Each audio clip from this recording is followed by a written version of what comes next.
support at Kindred Athletics wholeheartedly. Close the door with the 2-2. Swing and a miss. Strike three. Line into left field for a base hit. Hit in the air. That's going to be the second baseman. They have a chance for two, and they got him. Run. The throw is in time for the out.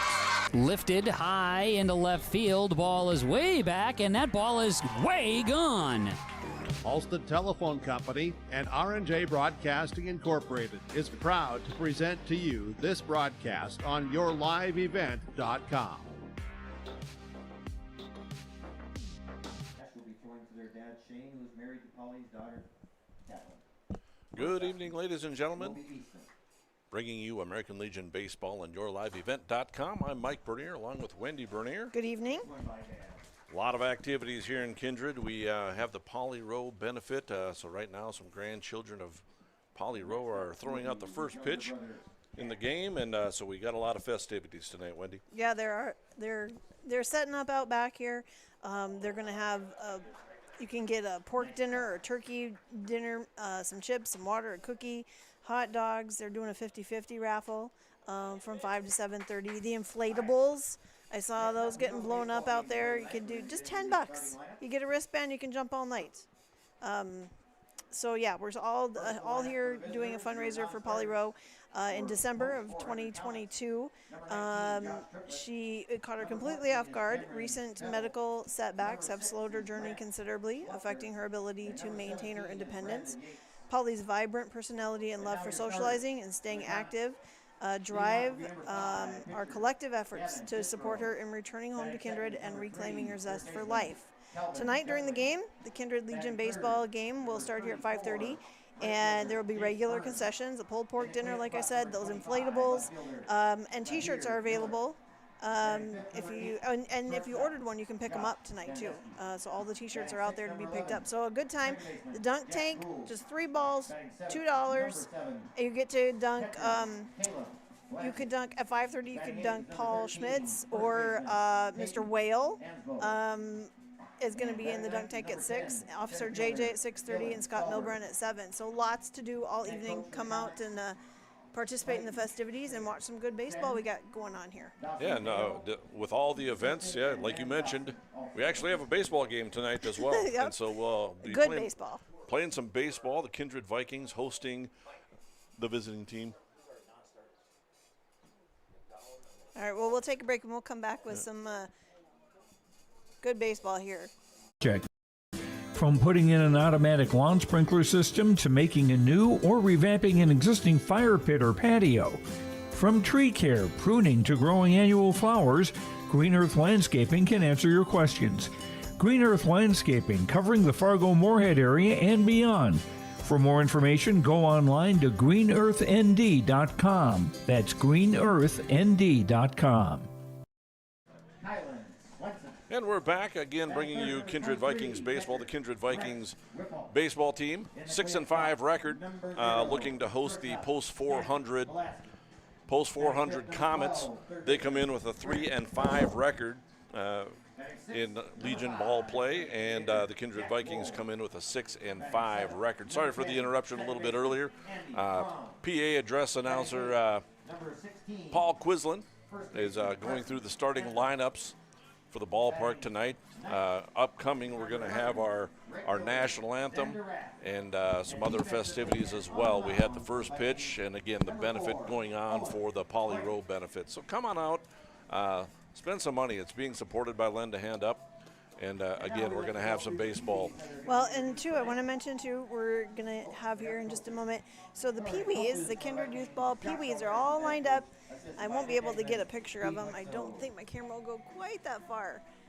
But they're behind home plate, and they are going to get announced tonight. The rookie or the Pee-wees are coming out, and they're going to get to stand next to the guys tonight. Yep. So here they come. What we'll do while Paul's going through that, I'll go through the starting lineups for the post 400 Comets. Leading off in pitching will be number 5, Gavin Jiskro. Batting second for the Comets and playing at third base will be number 3, Calvin Jungling. Batting third and playing in right field will be number 34, Jace Burns. Batting cleanup and playing in left field will be number 25, Zahir Miller. Batting fifth and playing at shortstop will be number 8, Josh Tandesky. Jack Gould bats sixth, plays at second base. He wears number 11. Batting seventh and catching, number 7, Caleb Blanchett. Batting eighth and playing at first base will be number 13, Peyton Omsbaugh. And batting ninth, the center fielder wears number 10. His name is Dylan Sahlberg. Comets again are 3-5 on the season. Their head coach, Chayton Sen, is their head coach, and then he's assisted by Dawson Hale and Ben Dawson. And before we bring the Kindred Vikings lineup, now we'd like to welcome the Kindred Small Notes Music Camp. And we'll take a break for the God Bless America and the National Anthem. We'll take a break here on YourLiveEvent.com. Check out the YourLiveEvent.com free stage powered by Halstead Telephone Company and R&J Broadcasting Inc. at the Red River Valley Fair with a full lineup of great performers and shows each day. You'll enjoy live entertainment from Quick 56, Ashley Weiland, Slamabama, and more. The Red River Valley Fair is 3 weekends from June 28th through the 30th, July 4th through the 7th, and July 11th through the 14th. For entertainment schedules and more information on the YourLiveEvent.com free stage, check out RedRiverValleyFair.com. That's RedRiverValleyFair.com. Homegrown local radio is now worldwide with 24-hour streaming. Download the RJ Radio app to hear local voices from local radio with KRJB, KRJM, and KKCQ 24 hours a day from anywhere. You can listen to your favorite programs like the RJ Family Morning Show, local news, farm markets, music, high school sports, church services, more from anywhere. KRJB, KRJM, and 96.7 KKCQ is streaming on the RJ Radio app. Download it to your device and take us with you wherever you go. Meet Blake, the messiest 4-year-old on the planet. He's no ordinary durability tester. Meet SmartStrand, no ordinary carpet. With all pet protection, it's the softest, most durable, easiest to clean carpet on the planet. When Blake's barn got a comfy makeover, SmartStrand came clean, even went up against a 2-ton rhino. Made to withstand all walks of life. Ask for SmartStrand, rhino tested, rhino approved. Available at Carpet World, carpetworldfargo.com. Buying, selling, or leasing commercial real estate or farmland in the Fargo-Moorhead and surrounding area? From office to retail, industrial to multifamily, commercial land to farmland. As the #1 commercial, sales, and leasing brokerage in the FM region, Goldmark Commercial has the experience and skills to handle all of your commercial real estate and farmland needs with the highest levels of customer service and marketing around. Trust the experts at Goldmark Commercial Real Estate to lead your team to success.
And we're back.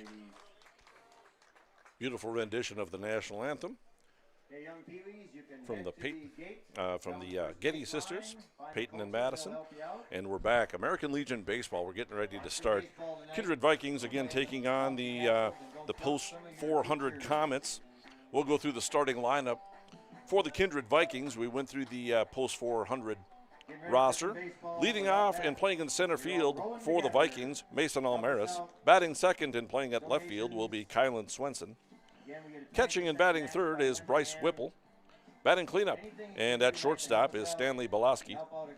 And batting fifth and the designated hitter in the first game is Jack Wold. Grant Spellhout bats sixth. He plays over at third base. Batting seventh and playing at second base is Andy Traum. Carson Andel gets some at-bats in tonight, playing at first base, batting eighth. And Xander Rath batting ninth, playing out in right field. On the mound for the Kindred Vikings will be number 4, Owen Hoyme. Again, his battery mate is Bryce Whipple. Just getting ready to start this ball game. Owen Hoyme, the right-handed pitcher, wears number 4. Getting ready to start his ball game against the post 400 Comets. I'm Mike Bernier along with Wendy Bernier. We got a lot of activities going on in Kindred. It's a beautiful ball game, a beautiful day for a ball game. 71 degrees, sunny. A little bit of wind blowing out to the outfield, but it's not too bad. And the Poly Row benefit going on, so I haven't gotten myself a pulled pork sandwich as of yet, and I'll have to go down there and get some of that. And in between games and as we go along tonight, it's going to be a fun activity fest tonight. And the dunk tank should be set up and going, and Mr. Paul Schmitz is in there. So just 3 balls for $2, and you can dunk Mr. Schmitz. Or at 6 o'clock, you can put a target on Brad Whale to dunk him in the water, and Officer JJ and Scott Milbrandt through the night. So lots going on this evening here at Kindred Ballpark. Number 5, pitcher, Gavin Jiskro. Gavin Jiskro steps to the plate. He's a pitcher in tonight's ball game for the Comets. Right-handed hitter, facing off against a right-handed pitcher in Owen Hoyme. And here's the first pitch of the ball game. It's a fastball. Strike one. 5:31. Start of the ball game tonight. So we did pretty good with all the activities. We got everything in, and we're playing baseball on time tonight. 0-1 pitch is a fastball again, fouled back to the screen. No balls and 2 strikes. All the proceeds from tonight's game going to the Poly Row benefit, matched by Lend a Hand Up. There's a breaking ball in the dirt. He wasted one. Count is 1 ball and 2 strikes. We're just getting started. 2 games tonight. We'll have them both for you on yourliveevent.com. Here's the 1-2 pitch. Fastball fouled away. So 2 7-inning ball games. Both counter games, meaning that they count in the standings in Legion baseball play.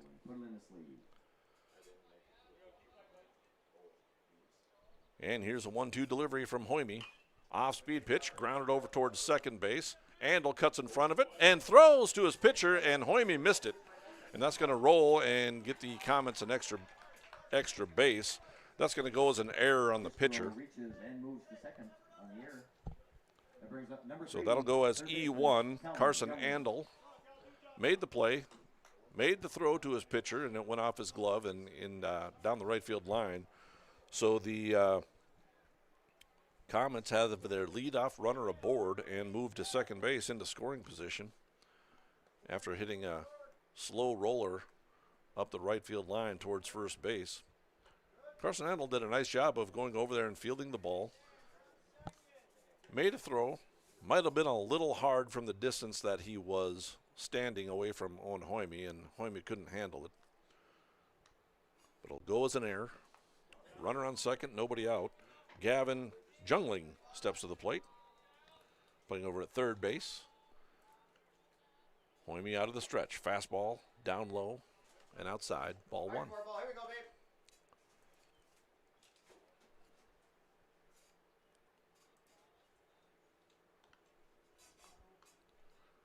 And here's a 1-0 delivery from the right-hander. Corners are playing up. Andel up at first base. And Spellhog up at third. Next pitch is over for a strike. 1 ball and 1 strike.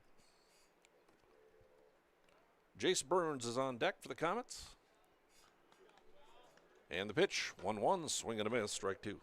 1 ball and 2 strikes. Top of the first inning. Runner on second, nobody down.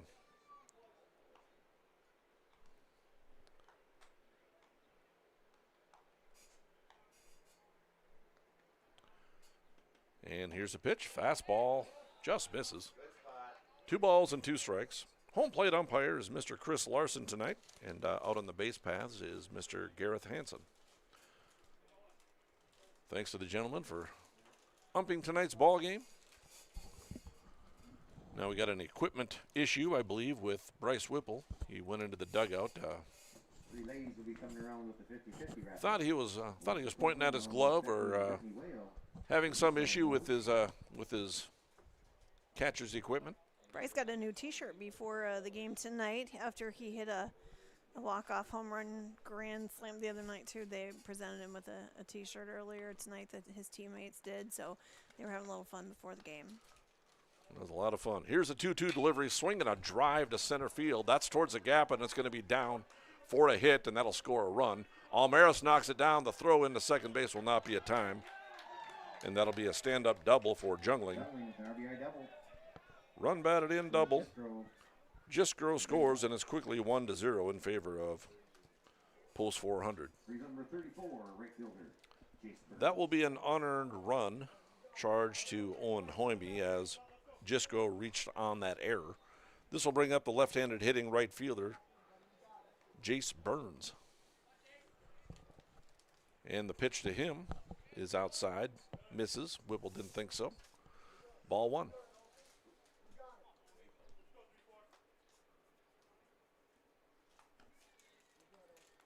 Hoyme pitching out of the stretch, looks back at the runner at second. Fastball swinging a foul into Gilbertson Park. Dangerously into Gilbertson Park. That was bouncing around towards the kids back in there. Over the evergreens. 1 ball and 1 strike. Again, where this camera is pointed is the view that we see in the ballpark. Yeah, we are on the north side of it looking south, and there we go. There's a ground ball to the shortstop. Belaski has it, throws over to Andel in time for the out, so a 6-3 put out, and there's 1 away. Jungling does move up to third base on the play, on the ground out, so there's 1 away.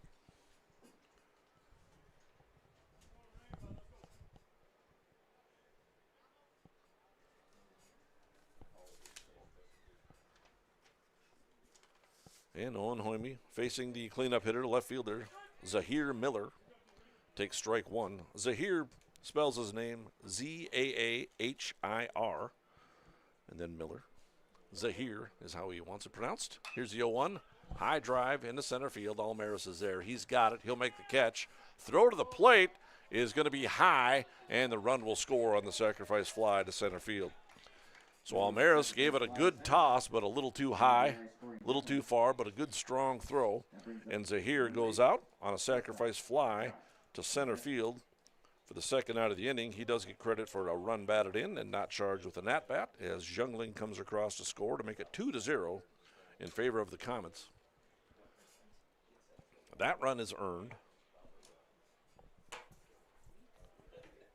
Actually, it isn't, because that would have been the third out. So 2 unearned runs given up by Hoyme. Left-handed hitting Josh Tandesky, the shortstop, steps to the plate, takes strike 1.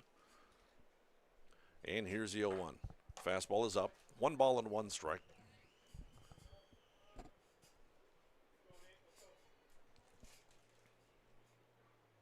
And here's a 1-1 delivery. Off speed is in the dirt. 2 balls and 1 strike.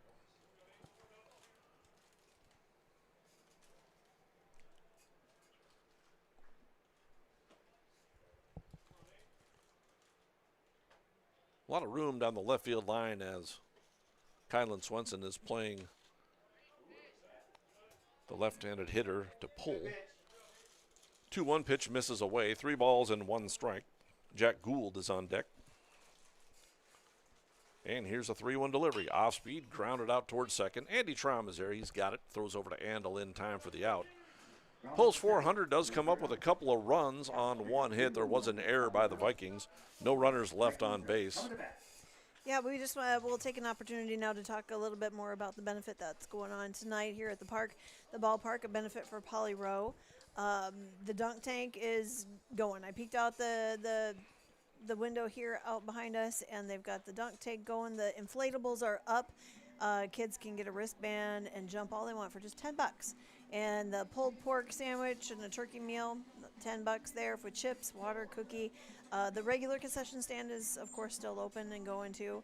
And in that dunk tank tonight, Paul Schmitz, you can try 3 balls to get him down in that water at 5. He starts at 5:30. Mr. Whale is going to be there at 6. He's just wrapping up driver's ed for some of those 13U kids, so they might want to spend their $2 trying to dunk him a little bit, maybe, or maybe they don't if they haven't passed yet. I don't know.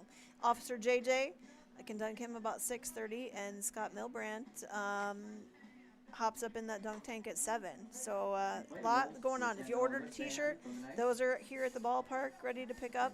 And yeah, obstacle course, bouncy house, the raffle. The raffle goes 50-50 raffle from 5 to 7:30. Lots going on here at the ballpark tonight. And this, like you said, there is baseball going on too. A really good game here against Post 400. Post 400 comes up with 2 unearned runs in the top of the first inning after the leadoff error. And they get a run on an RBI double from Jungling, and then a sacrifice fly by Zahir Miller. So the Vikings will send up their leadoff hitter, center fielder Mason Almaris, followed by Kylan Swenson and Bryce Whipple. And that was your gold mark in-game update. I'm going to make sure I get that in there. From commercial land to farmland, Goldmark Commercial has the skills to handle all of your commercial real estate and farmland requests. Go online to goldmarkcommercial.com for more info. Gavin Jiscaro on the mound for the Comets, throwing to his catcher, Caleb Blanchett. And the first pitch he throws is over, strike 1. Gavin Jiscaro, spelled Jiskro. Right-handed pitcher. Throws out of the full windup. Here's the 0-1 delivery. Swing and a miss by Almaris. Down to the count, no balls and 2 strikes. And we got more pictures taken tonight as well. Oh, yeah, Legion A, yep. So, yeah, we're taking all the Kindred Youth Baseball pictures. And here's a drive to right field. This ball's got some carry, and the right fielder goes back and makes the catch. Burns out in right field. Jace Burns started to come in a little bit, but that ball had some carry. The ball was hit hard by Almaris on an 0-2 count. He drove it out to right field, but Burns recovered in time and reached up and made that grab. Fortunately for Burns, he didn't grow alligator arms and stretched out and made that catch, and there's 1 away. Kylan Swenson steps to the plate. First pitch to him is fouled off, strike 1. Here's the 0-1. Swenson shows bunt, and he doesn't offer at it. Ball's in the dirt. yeah, so we've been taking the pictures of all the Kindred Youth Baseball kids from squirts, peewees, rookies, Babe Ruth, 13U. We've got about 3 teams left. We should wrap it up next week and have everybody's orders to them, but it's been a lot of fun. Here's a 1-1 to Swenson. Fastball over, strike 2. 1 ball and 2 strikes. Babe Ruth Midcast League, they play here tomorrow at 1, and then tomorrow evening. Breaking ball grounded over towards third base. Jungling has it, throws wildly over to first base, and Swenson's going to reach on an error, and he'll also reach second base on the throwing error by the third baseman, Calvin Jungling. I was going to say tomorrow night, too, after the Midcast League tomorrow night, the Babe Ruth, White, and Blue play each other tomorrow evening. Yeah, a lot of baseball going on. The B Legion team plays up in Grand Forks. Mm-hmm. Bryce Whipple steps to the plate. Pitch to him is a fastball up, ball 1. So Swenson reaches second base on the throwing error. It was a ground ball out to Jungling. He had it, but just threw it wildly over to his first baseman. First baseman Amsbach couldn't dig it out of the dirt. Fastball is up to Whipple. It's 2 balls and no strikes. Whipple's got some power, as the aforementioned grand slam in walk-off fashion against Central Cass about a week ago. Here's a 2-0 delivery from the right-hander. Fastball is down low, 3 balls and no strikes. I would imagine if you're Coach Almaris, coaching down the third baseline, you give your power hitter the green light on here, but as a hitter, you only swing if it's a pitch that you can handle and you know you can drive. He does not offer at the 3-0 pitch, taken for strike 1, 3 balls and 1 strike. Owen Hoyme for the Vikings threw 20 pitches in the first inning. Jiskro is up to 11 now. Gets his sign from his catcher, kicks and fires. It's an off-speed pitch, and he misses away, and Whipple draws the walk. They'll bring up number 0, shortstop Stanley Belaski. So runners on first and second with 1 out. Stanley Belaski steps to the plate, batting cleanup. Playing at shortstop again tonight. Going to have a courtesy runner here for the catcher. That's number 6, Jack McDonald.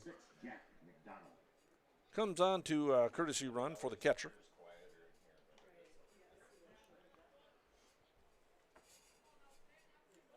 Jiskro trying to work himself out of trouble. Has runners at first and second with 1 out. Belaski at the plate. Off speed is upstairs. 1 ball and no strikes. 13 pitches now for the right-hander. Swenson has some blazing speed out of the base pass. McDonald at first base can run as well. See if Coach tries to get anything going here. Swing and a miss by Belaski into the glove. It's going to be a foul ball. Foul tip at the plate. So 1 ball and 1 strike.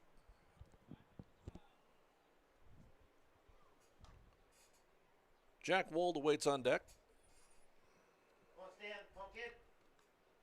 And here's a 1-1 delivery from Jiskro, throwing out of the stretch.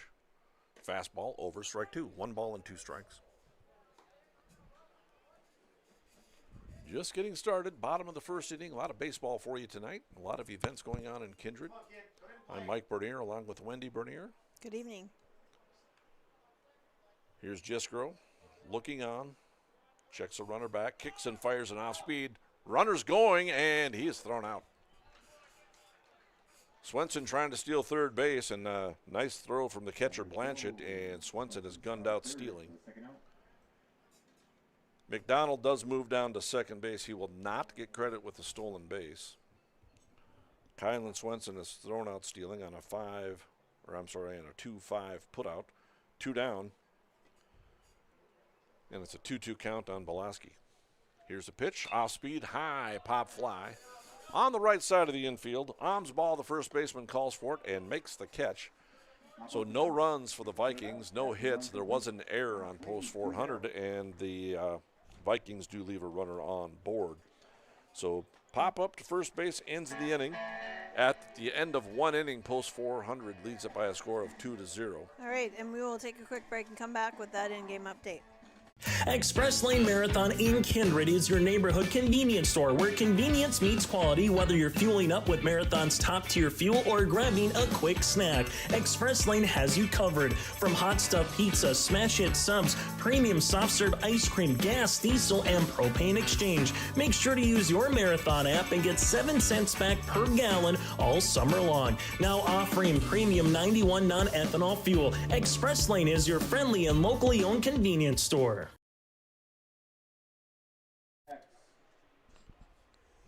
Molly was known to say that she not only coached. And we're back. Post 400 leads it by a score of 2-0. Head into the top of the second inning. Do you have any other little tidbits? Again, both runs for Hoyme that inning were unearned. That's just a statistical operation. Hoyme doesn't really care if they're earned or not. He's out here to try to win a ball game. The Comets will send up their 6, 7, and 8 hitters. Jack Gould, Caleb Blanchett, and Peyton Amsbaugh. Second baseman, Jack Gould. It's right-hander Owen Hoyme. Jack Gould steps up, right-handed hitter, playing at second base in tonight's ball game.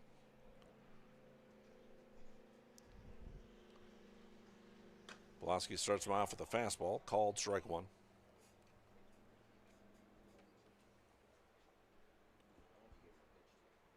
Now here's a pitch from Owen Hoyme. Fastball fouled back to the screen. No balls and 2 strikes. Gisgrove threw 17 pitches in his first inning. Hoyme threw 20 in his. And his third pitch of this inning is a fastball up. 1 ball and 2 strikes to the right-handed hitting Jack Gould. And Hoyme looks on, throwing out of the full windup. Rocks and fires. Swing and a miss, strike 3. And 1 down as Gould strikes out. That's a first strikeout of the ball game for Hoyme. First strikeout of the ball game for either team. Caleb Blanchett steps to the plate. Where's number 7? Bats right-handed. Gunned out Kylan Swenson trying to steal third in the bottom half of the first inning. Takes strike 1. And here's a pitch from Hoyme. It's a fastball down. 1 ball and 1 strike. We have a lot of the Pee-wees out here tonight. They got introduced at the beginning of the ball game before the national anthem, got to sing or stand with the Legion players. That was kind of exciting. Every parent had their camera out for that one. That was fun. The 1-1 pitch is down and in the dirt. Goes back to the backstop. 2 balls and a strike. Yeah, a lot of fun in tonight's ball game. A lot of activities. Fastball nearly hit Blanchett. Count rolls along at 3 balls and 1 strike. A lot of good food at the concession stand. There's pulled pork, from what I understand. Well, that's part of the benefit going on tonight. The $10 get you pulled pork or turkey meal with the chips and the water, the cookies. But yes, there is the regular concession stand going on too. Blanchett draws a walk on the 3-1 pitch, takes the fastball up and in. Now we're going to have a courtesy runner for the Comets catcher. And I heard the name Yates. I'm going to assume that's number 17, Brandon Yates. Yes, it is. Brandon Yates on to courtesy run for the catcher with 1 out. And Peyton Omsbaugh, the first baseman, steps to the plate. Big, tall, right-handed hitter. Dylan Sahlberg awaits on deck. Omsbaugh, the first baseman, 8th batter in the lineup, takes a fastball up and in, ball 1. Omsbaugh spelled A-M-S-B-O-U-G-H. And the pitch is up. 2 balls and no strikes. 1 out, runner on first base. And number 4, Hoyme kicks and fires high, fly ball into straightaway center field. Almaris has it measured. He'll put it away for the second out. Out number 2 brings up number 10, center fielder Dylan Sahlberg. So Omsberg flies out to center. And that brings up Dylan Sahlberg, the center fielder. Left-handed hitter. Where's number 10? 2 down. Runner still at first base, and the courtesy runner, Brandon Yates. Fastball over for strike 1, says home plate umpire Chris Larson. Ballpark in very good shape. We did get some more rain early this week. Here's the 0-1 delivery. It's up and away. 1 ball and 1 strike. Yeah, I was out here earlier this afternoon, and the grounds crew was really working. Well, everybody was. This was a community event going on tonight, so there was some new plants getting stuffed in the pots, and the tents were going up, and they were raking and chalking and doing all the things on their lawnmowers, and they put a lot of care into it. Everybody does at this community, putting up their blue and white flags. 1-1 pitch is up. 2 balls and 1 strike. Hoyme delivers the next pitch, and it's dribbled over the shortstop's head for a base hit. I shouldn't say it was dribbled over the shortstop's head. It was a fairly hard hit, so we'll call it a line drive single into left field for Sahlberg. 2 hits now for the Comets. Puts runners at first and second with 2 down, and back to the top of the order in Gavin Gisgrove, the pitcher. He reached on an error by the pitcher Hoyme in the first inning, later came around to score. Takes a fastball down low, 1 ball and no strikes. As you mentioned, Wendy, the community comes together for this event, and all the proceeds raised tonight will go towards Poly Row, the benefit, supported by Lend a Hand Up. Yep, if you catch our Facebook page, Kindred Youth Baseball Facebook page, you can see the QR code If you'd like to donate, all the online gifts are boosted 20%. So that's a good deal there if you want to help out. That QR code can be found here at the ballpark and on the Facebook page. Here's a 2-0 delivery. Grounded out to the second baseman, Andy Trom. He goes to the shortstop to end the inning. So Gisco reaches on the fielder's choice. Third out of the inning. And 4 post 400. They don't come up with any runs. They do come up with a hit. And no errors on the Vikings. They do leave a couple of runners aboard. So at the end of 1.5, post 400 leads it by a score of 2-0. And quality is what they strive for, no matter the project. From putting in an automatic lawn sprinkler system to making a new or revamping an existing fire pit or patio. From tree care, pruning to growing annual flowers, Green Earth Landscaping can answer your questions. Green Earth Landscaping, covering the Fargo-Moorhead area and beyond. For more information, go online to greenearthnd.com. That's greenearthnd.com. Check out the YourLiveEvent.com free stage powered by Halstead Telephone Company and R&J Broadcasting Inc. at the Red River Valley Fair with a full lineup of great performers and shows each day. You'll enjoy live entertainment from Quick 56, Ashley Weiland, Slamabama, and more. The Red River Valley Fair is 3 weekends from June 28th through the 30th, July 4th through the 7th, and July 11th through the 14th. For entertainment schedules and more information on the YourLiveEvent.com free stage, check out RedRiverValleyFair.com. That's RedRiverValleyFair.com. And we're back. American Legion Baseball on YourLiveEvent.com. Kindred Vikings find themselves down 2-0 against the post 400 Comets. Number 5, designated Jack Wold. Jack Wold and Grant Spellhaug and Andy Trom, the 5, 6, and 7 hitters, stepping to the plate. Jack Wold, the DH, in tonight's ball game, in the first game anyway.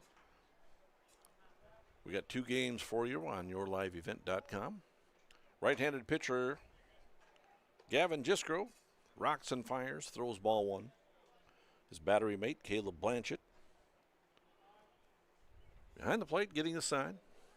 And here's a 1-0 delivery from Wold. It's a breaking ball. Over for strike 1. 1 ball and 1 strike. Owen Hoyme has 39 pitches for the Vikings through 2 innings, and Gisco, just starting the second inning, has 19 pitches thrown.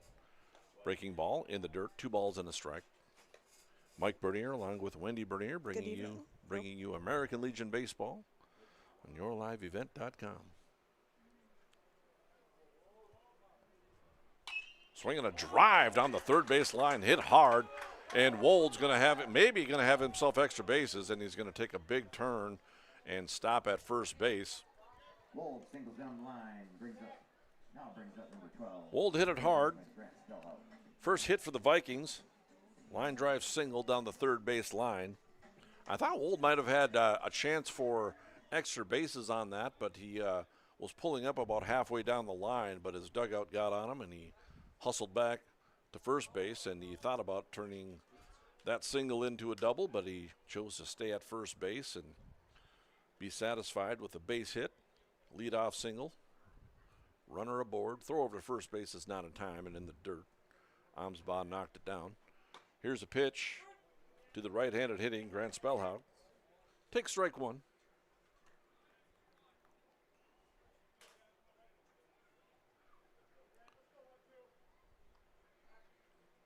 And another throw over to first base. Wold has some speed. He can run. Andy Trom awaits on deck.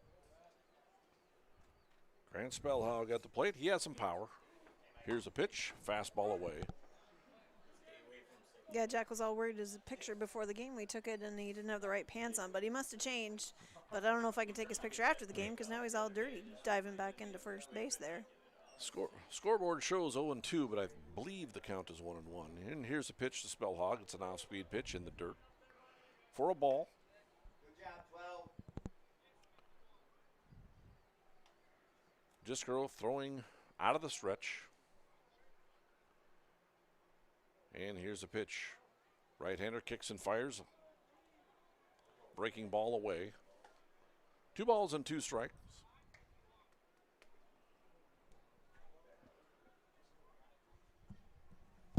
And Gisco will kick and fire. It's a fastball. Swing and a foul at the plate.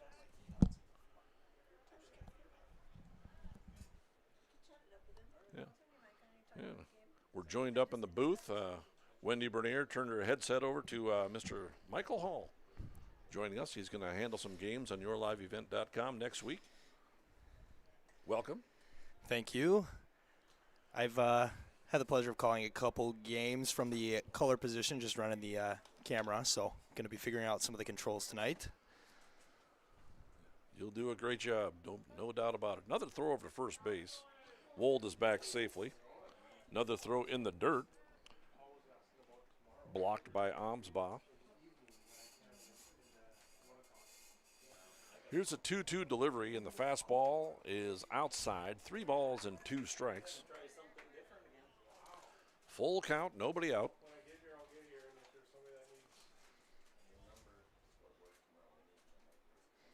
And the pitch. Fastball is up and in. Throw down to second base is completely moot as Spellhog drew the walk. So Wold gets a free pass down to second base, as does Spellhog over to first base. So Michael Hall in the booth with us. So what are you doing with yourself these days, Michael Hall? Well, I'm taking the month of June off here and enjoying some baseball in Kindred, and then unfortunately my summer will be limited to June. I'm heading up to UND Medical School on July 1st. So. Awesome. Congratulations. Here's a bunt by Andy Traum, and it's a good one, and Jiskro couldn't field the ball. I'm not sure that would have – we'll see what they give him here. I think we're going to give him a hit. At least it would have been a sacrifice bunt for Traum, but I don't think Jiskro would have thrown anybody out because Traum had a great bunt down the third base line. Jiskro tried to backhand it, but I don't think he had a play on Traum. Traum got a great jump down the line, and so it's going to go as an infield single, and that loads the bases with nobody out. Well, that was 2 great at-bats for the Vikings. Spellhog does a great job working out back from an 0-2 count to get a walk there, and then Andy Traum, looking for a sack bunt, but he turned that into a base hit bunt for himself, and now we have bases loaded and nobody out for the Vikings. Absolutely. Carson Andel's at the plate. He's got a 1-0 count, now a 2-0 count. Big right-handed hitter. Carson Andel's got some pop in his bat, getting some at-bats tonight. Has some situations where he plays first base only, and somebody designated hitter for him. Takes a 2-0 pitch over for strike 1, 2 balls and a strike. Andel's looking for anything he can hit into the air, get that ball out of the infield. Absolutely. Bases loaded with nobody out, and he takes a 2-1 pitch away and down low. 3 balls and 1 strike. Even in this situation, you ground into a double play. You don't get an RBI, but you do score the run. Here's a high drive down the left field line. Hit hard but foul. That makes the count full. So again, Andel's got some pop in his bat. So like Michael said, a ground ball should score a run, but a fly ball out to the outfield should score a run as well. But what would be even better is a bases clearing double. Here's a 2-0. It's way up, and he draws the walk. But I tell you what, Andel will take that as well, an RBI walk. That scores Jack Wold to make it a 2-1 ball game in favor of the Comets. Spellhog does move up to third base, Traum up to second base. And 4 batters have reached in a row, and that brings up Xander Rath, the right fielder. Big run for the Vikings, cut the lead in half. And here's a pitch from Jiskro, fastball, misses away. Key here now as a hitter is, your eyes light up, you see the bases loaded, but pitcher that's been struggling a little bit, you got to make sure you stay patient and don't swing out of your zone here. Here's a 1-0 pitch, swinging a high pop fly foul towards Gilbertson Park. Now, I'm going to say this quietly so the other team doesn't hear what I'm saying.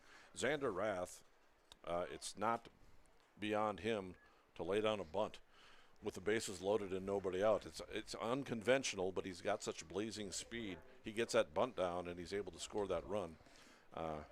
Can do some heavy damage. Absolutely.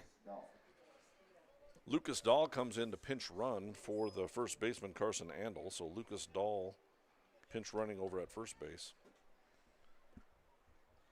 But we've seen Xander Rath on your unconventional, very atypical times where he'll lay down that bunt and it'll be a nice bunt single. And it's it's incredible to watch once he gets that bunt down. The ideal small ball player, Xander Rath, is very fast. Here's a 1-1, and there's a ground ball over to third base, and he tries to come home with it. Did Jungling. He was going to try to come home and cut down the run at the plate. He bobbled it. However, he did recover in time to get the out at third base. So Xander Rath reaches on the fielder's choice. Spellhaug comes across to score. Trom is out at third on the 5 unassisted putout for the first out of the inning, and Lucas Dahl moves up to second base. So runners at first and second with 1 out, but more importantly for the Vikings, they get that tying run across. Back to the top of the order for the Vikings. Mason Almaris takes strike 1. Almaris hit the ball hard to lead off the bottom of the first inning, but right fielder Jace Burns out in right field made a nice running catch. Here's the 0-1 delivery from the right-hander Jiskro. Kicks, fires, breaking ball in the dirt, swung on and missed by Almaris. Count rolls along at no balls and 2 strikes. Rare time there where you see Almaris get fooled by a pitch. Normally when you see a team, a good rule in baseball is if the bottom of the lineup gets on, good things will happen. We'll see if the Vikings can capitalize here. Here's the 0-2 delivery from the right-hander. Just misses. I'll be honest here. I think Mason Almaris thought that was strike 3 as well. You saw a little flinch, and he started walking towards the dugout, but the only opinion that mattered on that one was a home plate umpire, Chris Larson. Here's a 1-ball and 2-strike pitch from Jiskro. Fastball. Misses away. 2 balls and 2 strikes. Now the catcher, Blanchett, trying to get involved, has a little word with the umpire, asking where that ball missed. Wanted a couple of strike calls there and did a little hop and threw it back to the pitcher. Here's a 2-ball, 2-strike count. Lined into right center field. That's down for a hit. This should score 1 run, and the Vikings are going to take the lead, and Almaris is going to zing into second base. Now Xander Rath is being waved home. Here's the play to the plate, not in time. And it's a 2-run double for Mason Almaris. Scores Lucas Dahl, and we talked about the blazing speed of Xander Rath. He scores all the way from first base on the double to the right center field gap. And just like that, the Vikings lead it by a score of 4-2. Huge hit right there for Mason Almaris. Great base running by the Vikings. We talked about Rath's speed, but he showed it off there for sure, getting all the way home from a double that really was not hit that far into the gap.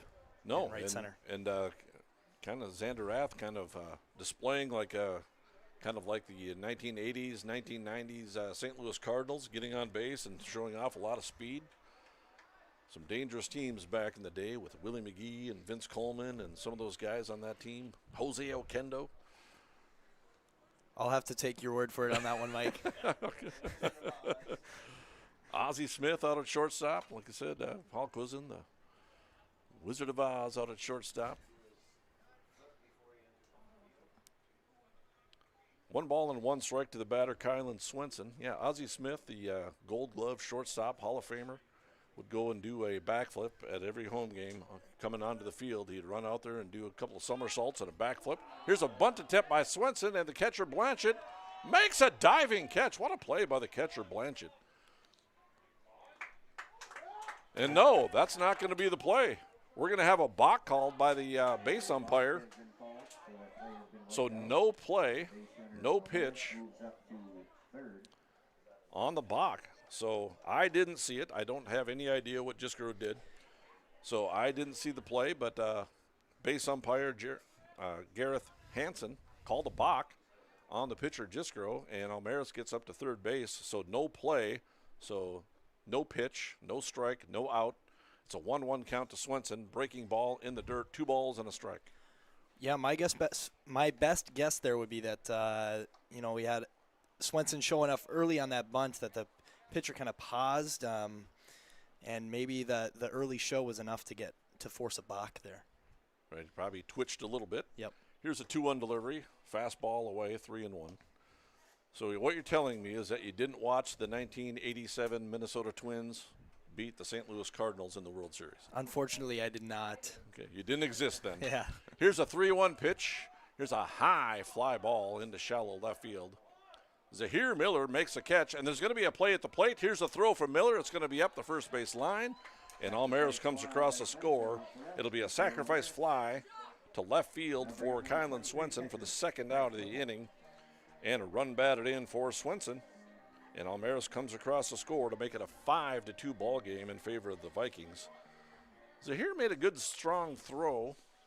Zahir Miller out in left field, good, strong throw, but it was up the first base line. Almaros got a very good jump, I thought. Yeah, and that's, again, the Vikings to their advantage, have their leadoff hitter get all the way around to third base, and Almaros has good enough speed where he can score on pretty much any sacrifice fly to the outfield. So no at-bat charge to Swenson. He gets a run batted in. So that's a much better result than the pop-up behind the catcher, and the catcher making a nice play. Whipple hits one high in the air. In the infield, the catcher, Blanchett, goes out and makes a catch. Another nice catch by Blanchett. He made another beautiful catch in foul territory for not an out, as there was a balk called. But the Vikings come up with 5 runs in the bottom of the first inning and pound out 3 hits. And the Vikings have a 5-2 lead on yourliveevent.com.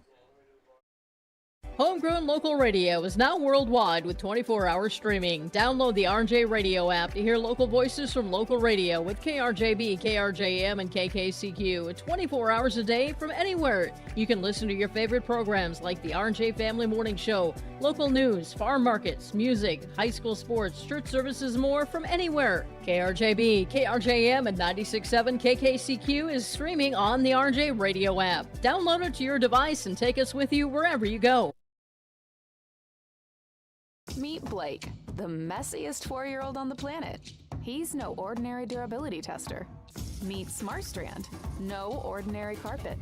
With all pet protection, it's the softest, most durable, easiest to clean carpet on the planet. When Blake's barn got a comfy makeover, SmartStrand came clean, even went up against a 2-ton rhino.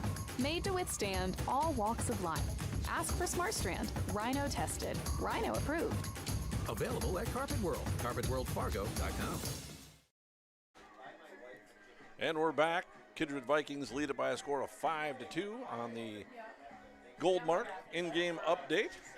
I'm Mike Bernier, joined by Michael Hall, Kindred High School graduate and attending UND at medical school in July 1. A lot of fun. Did you get your pulled pork meal deal down there for the Poly Row benefit? I sure did. And I tell you what, I don't know if there's anything better than a good pulled pork sandwich at a Ball Diamond in June. Yeah.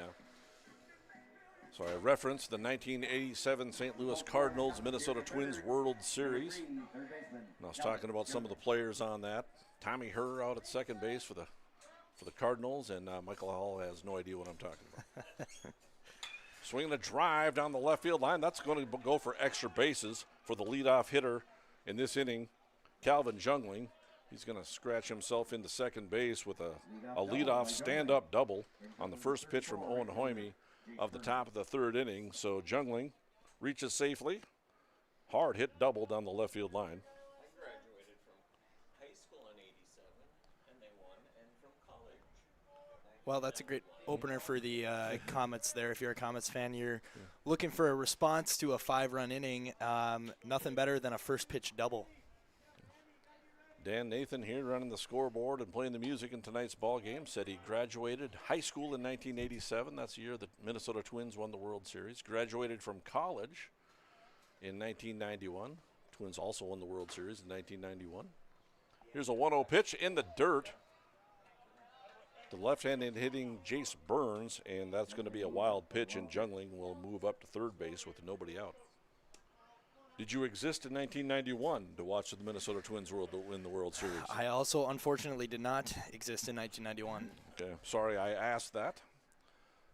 I was in high school. I have the unfortunate burden of being a lifelong Minnesota Twins fan, and at 23 years old last year, I saw the Twins win their first playoff game in my lifetime. Yes, I was at that game. 2 balls and 2 strikes. Here's a 2-2 pitch, grounded over to third base. Spellhog has it, throws over to first base in time for the out, and Jungling will be stranded at third base on a 5-3 putout. Jace Burns grounds out. He's now 0 for 2, and there's 1 away. 1987 team Remember, I believe it was Game 6. Kent Herbeck. You've heard of Kent Herbeck, I hope. Being a Twins fan. Facing the big, tall, left-handed pitcher by the name of Ken Daly. Came in to pitch the left-hander Herbeck with the bases loaded. And Herbeck sent one sailing over the baggie in center field at the Metrodome for a grand slam. The second grand slam of that World Series for the Twins. Dan Gladden had the other one. Swing and a miss by Zahir Miller. He's down on the count 0-2. Zahir hit the ball hard in the first inning and got himself a sacrifice fly to center field. So no official at-bat. He does have a run batted in. Has another opportunity for a sac fly here. He's down on the count, however, 0-2. Fastball misses. 1 ball and 2 strikes. Left fielder Zahir Miller. Now, if you start naming Minnesota Twins from that 1987 team, I'll probably be able to recognize a little bit more of them. Okay. I bet you can't name the second baseman for the Twins. I probably cannot. It was Steve Lombardozzi. I even stumped Quisling over here. 91 was Chuck Knobloch, and that's what he said. But he thought I was talking about 1991. 1987 was Steve Lombardozzi. Got some playing time at second base. Of course, Gaetti, the G-man, Gary Gaetti.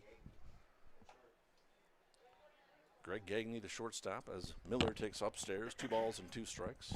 Tim Laudner was the catcher.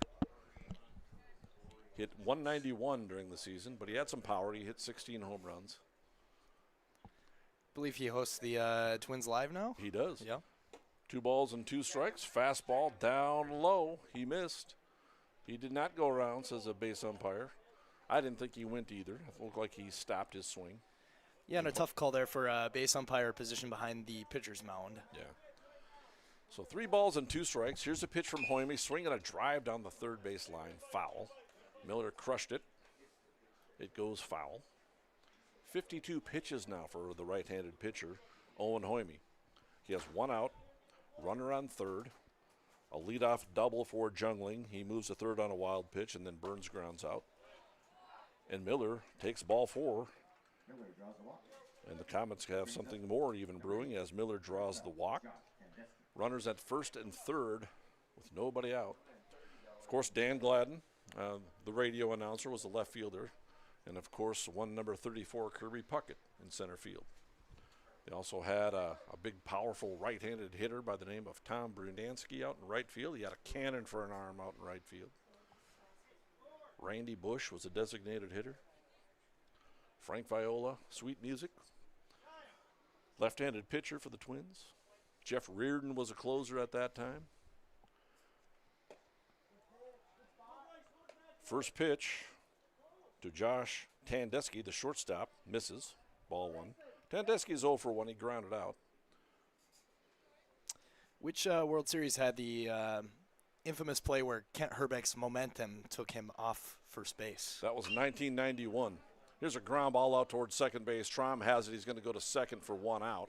A run will come across the score in Jungling. So Tandesky reaches on the fielder's choice. Miller is out at second base on the 4-6 putout for the second out of the inning.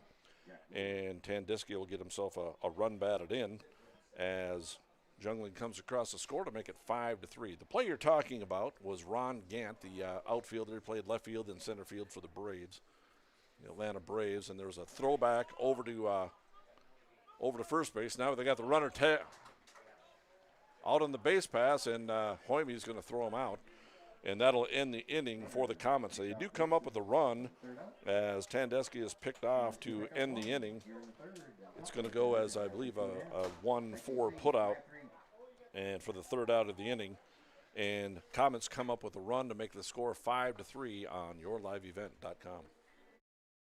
Express Lane Marathon in Kindred is your neighborhood convenience store where convenience meets quality, whether you're fueling up with Marathon's top-tier fuel or grabbing a quick snack. Express Lane has you covered. From hot stuff pizza, smash hit subs, premium soft serve ice cream, gas, diesel, and propane exchange. Make sure to use your Marathon app and get 7 cents back per gallon all summer long. Now offering premium 91 non-ethanol fuel. Express Lane is your friendly and locally owned convenience store. Buying, selling, or leasing commercial real estate or farmland in the Fargo-Moorhead and surrounding area? From office to retail, industrial to multifamily, commercial land to farmland. As the #1 commercial, sales, and leasing brokerage in the FM region, Goldmark Commercial has the experience and skills to handle all of your commercial real estate and farmland needs with the highest levels of customer service and marketing around. Trust the experts at Goldmark Commercial Real Estate to lead your team to success.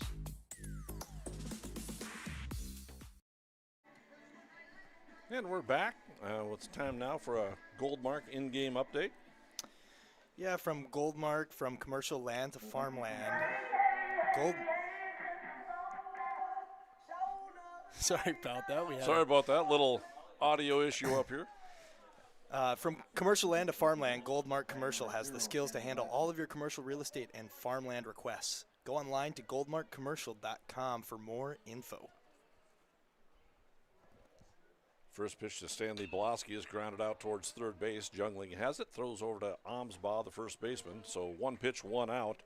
And here's your in-game update. Kindred Vikings come to bat in the bottom of the first inning and quickly get an out. They're leading it by a score of 5-3 over the post 400 Comets. So 3 runs, 3 hits, and 1 error for post 400 Kindred Vikings. 5 runs, 3 hits, and 1 error.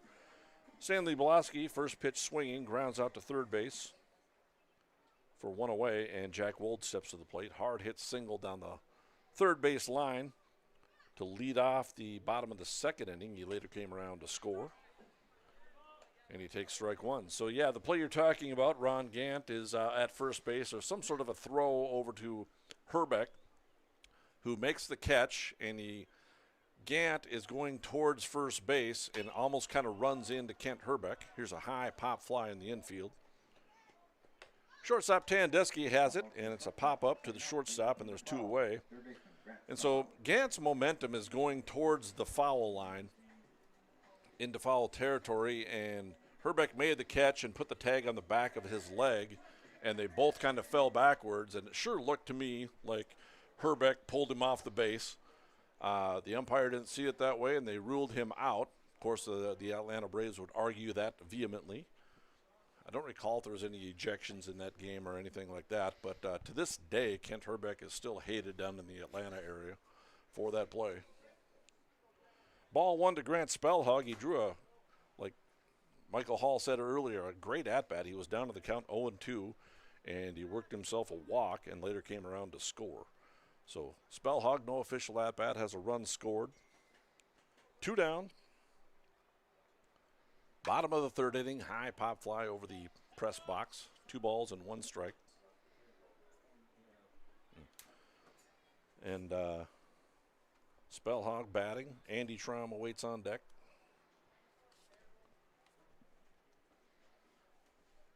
And here's a 2-1 delivery. Off speed, misses up. 3 balls and a strike. So I would imagine you've seen that play on highlights and things like that. The infamous out call. Yeah, that one has been played a few times over the years. 3-1 pitch over to Spellhog. 3 balls and 2 strikes. Andy Trammell waits on deck. Quickly 2 outs for the Vikings in the bottom of the third. Yeah, it was a great World Series. Probably one of the best World Series games ever played. One of the best World Series I've ever seen. The best World Series I've ever seen in my lifetime.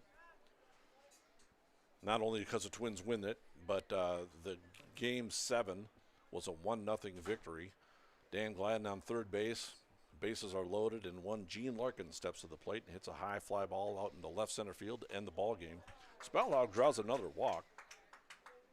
And in that game, Jack Morris gets the MVP of that World Series. In that game, he pitched a 10-inning shutout. Let's see that happen anymore. Yeah. Let's see a starting pitcher go 10 innings. Let's see a starting pitcher go 6 innings in a major league game nowadays. And so it was an incredible World Series. He came out and pitched the 10th inning and threw another shutout inning. And the Minnesota Twins come away with a 1991 World Series on a base hit to left field by Gene Larkin. Well, that's the fun of playoff baseball is you see a lot of funky situations where you want your best guy on the mound, and he's probably going to be in a position he normally isn't in. Here's a 1-0 pitch to Andy Traum, fouled back over the screen, or into the screen, 1 ball and 1 strike. Traum had a nice bunt base hit back in the bottom of the 2nd inning, and that loaded the bases at the time. That was a big play, and the Vikings were able to scratch around 5 runs in the bottom of the 2nd. Here they got a runner on first with 2 outs, 1-1 pitch, off speed, 2 balls and a strike. So Traum 1 for 1 at the single. Played a nice ball game at second base as well here. And here's a pitch from Jiskro, off speed. That one's over. 2 balls and 2 strikes. I'm Mike Pernier along with Michael Hall, bringing you American Legion Baseball on yourliveevent.com. 2 balls and 2 strikes. 65 pitches now for Jiskro. This is number 66. Swing and a miss. He got him. So the Vikings come up with no runs. They have no hits. There were no errors, and Spellhog reached on a walk, so they will strand 1 runner. At the end of 3 complete, Vikings lead it by a score of 5-3 on yourliveevent.com. Green Earth Landscaping offers a full range of services, including commercial and residential landscape design and installation, maintenance and sprinkler services. From outdoor kitchens to patios, retaining walls, lighting, fine grade, sod and hydroseed, and anything in between, Green Earth Landscaping has you covered, servicing the Fargo-Moorhead area and beyond. For more information, go online to greenearthnd.com. That's greenearthnd.com.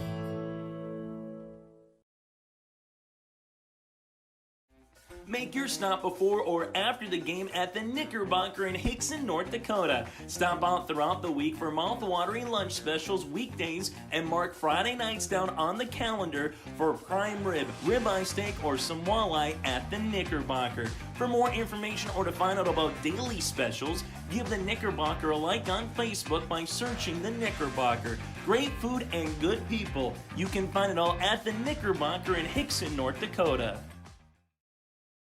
And we're back. Kindred Vikings lead it by a score of 5-3 over the Post 400 Comets. American Legion Baseball from Kindred, North Dakota on yourliveevent.com. The Comets will send up Jack Gould, Caleb Blanchett, and Peyton Omsbaugh. They are the 6, 7, and 8 hitters. Ball 1 to Jack Gould. He's the second baseman. He's 0 for 1. He struck out back in the 2nd. Takes strike 1. 1 ball and 1 strike.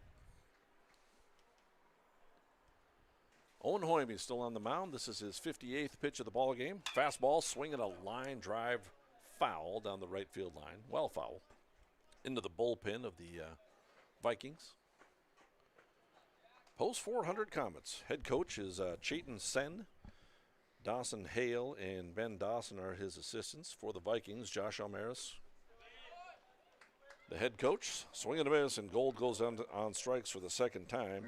2nd strikeout for Hoyme as well, and there's 1 away. Good mix of pitches there from Hoyme. Kind of batter was not expecting the outside fastball there. Josh Almaris assisted by Nick Eggman and Dean Wixo. First pitch to the batter, Caleb Blanchett misses, ball 1. Blanchett drew a walk his first plate appearance anyway. Here's a 1-0 delivery, fastball, swinging a fly ball. And a long run for Xander Rath, and he's going to make the catch in foul territory. I thought that was going to drift foul into the bullpen, but I forgot how fast Flash is out in right field. Xander Rath was able to cruise and make that one look very easy down the right field line. I don't know if you caught that on camera, but Xander Rath has some blazing speed, like we mentioned earlier. A track star for Kindred High School, and he was able to track that one down for the 2nd out of the inning. Yeah, unfortunately, we're a little limited here in our view to right field in the foul territory, but great call there, Mike. The viewers definitely were able to picture that one in their head. So quickly 2 down for the Comets. Fastball to the first baseman. Peyton Omsbaugh is over for strike 1. The first pitch was a ball, 1 ball and 1 strike. Omsbaugh flew out hard to center field his first time up. And the 1-1 pitch is in the dirt, 2 balls and a strike. The view that you see from the camera up here is the same view that we see. The press box is up the first baseline. Very good vantage point to watch a baseball game. And here's a 2-1, misses, 3-1. So from here, we can't really tell, is the umpire missing calls inside, outside? We can't really tell from up here. 3-1 is over 3-2, which is just fine. The umpires got a better view than I do, and like I said earlier, the only opinion that matters is the umpires. And here's a 3-2, called strike 3, and Amsbaugh goes down on strikes, and so do the Comets. They go down 1-2-3 in the top of the 4th inning, and at the end of 3.5. Kindred Vikings with 5, Post 400 with 3 on yourliveevent.com. For any accounting needs you may have, Todd R. World Certified Public Accountant has you covered. From income tax planning, preparation, and consulting for individuals and businesses. Todd Wold CPA would like to wish the best to the teams competing and thank the coaches and players for their hard work and dedication throughout the season on and off the field, as anything can happen every night at the Diamond. For more information, go online to wold-cpa.com. That's wold-cpa.com.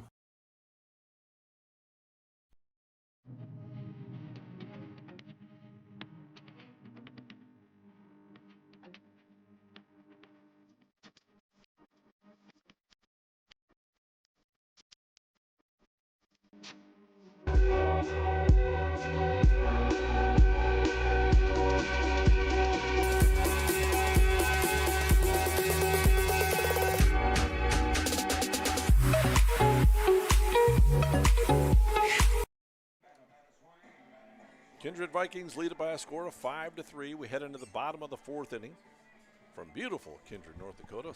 About 70 degrees at game time. Not much wind to speak of in this ball game. Most of the games that we've broadcasted this year, the wind's either been howling in from left field or howling out to left field. So, but tonight there's a little bit of a breeze here and there, but the flag is pretty much draping down over in left center field. Kindred Vikings will send their 8, 9, and 1 hitters to the plate in the bottom of the 4th inning, and they lead it by a score of 5-3. Carson Andel steps to the plate. No official at-bat. He drew a walk his first time with the bases loaded and got himself a run batted in. Later came around to score. Actually, he didn't. His pinch runner did. Lucas Dahl pinch ran and came around to score. And at the time, that took the lead on the Mason Almaris double. No balls and 2 strikes to the big right-handed hitting Carson Andel. Hit the ball hard, foul in his first plate appearance. Here's a pitch, swing and a miss. Strike 3, 2 strikeouts in a row now for Jiskro.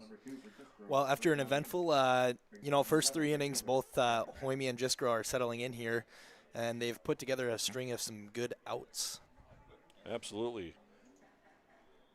So 2 strikeouts in a row as Trom went down on strikes to end the 3rd inning, and now Andel goes down on strikes to start the 4th, and Xander Rath steps to the plate. He reached on a fielder's choice and scored on a gapper to right center field that didn't really even quite reach didn't even come close to the fence. But Xander Rath with his blazing speed was able to score from first base on the double from Almaris to right center field. Yeah, Rath had a good jump on that ball, and with his speed, he trusts himself to get back if that ball had been caught. But another great pitch there from Jiskro, and that'll be his 2nd strikeout of the inning.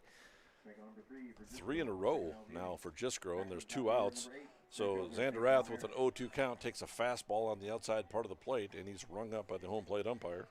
And back to the top of the order for the Vikings, and Mason Almaris flew out to right field, hit the ball hard in the 1st inning. In the bottom of the 2nd inning, with runners at 1st and 2nd, drove that double to right center field with the score tied at 2, and it scored 2 runs to make it a 4-2 lead for the Vikings, and then he would later score on the sacrifice fly by Kylan Swenson. Takes ball 1, it's 1-0, 3 strikeouts in a row from the right-handed pitcher, Gavin Jiskro. And those are his only 3 strikeouts of the game, so they've all come in a row. So Jiskro obviously starting to warm up a little bit. Here's a 1-1 pitch. Off speed, misses in. 2 balls and a strike. 74 pitches now for the right-hander. Yeah, and sometimes as a visiting pitcher, you settle into the mound. If you're not used to the mound you're pitching on, it takes a couple innings to get settled in on that. Swinging a line drive, base hit up the middle. Almaris hit it hard, It's got its second hit of the ball game. 4 hits now for the Kindred Vikings. Line drive single for Mason Almaris. Playing his college baseball at Science School down in Wahpeton for the Wildcats. Had himself a nice season.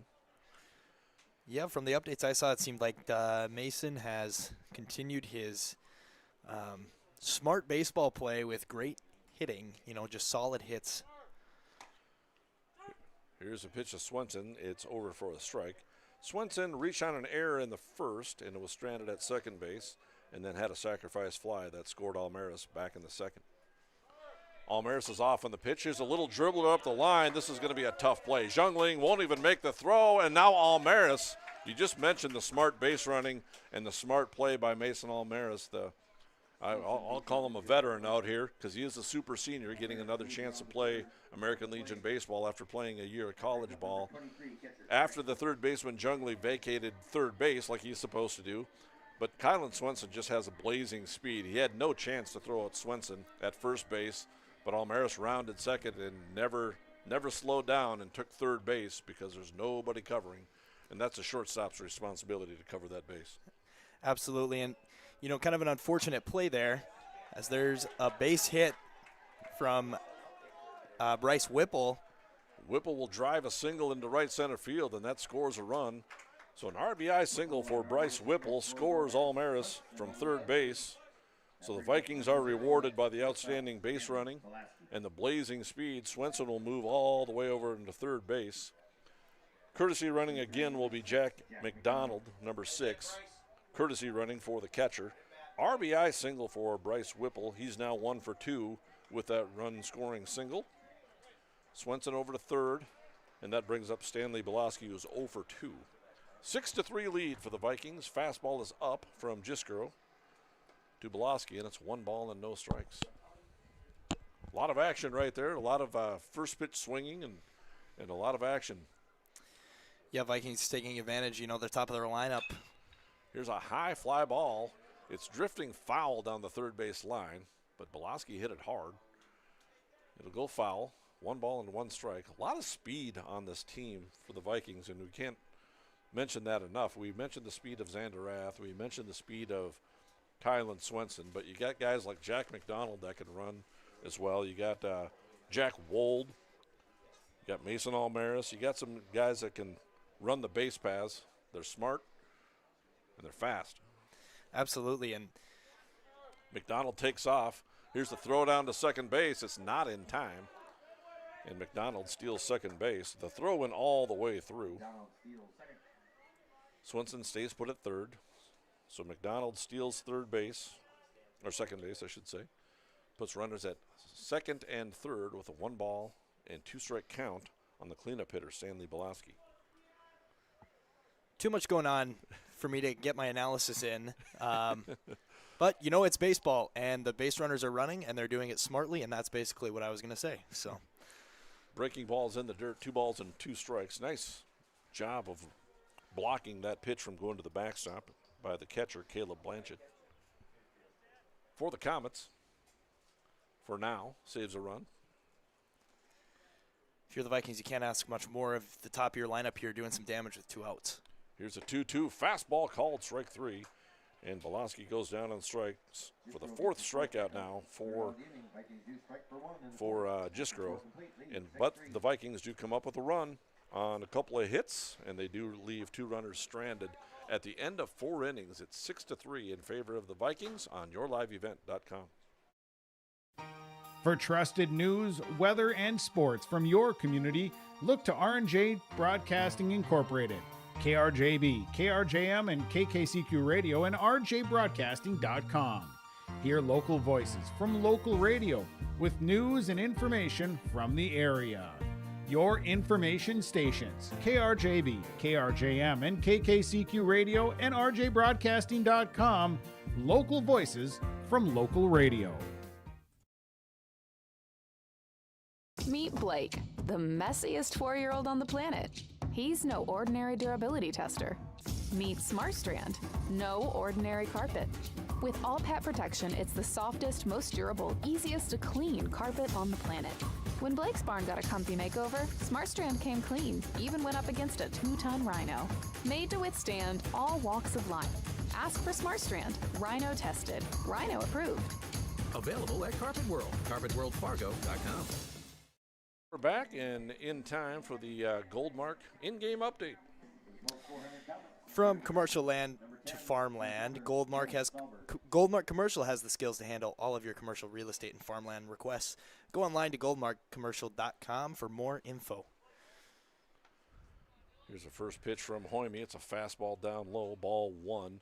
Here's your in-game update. Post 400 with 3 runs on 3 hits and 1 error. Vikings with 6 runs on 6 hits and 1 error. Vikings lead it 6-3. Here's a 1-0 pitch to the left-handed hitting center fielder Dylan Sahlberg. Count now rolls along at 1 ball and 1 strike. He's 1 for 1 with a single. Here's a pitch behind him. And so it's a 2-1 count. Owen Hoyme, the right-handed hitter on the mound. I'm Mike Berdinger, along with Michael Hall, bringing you American Legion Baseball on YourLiveEvent.com. Beautiful night for a ball game. This next pitch from Owen Hoyme will be his 71st pitch. It's over for a strike. 2 balls and 2 strikes. Comets sending up their 9 1-2 hitters. So Sahlberg at the plate now. And here's the 2-2. Fastball swinging a foul towards the Evergreens.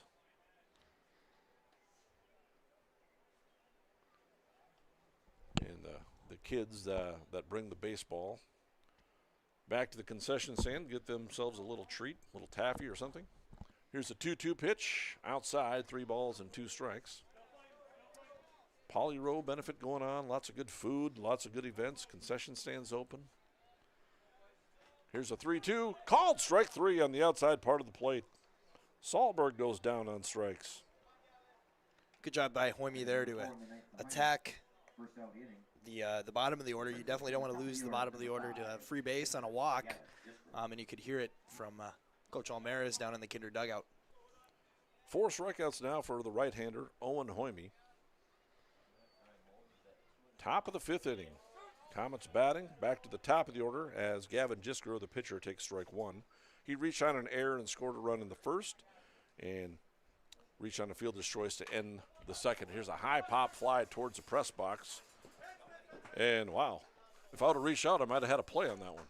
I got this pillar right in front of me. If you turn the camera right here, I couldn't quite reach right there, because I would have hit my hand on the pillar right here, or the wall, whatever it is.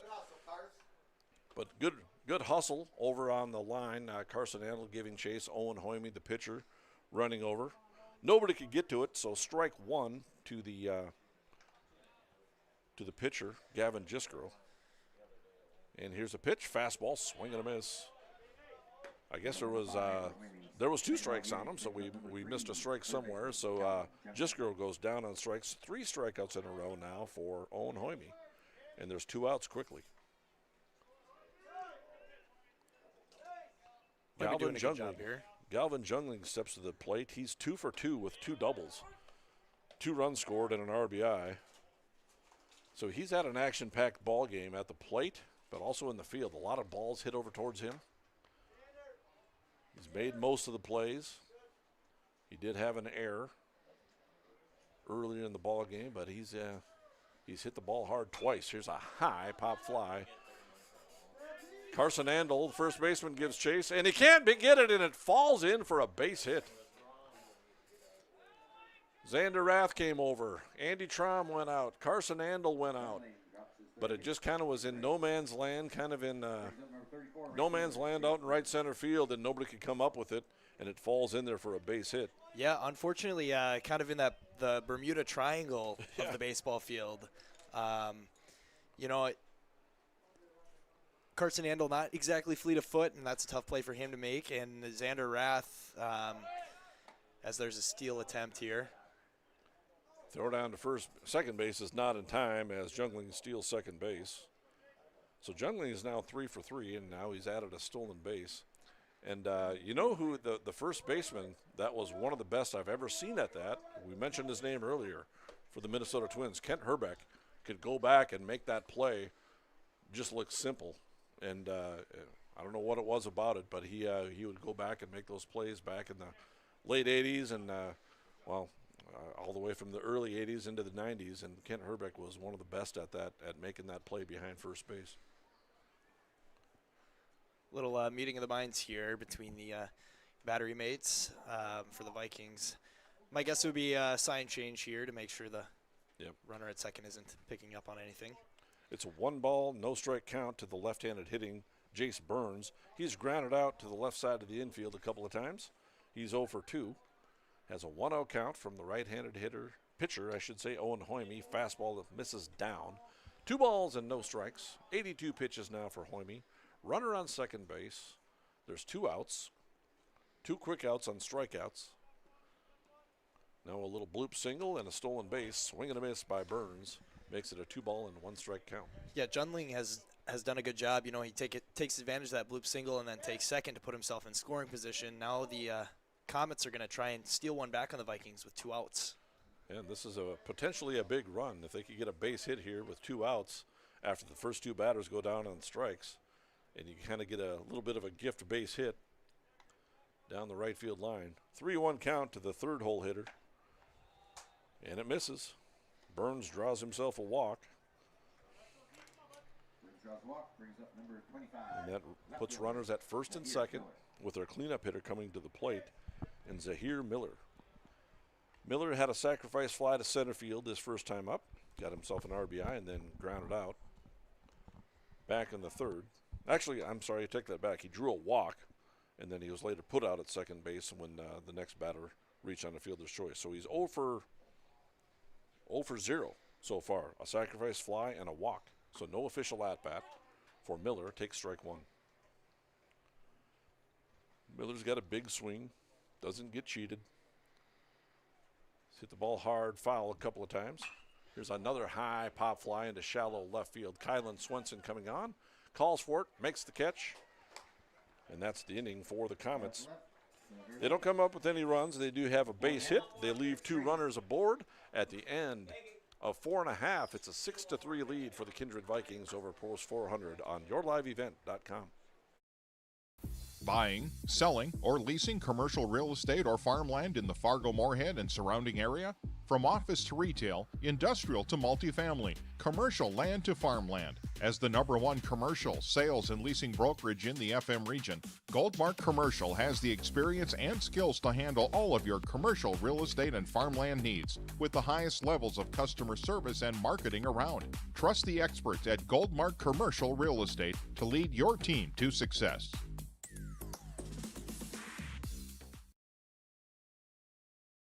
For any accounting needs you may have, Todd R. World Certified Public Accountant has you covered. From income tax planning, preparation, and consulting for individuals and businesses. Todd Wold CPA would like to wish the best to the teams competing and thank the coaches and players for their hard work and dedication throughout the season on and off the field, as anything can happen every night at the Diamond. For more information, go online to wold-cpa.com. That's wold-cpa.com. And we're back. Kindred Vikings lead it by a score of 6-3. Should remind you, coming up after the game, we will have the Todd Wold CPA post-game show for you. For any accounting requisitions from income tax planning, preparation, and consulting for individuals or businesses, go online to wold-cpa.com. Thank you, Todd Wold, for sponsoring our post-game show that you'll hear after tonight's game. And ironically, Mr. Jack Wold steps to the plate. And we got a flyover out in left field. I don't know if you get a shot of that. One of those lawnmower engine hang gliders, whatever they are. I have no idea what they're called. First pitch to Jack Wold is a strike. Wold is 1 for 2. He singled hard down the left field line, scored a run, and popped out to short back in the third. So 1 for 2. Jisco still on the mound for the Comets. That was his 85th pitch. It's over for strike 2, and Wold finds himself down on the count. No balls and 2 strikes. Swinging a foul chopped at the plate.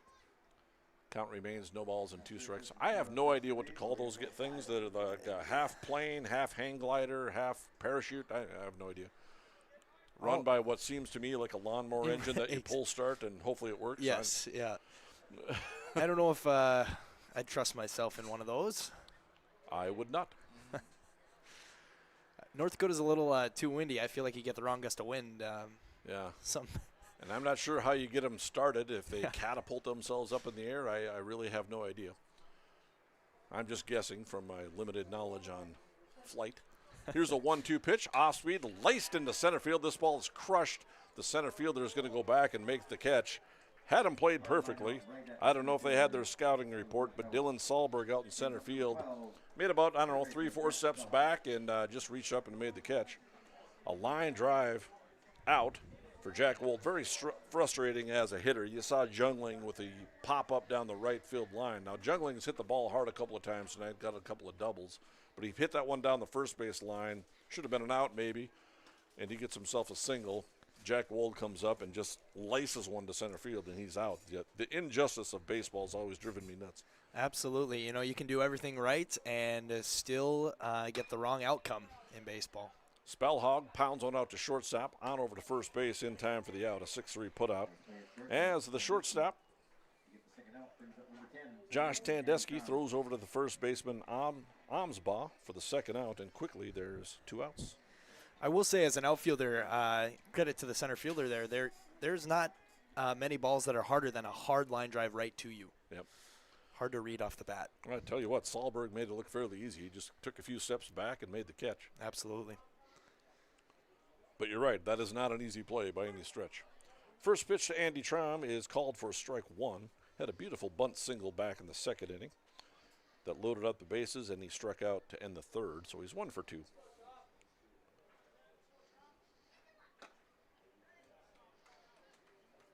Three in a row set down by the right-handed Jiskro. He's up to 92 pitches now. No balls and 2 strikes to the right-handed hitting Andy Traum.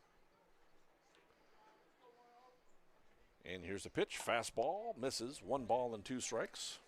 Traum had to kind of take a peek back to see if the umpire was going to call that one a strike.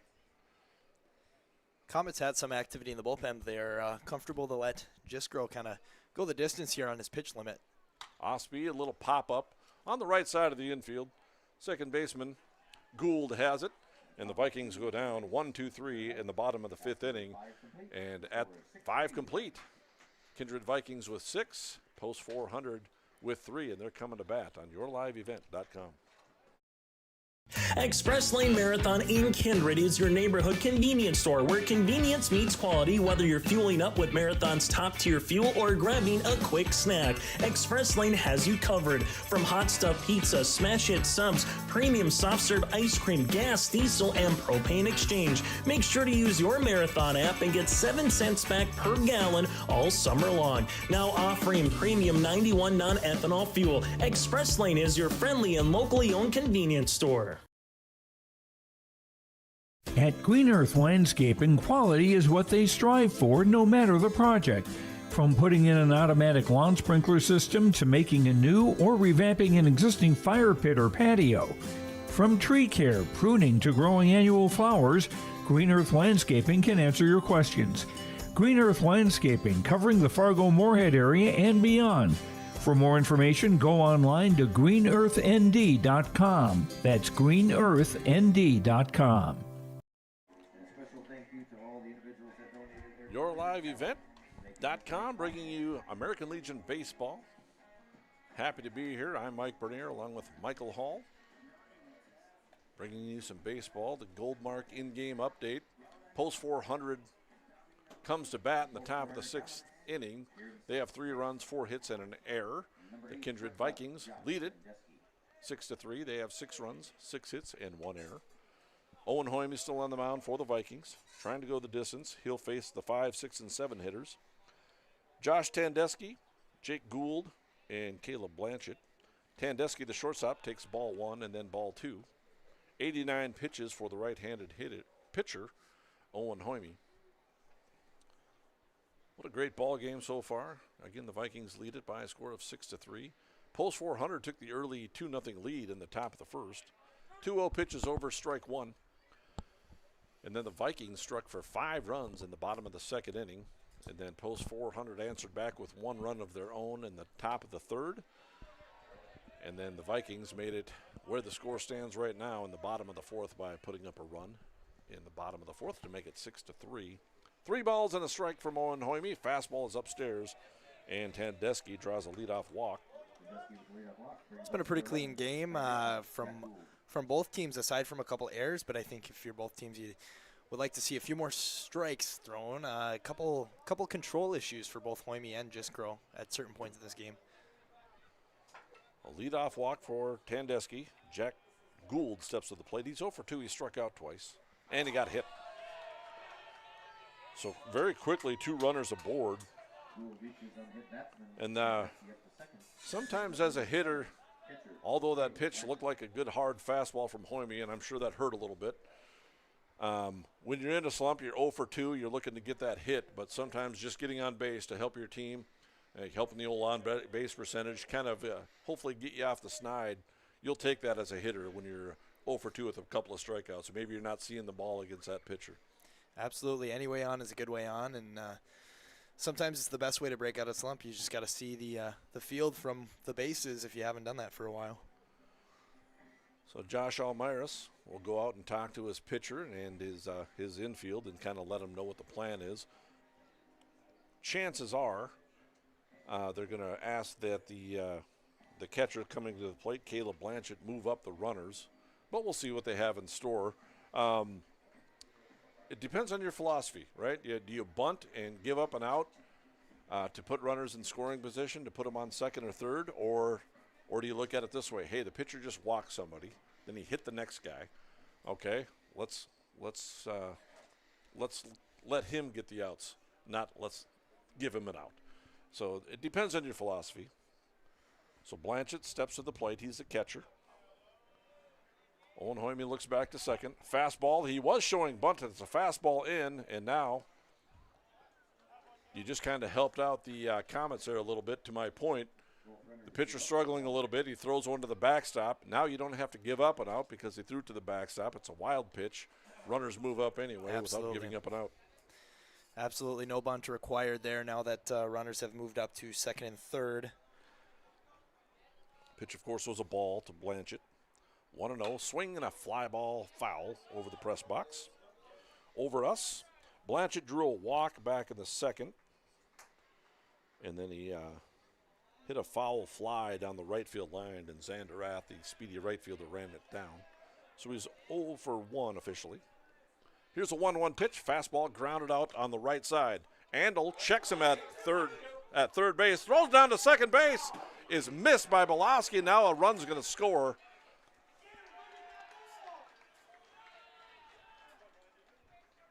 So, not sure who you give that error on. In my opinion, from my days of official scoring in professional baseball, I would give that error to Belowski, the shortstop. I feel that's a ball that should have been caught. Absolutely, and a fantastic play by Andel there to check the runner at third, get the out at first, and then make a throw to second that, it wasn't directly on target, but well within catchable area, in my opinion. And now here's a ball. This is going to go as a pass ball as it gets away from catcher Whipple, and Gould, who moved on to third base. Trying to explain the plays, but everything just keeps moving so fast. Exactly. So, yeah, you're right. A ground ball over to Andel. He does a great job of checking the runner back to third base.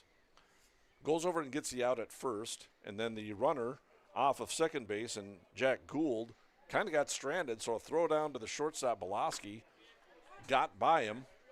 So it does go as an error, and Tandeschi comes across the score to make it 6-4 in favor of the Vikings. And here's a 1-1 pitch. This is going to get away, but it will not move the runner up to score, so Jack Gould remains on third base. So I'd say Gould. So Tandeschi has scored. No run batted in for Blanchett because Andel did check him back to first, and he scores on the error.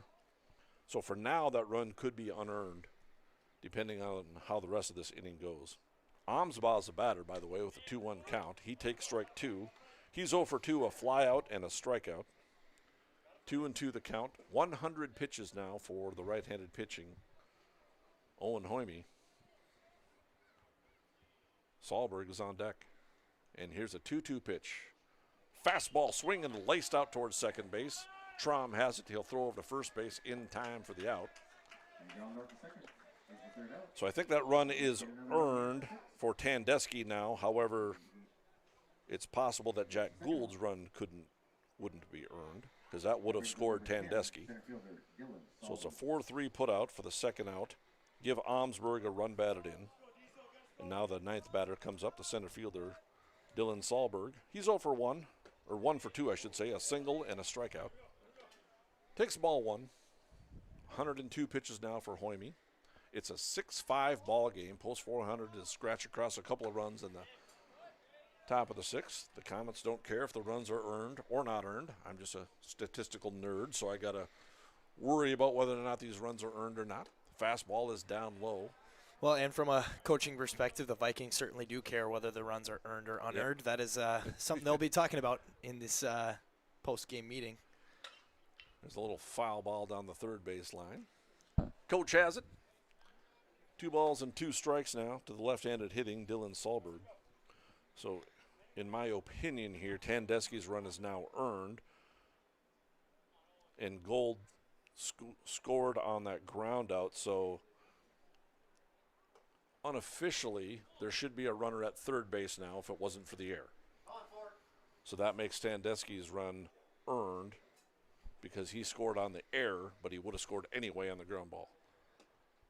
Here's a pitch down low. 3 balls and 2 strikes, if you're following along with what I'm saying at all. But in my mind, it makes sense, but I don't know if I'm coming across as making any sense. Fastball misses down low, and Sahlberg draws a walk. And remember, this inning started with a leadoff walk. So the second walk of the inning, now head coach Josh Almaris is making the slow walk out to the mound. And I think this is the second visit of the inning, so that'll do it for right-handed pitching Owen Hoyme. 107 pitches, and looks like he's going to exit the ball game with a 6-5 lead. Not sure who's going to come on to pitch, but we'll take a break here, and we'll come back with your pitching changes and your defensive changes on yourliveevent.com. Check out the YourLiveEvent.com free stage powered by Halstead Telephone Company and R&J Broadcasting Inc. at the Red River Valley Fair with a full lineup of great performers and shows each day. You'll enjoy live entertainment from Quick 56, Ashley Weiland, Slamabama, and more. The Red River Valley Fair is 3 weekends from June 28th through the 30th, July 4th through the 7th, and July 11th through the 14th. For entertainment schedules and more information on the YourLiveEvent.com free stage, check out RedRiverValleyFair.com. That's RedRiverValleyFair.com. Homegrown local radio is now worldwide with 24-hour streaming. Download the RJ Radio app to hear local voices from local radio with KRJB, KRJM, and KKCQ 24 hours a day from anywhere. You can listen to your favorite programs like the RJ Family Morning Show, local news, farm markets, music, high school sports, church services, more from anywhere. KRJB, KRJM, and 96.7 KKCQ is streaming on the RJ Radio app. Download it to your device and take us with you wherever you go. And we're back. Kindred Vikings making some defensive changes. Stanley Belaski will come in from the shortstop position, and he'll come on to pitch to try to work the Kindred Vikings out of this inning. Owen Hoyme exits the ball game. He was being designated hit for anyway, so he comes out of the ball game. Jack Wold enters as the designated hitter, and he'll replace Belaski at short. So the line, Owen Hoyme is still responsible for the runner on first base. So his line isn't very complete as of yet. As of right now, Owen Hoyme has 5 2/3 innings pitched. He allowed 3 hits, 5 runs. Right now they do have only 1 listed as earned. It could possibly become an earned run, depending on what this batter does. Hoyme walked 5 and he struck out 5 in the ball game. First pitch from Belaski is a swing and a miss. Back to the top of the order, and the pitcher for the Comets, Gavin Jiskro. Jiskro reached on an error, hit into a fielder's choice, and struck out. He's 0 for 3 officially. And the pitch, swing and a miss, strike 2. Boloski very quickly works a couple of strikes. It's an 0-2 count. Exactly what you want to do as a pitcher here is come into the game and not mess around at all and attack the first batter you see. Work ahead in the count. So Owen Hoyme could still be the winning pitcher. The runner goes, throw down to second base is in plenty of time. They got him standing up. And so Boloski will get himself a third of an inning pitched and without setting down a hitter. However, the Comets in the top of the 6th inning come up with a couple of runs. There were no hits, and there was an error, and no runners left on base. At the end of 5 1/2, the Vikings lead it by a score of 6-5 on yourliveevent.com. Meet Blake, the messiest 4-year-old on the planet. He's no ordinary durability tester. Meet SmartStrand, no ordinary carpet. With all pet protection, it's the softest, most durable, easiest to clean carpet on the planet. When Blake's barn got a comfy makeover, SmartStrand came clean, even went up against a 2-ton rhino. Made to withstand all walks of life. Ask for SmartStrand, rhino tested, rhino approved. Available at Carpet World, carpetworldfargo.com. Express Lane Marathon in Kindred is your neighborhood convenience store where convenience meets quality, whether you're fueling up with Marathon's top-tier fuel or grabbing a quick snack. Express Lane has you covered. From hot stuff pizza, smash hit subs, premium soft serve ice cream, gas, diesel, and propane exchange. Make sure to use your Marathon app and get 7 cents back per gallon all summer long. Now offering premium 91 non-ethanol fuel. Express Lane is your friendly and locally owned convenience store. And we're back, bottom of the 6th inning. Kindred Vikings coming to bat. They'll send up Carson Andel, Xander Rath, and Mason Almaris. Those are the 8, 9, and 1 hitters. Mike Bernier, along with Michael Hall, bringing you American Legion Baseball on yourliveevent.com. Here's your Goldmark in-game update. Post 400 with 5 runs on 4 hits and 1 error. Vikings with 6 runs on 6 hits and 2 errors. And the Vikings coming to bat in the bottom of the 6th inning. Comets looking for a shutdown inning here after they get 2 runs in the top half of the 6th. First pitch to Andel is over for strike 1. Andel walked with the bases loaded, got himself an RBI in the 2nd inning. He struck out in the 4th, so 0 for 1 officially. The 0-1 pitch is in the dirt. 1 ball and 1 strike. Gavin Jiskro still out on the mound. For the Comets, he's thrown 96 pitches now. Owen Hoyme threw 107 before he exited the ballgame. Here's a 1-1 pitch in the dirt. 2 balls and a strike. Even though that skipped off the plate, the catcher scooped it out of the dirt nicely and tried to frame that one. Yep. Yep. Didn't get the call. Comets sticking with Jiskro here. Swinging a little line drive towards the third baseman, Jungling. He'll come up with the play. Kind of off the end of the bat, off of Carson Andel. He hit it on a line, but wasn't a screamer. It was off the end of the bat, and there's 1 away. If Jiskro can make it through this this entire inning, I believe the pitch count rule in the American Legion is 105 pitches. That's a big win for the Comets. I was a little surprised that Jiskro's back out here after you get a couple runs. It's almost nice to start an inning fresh as a pitcher rather than come into the middle of an inning. Xander Rath, the batter, he swings and misses at the first pitch. Reached on a fielder's choice, later came around to score, and then he struck out back in the 4th. So he's 0 for 2 officially with a run scored. Fastball misses. Xander Rath shows bunt. Not afraid to bunt for a single.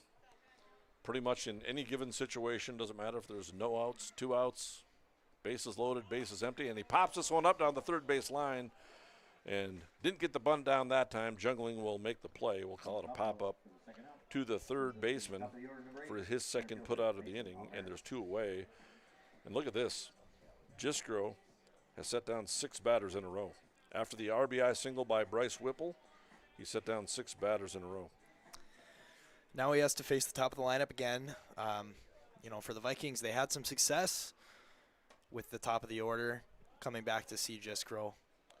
Yes, it's Mason Almaris. He's 2 for 3 on the day. He flew out hard to right field. Had a big 2-run double back in the 2nd inning, came around to score, and then had a single in the 4th and also came around to score as well.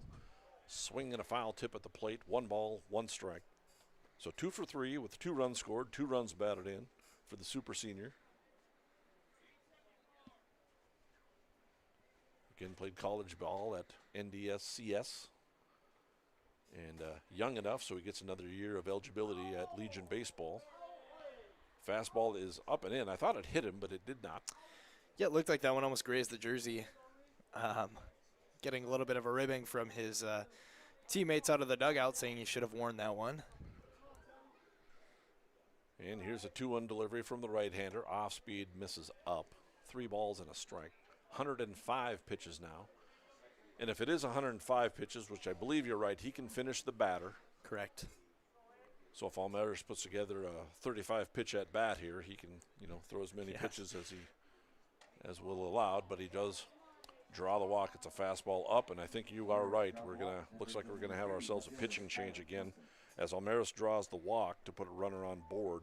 Kylan Swenson would be the batter, but the slow walk out to the mound. And I think on the pitch count rule, we're going to have ourselves a pitching change. Kindred Vikings lead it by a score of 6-5. We're in the bottom of the 6th inning. And we'll kind of leave it here just for now, just to make sure that they are going to make that pitching change, and they are on the pitch count. So we'll take a break on yourliveevent.com. Buying, selling, or leasing commercial real estate or farmland in the Fargo-Moorhead and surrounding area?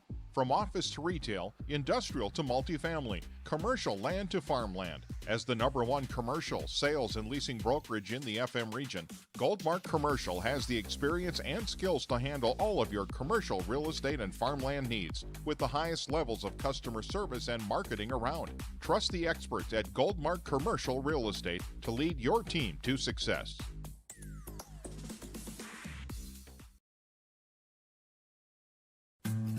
Green Earth Landscaping offers a full range of services, including commercial and residential landscape design and installation, maintenance and sprinkler services.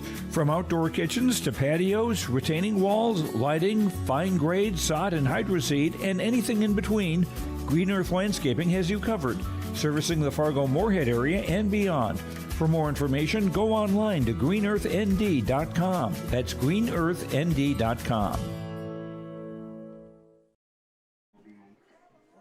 For the Comets, the second baseman, Jack Gould, will come on to pitch for the Comets, and the pitcher, Gavin Jiskro, they'll just do a straight switch, so Jiskro will go out and play second base.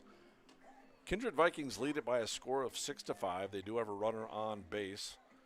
If that run should come across the score, that would be charged to the starting pitcher, Jiskro. For Jiskro, he did go 5 2/3 innings pitched, allowed 6 hits, 6 runs, 4 of them earned, walked 5 and struck out 4 Kindred Vikings. Pitched a nice ball game and kept his team in play. So I'd like to thank the sponsors for bringing you tonight's ball game. For the Poly Row benefit, you could go to the find the QR code on the Facebook page, and again, thank you for our sponsors, and you can continue to donate for the online gifts, boosted 20% if you go and find that QR code from Lend a Hand Up. Runner goes on the pitch, throw down to second base is in time, and Mason Almaris is gunned down on the play. From the first pitch from the pitcher, Jake Gould, and the runner gunned down to end the inning. It's a 2-6 putout for the third out of the inning. And for the Vikings, they come up with no runs, no hits, no errors, and nobody left on base. At the end of 6 innings, it's a 6-5 lead for the Vikings over Post 400, with Belowski coming to try to close this one out to win the first game on yourliveevent.com. Make your stop before or after the game at the Knickerbocker in Hickson, North Dakota. Stop out throughout the week for mouth-watering lunch specials weekdays and mark Friday nights down on the calendar for prime rib, ribeye steak, or some walleye at the Knickerbocker. For more information or to find out about daily specials, give the Knickerbocker a like on Facebook by searching the Knickerbocker. Great food and good people. You can find it all at the Knickerbocker in Hickson, North Dakota. For any accounting needs you may have, Todd R. World Certified Public Accountant has you covered. From income tax planning, preparation, and consulting for individuals and businesses. Todd Wold CPA would like to wish the best to the teams competing and thank the coaches and players for their hard work and dedication throughout the season on and off the field, as anything can happen every night at the Diamond. For more information, go online to wold-cpa.com. That's wold-cpa.com. Stanley Belaski steps to the mound for the Vikings. Belaski came in relief and was helped out by his infield and specifically his catcher Bryce Whipple, throwing out the base stealer. And here's on the first pitch, a high pop fly in the infield. Andy Trom's got it measured, and there's one away. We're back to the top of the order, and now the second baseman Gavin Jisker on the first pitch hits a high pop fly in the infield, and there's one away quickly. Calvin Jungling steps to the plate. He's 3 for 3, 2 hard-hit doubles, and then a not-so-hard-hit single down the right field line. But either way, it looks like a line drive in the box score, right? Absolutely. All hits look the same in the box score. 3 hits for Jungling. Swinging a high fly ball into left field. This one's fairly deep. Kylan Swenson goes back pedals, and he runs it down.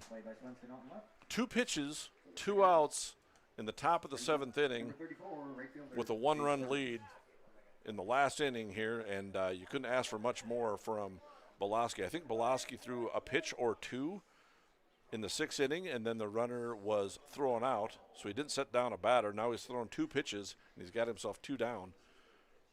And now Burns is up to his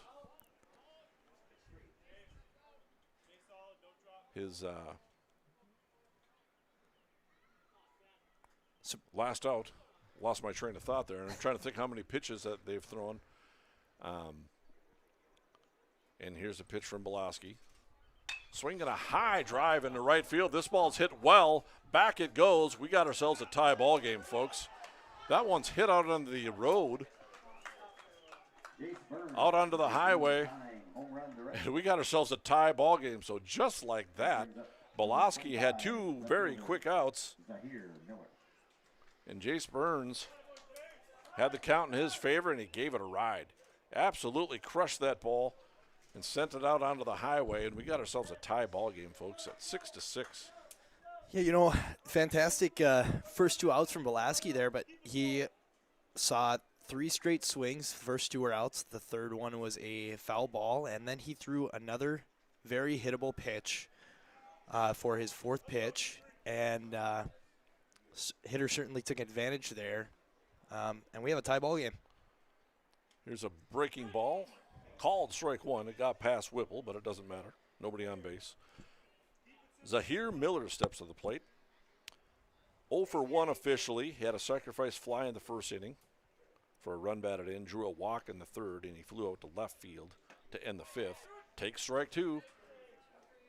So post 400, comes back and ties it up. A solo blast to deep right field.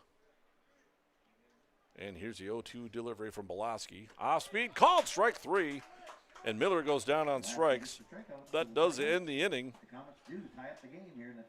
But they tie the ball game up on the solo home run by Jace Burns. A blast to right field ties this one up at 6. And the Kindred Vikings trying to walk it off in the bottom of the 7th on yourliveevent.com.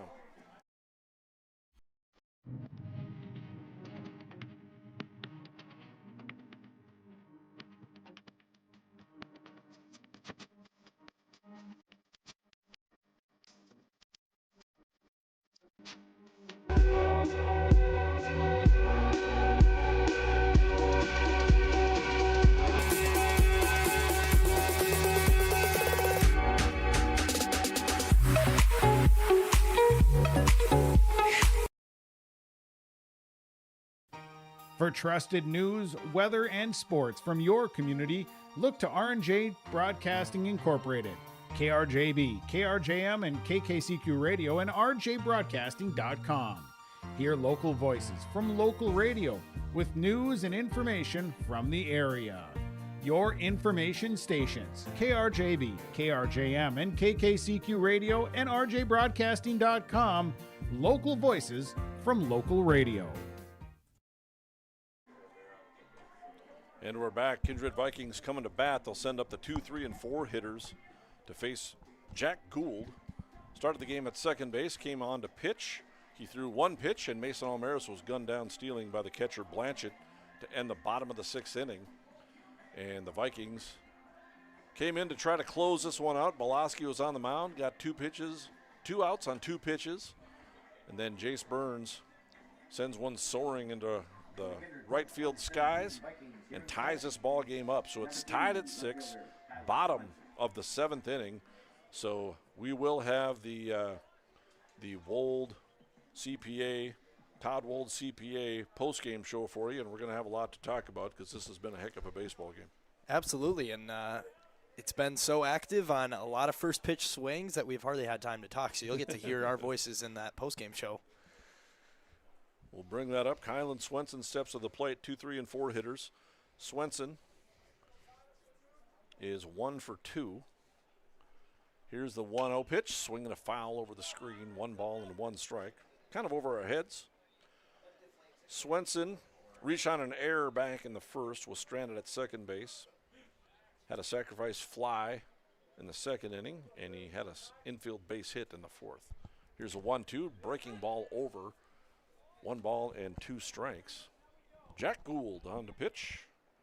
Does end the line for Jiskro. 5 2/3. 6 hits allowed, 6 runs, 4 earned. Swinging a high fly ball into center field. Shallow. Sahlberg comes on and makes the catch, and there's 1 away. That one hung up in the air just a little too long for Swenson, and Sahlberg able to come in and make the play. I get the feeling from watching Sahlberg, even though it's been limited just to this game, that he doesn't let a lot of balls drop. Right, he come on and made that catch. And look who's batting. One Bryce Whipple. Last time he had a situation similar to this, hit himself a walk-off grand slam against Central Cass. I should say Castleton. Takes a pitch over for strike 1. Whipple is 1 for 2 with an RBI single. Takes ball 1, 1 ball and 1 strike. Jack Gould on to pitch. Has 1 out. There's nobody on. And the pitch, fastball, over for strike 2. 1 ball and 2 strikes. Gould seems to change speeds well. He's got a pretty decent fastball, but he's throwing some off-speed pitches, kind of keeping the hitters off balance. And here's a 1-2 off-speed. Misses. 2 balls and 2 strikes. Yeah, and that makes things especially difficult for the Vikings as they had timed up, the starting pitcher for 6 full innings, and then you get to the 7th and you have to kind of restart, and you only have 1 inning to do it. Here's a 2-2. Off-speed, swing and a miss. Strike 3. Whipple goes down on strikes and 2 outs. First strikeout for Gould. Brings up Stanley Boloski, now the pitcher. He's 0 for 3 in tonight's ball game. So Boloski will get charged with that blown save, but he can help his own cause and work his way on base here and score that winning run. Then he'll be the winning pitcher despite blowing the save. Pitches a ball. 1-0 the count. Jack Wold is on deck.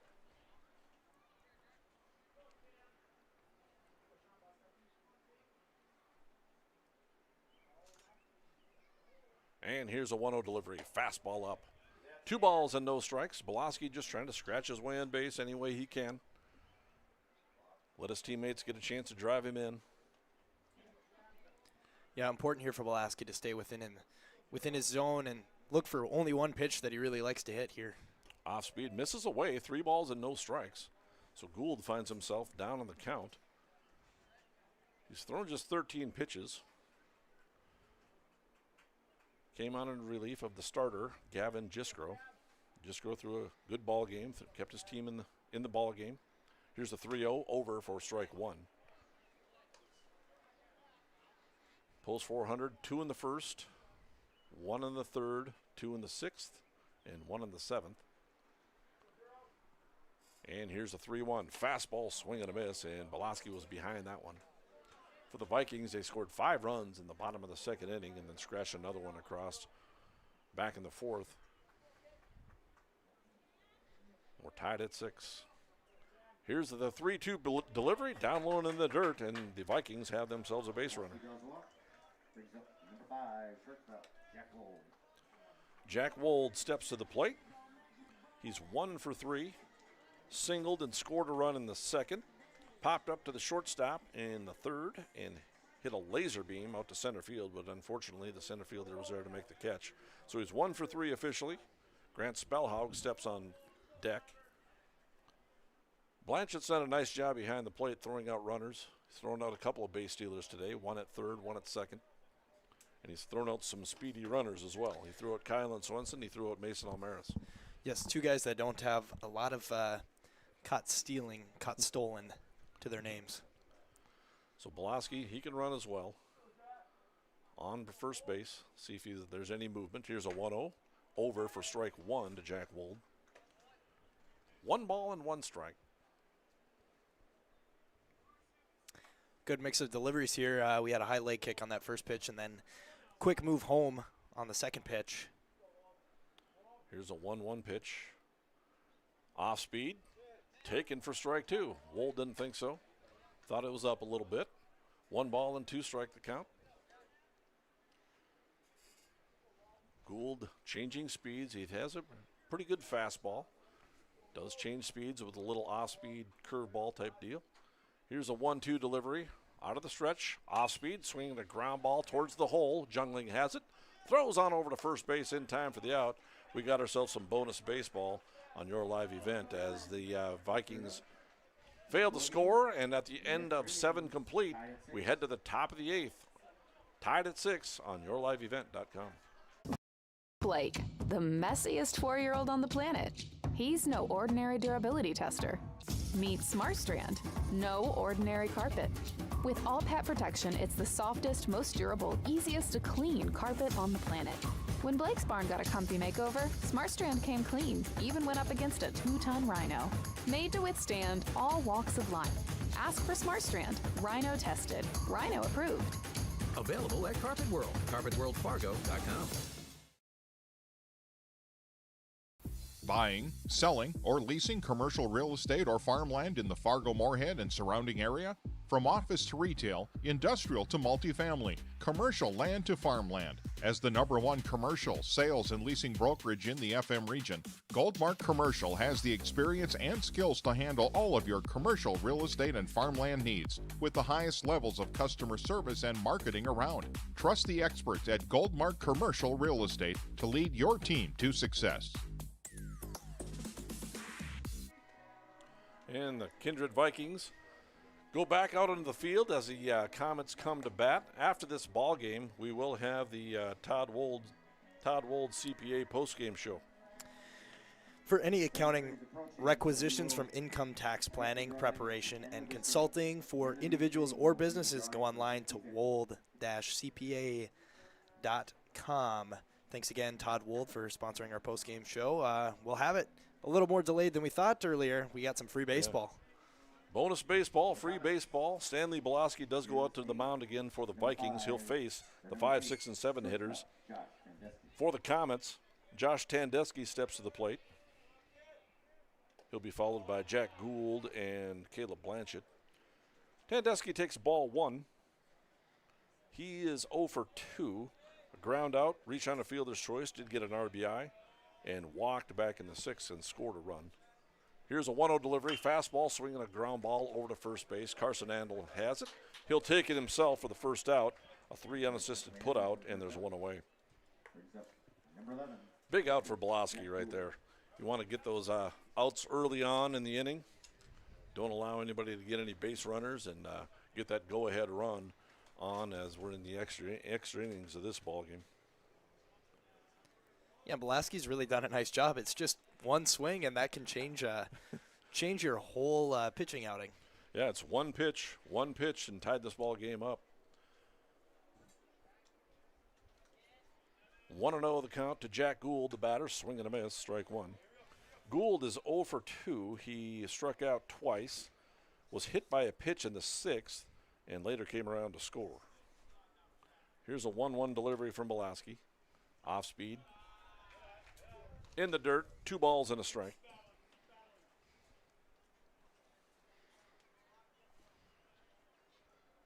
Belaski wears number 0. And here's a 2-1 delivery to the right-handed hitting Jack Gould, way up. 3 balls and a strike. Comets just hoping Gould gets on base any way he can here. They'll take a walk. They'll take a hit by pitch. They'll take a catcher's interference. Here's a 3-1. Fastball swing and a foul to the screen. And the count fills at 3 balls and 2 strikes.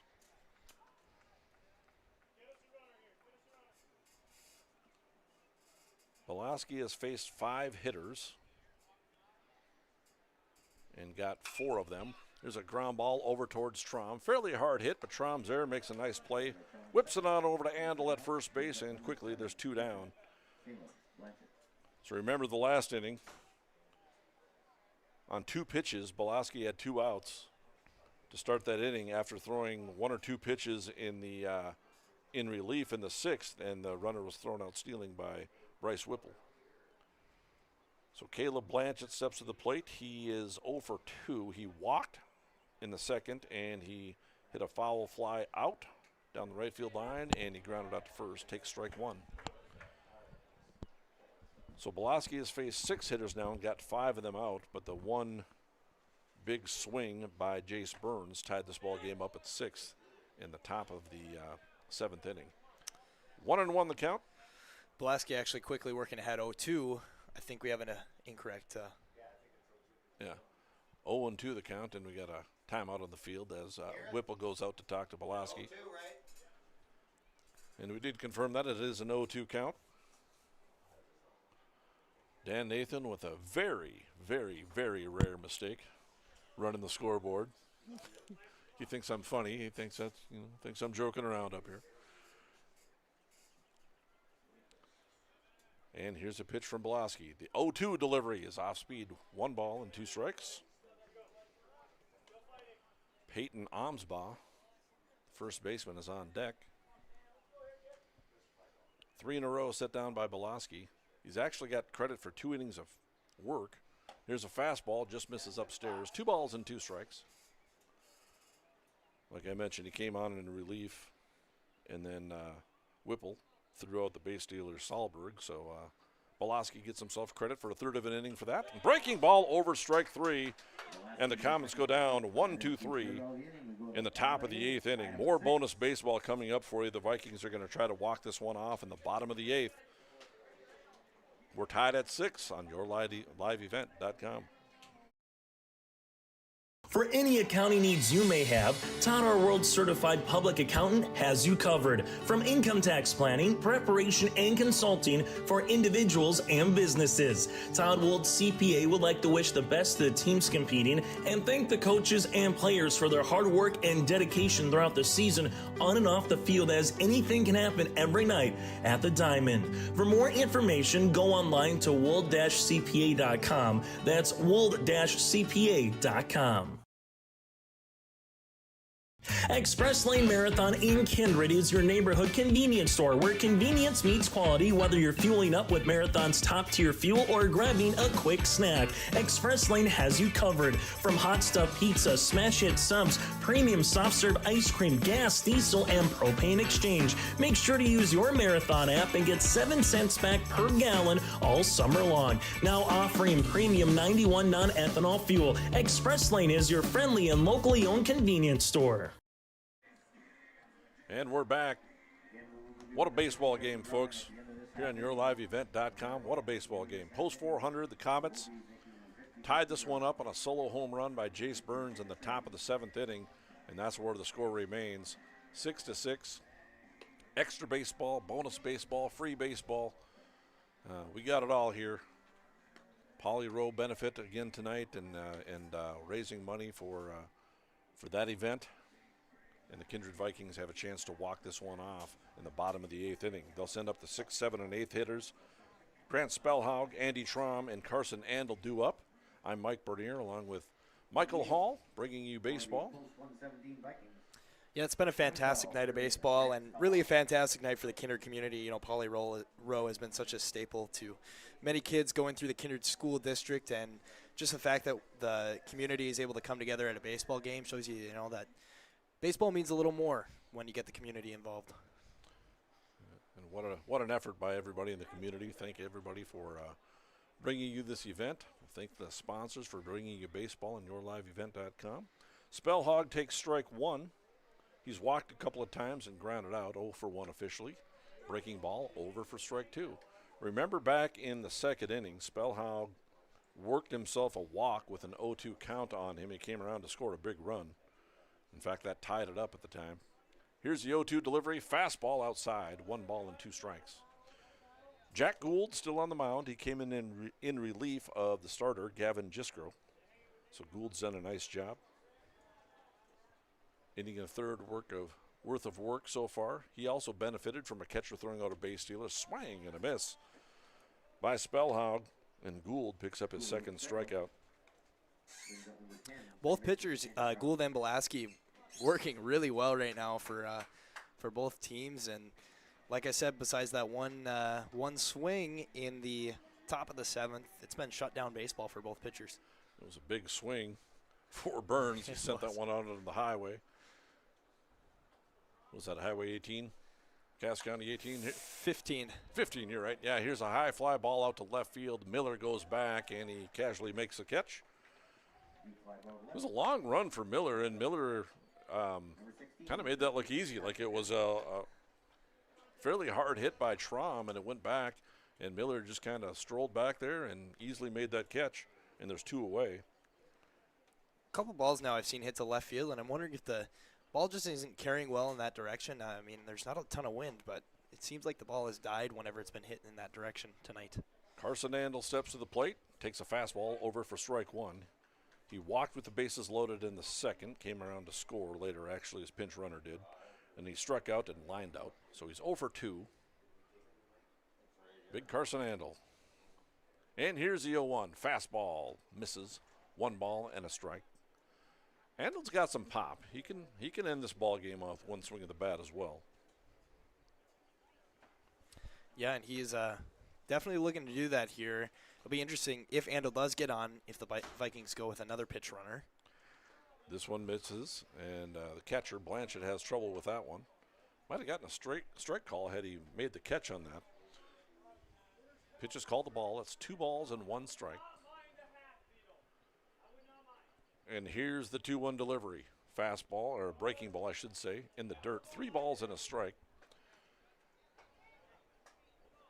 I'm not going to say anything about Andel's speed, but you're right. If he does reach on a walk or a single or something like that, you're likely to see a pinch runner. Here's a 3-1 delivery, and it misses, and he does draw that walk. We'll see if Coach Almaris does put another pinch runner out onto the field. Lucas Dahl pinch ran back in the second inning and later came around to score. So Andel draws the 2-out walk. It brings up.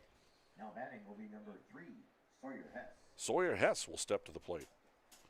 So Xander Rath being pinch hit for, he was 0 for 3 with a run scored. Sawyer Hess steps to the plate. Where's number 3? Sawyer takes a big old swing when he does get a pitch he can handle, so he can swing the bat. We're not going to see a pinch runner for Carson Andel.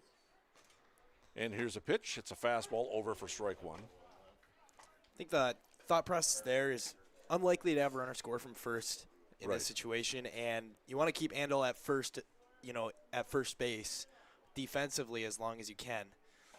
If he gets to second base, I wouldn't be surprised if we see a pinch runner. And here's the deal. Lucas Dahl already played in the game, so he might not be eligible to come back into the game. And Jack McDonald has pinch ran as well. Now Sawyer Hess is batting, so I'm not sure who that pinch runner would be because we don't have anybody else on the bench, and so that plays into this ball game as well. It's a 2-1 count to Sawyer Hess. If he gets a pitch to his liking, again, Sawyer Hess does take a big old hack, and it's fun to watch. Fastball way upstairs, or an off-speed pitch, I should say, way upstairs. Misses badly. 3 balls and a strike. First kind of struggle with control we've seen from Gould so far. He's been really on top of it, and these last two batters just losing it a little bit. And swing and a miss by Hess. There's that big swing you were talking about, Mike. Count rolls along at full. Well, Carson Andel's going to have himself an opportunity to take off. There's 2 outs. Count is full. And off in the pitch he goes. Swing and a little ground ball over to Jungling at third. He's got it. Throws on over to first base in time for the out. And we're going to go to the 9th. We're tied at 6. Comets coming to bat in the top of the 9th inning on yourliveevent.com.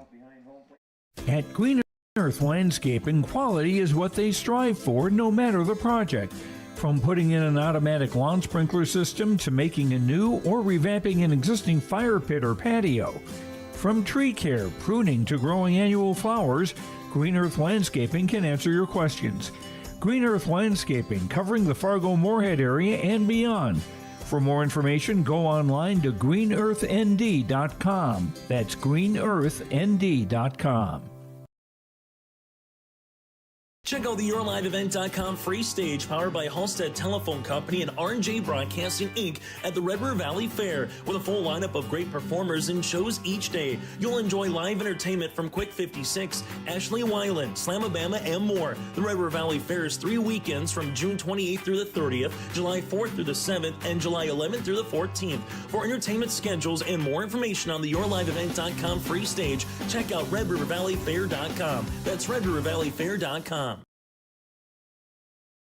Homegrown local radio is now worldwide with 24-hour streaming. Download the RJ Radio app to hear local voices from local radio with KRJB, KRJM, and KKCQ 24 hours a day from anywhere. You can listen to your favorite programs like the RJ Family Morning Show, local news, farm markets, music, high school sports, church services, more from anywhere. KRJB, KRJM, and 96.7 KKCQ is streaming on the RJ Radio app. Download it to your device and take us with you wherever you go. And we're back. We head into the top of the 9th inning. Mike Bernier along with Michael Hall bringing you American Legion Baseball and YourLiveEvent.com. They're going over the raffle right now, and there's a pretty good dollar amount there for that 50-50 raffle. Yeah, we got one lucky winner tonight that came with a $1,220 in the 50-50 raffle. So, again, that just shows the fantastic night we've had here for the Poly Row benefit, and want to thank everyone again for coming out, and thank you for watching tonight on your live event.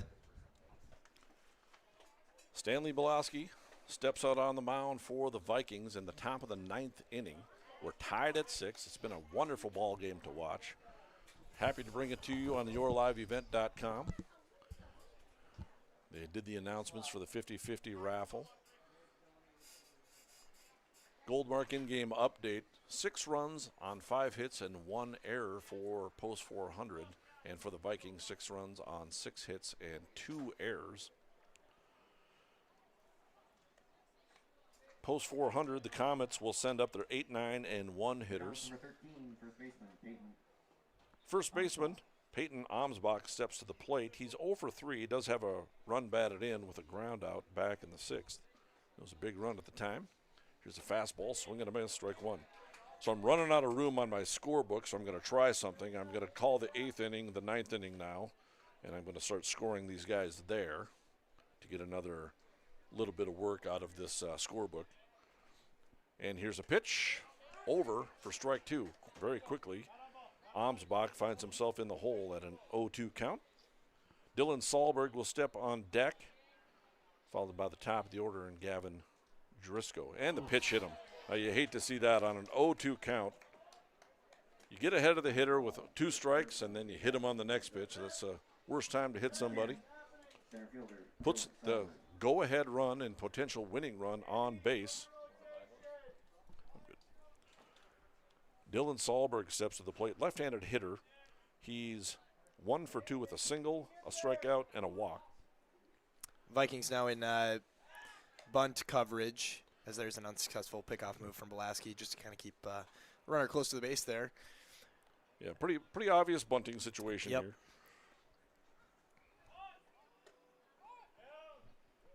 And the runner goes, and he's thrown out at second base. Whipple throws out another base stealer. What a job that the catchers have done in this ball game.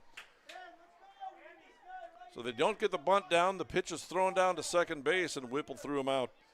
Caught stealing.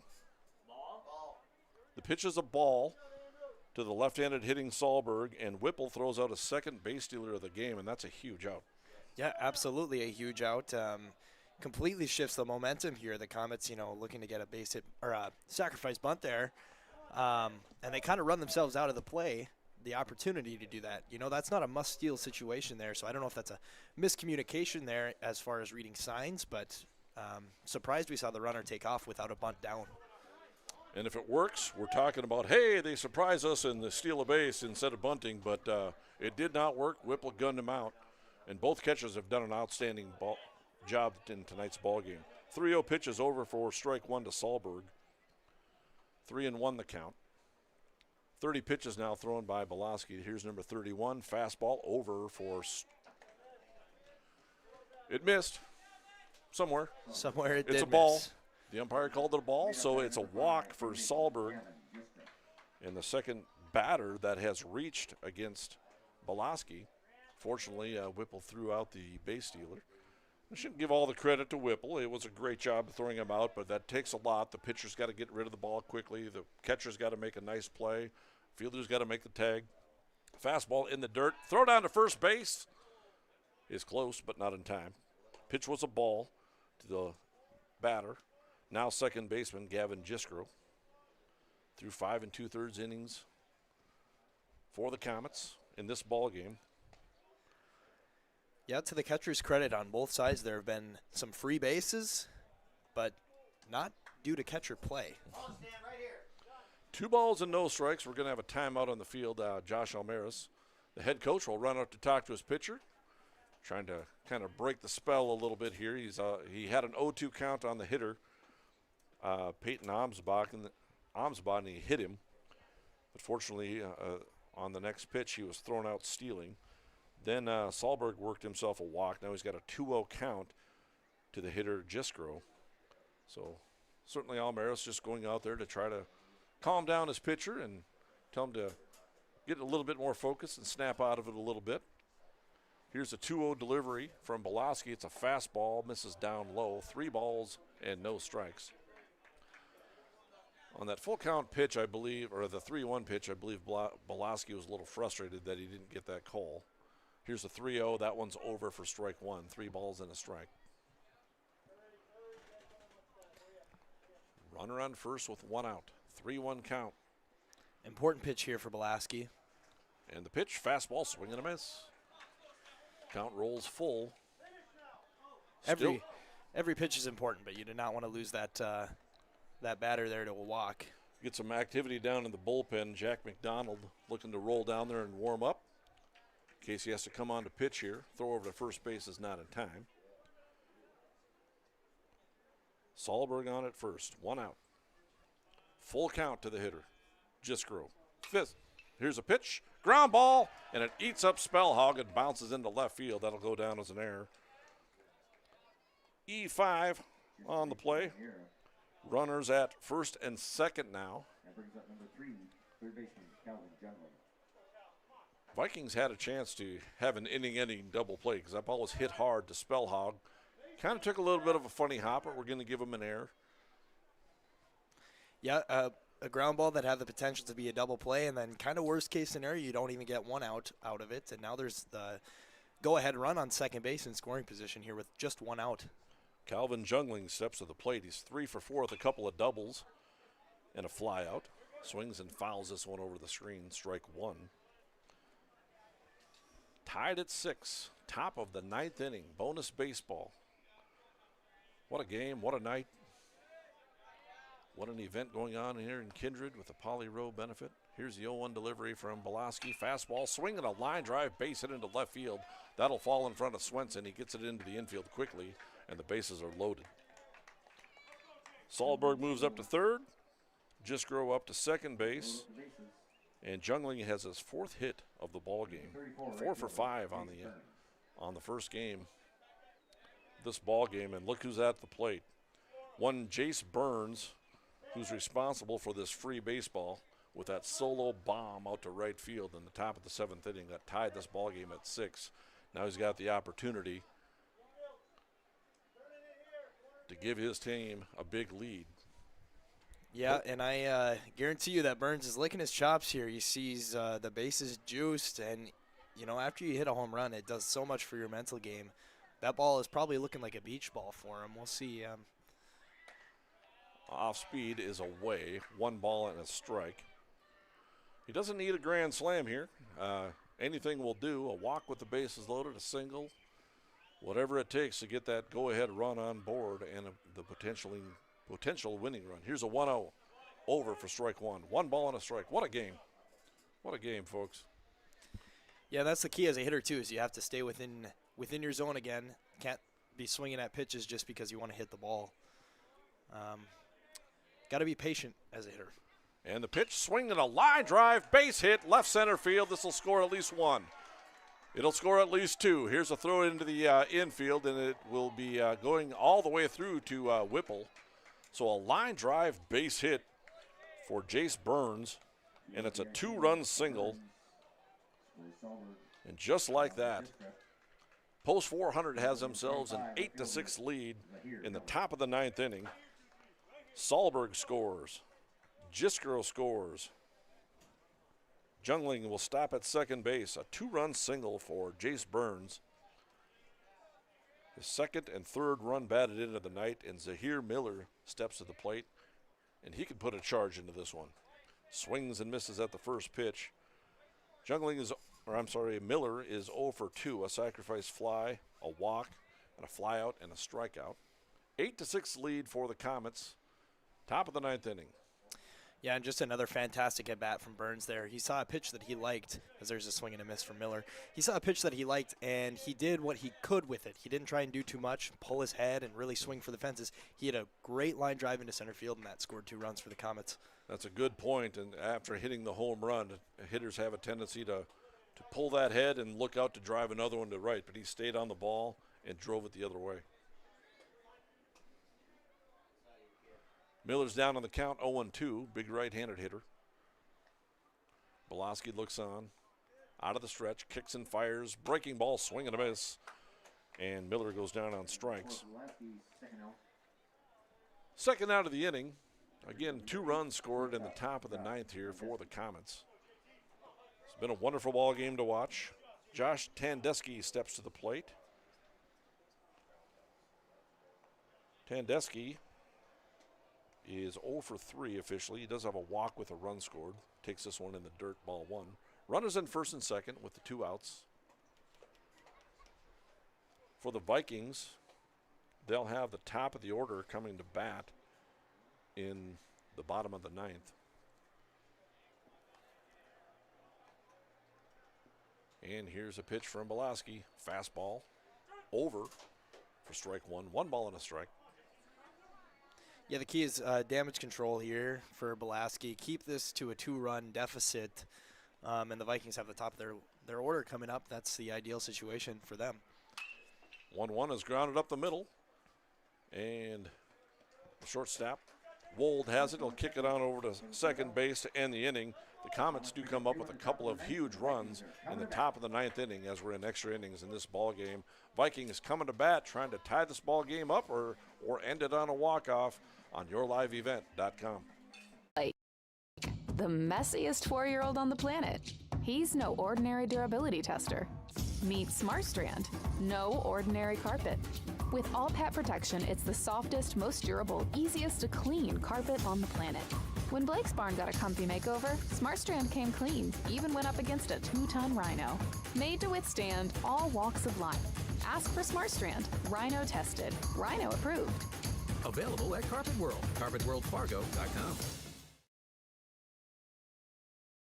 Express Lane Marathon in Kindred is your neighborhood convenience store where convenience meets quality, whether you're fueling up with Marathon's top-tier fuel or grabbing a quick snack. Express Lane has you covered. From hot stuff pizza, smash hit subs, premium soft serve ice cream, gas, diesel, and propane exchange. Make sure to use your Marathon app and get 7 cents back per gallon all summer long. Now offering premium 91 non-ethanol fuel. Express Lane is your friendly and locally owned convenience store. 4-5-9. And we head to the bottom of the 9th inning. On yourliveevent.com, Kindred Vikings sending the top of the order up. They find themselves down by 2 runs here in extra innings as the Comets, on a 2-run single by the right fielder, Jace Burns, left-handed hitter, drove one into left center field, scored a pair of runs, and that's where we stand now by a score of 8-6. Post 400, the Comets on top of the Vikings. Vikings will send up Mason Almaris, Kylan Swenson, and Bryce Whipple. Almaris steps to the plate. He's having a nice day at the plate. He's 2 for 3. A hard fly out to right field his first time up. Hit a big 2-run double, later came around to score. That was in the 2nd inning. In the 4th, he singled and scored a run. And then he drew a walk in the 6th and got gunned out stealing. He'll lead it off, trying to scratch his way on base. Takes fastball, strike 1. Jack Gould still out on the mound. He's done a fabulous job for the Comets. Gould is 2 1/3 innings pitched and has yet to allow a hit. Here's a high fly ball into right field. The right fielder Burns goes back and he makes a catch. Now that's twice now that Burns has fooled me. I didn't think he was going to catch that one, but he just kind of goes back there and reaches out and makes a catch. Yeah, great job by Burns there. Another good, ball hit just a little too high for Almers. You run out of room quick there at the right field fence, but Burns able to keep that one within the ballpark and make the catch. Here's the line so far for Gould. He's 2 2/3 innings pitched, hasn't allowed a hit, hasn't allowed a run, has walked 2 and struck out 2, and now he's hit a batter as Kylan Swenson will get on base with a hit batsman. That does send the tying run to the plate for the Vikings, and that's not far out of the question at all because Whipple can tie this ball game up by hitting one off the scoreboard out there and making this an 8-8 ball game. So Swenson is on after getting hit with a pitch.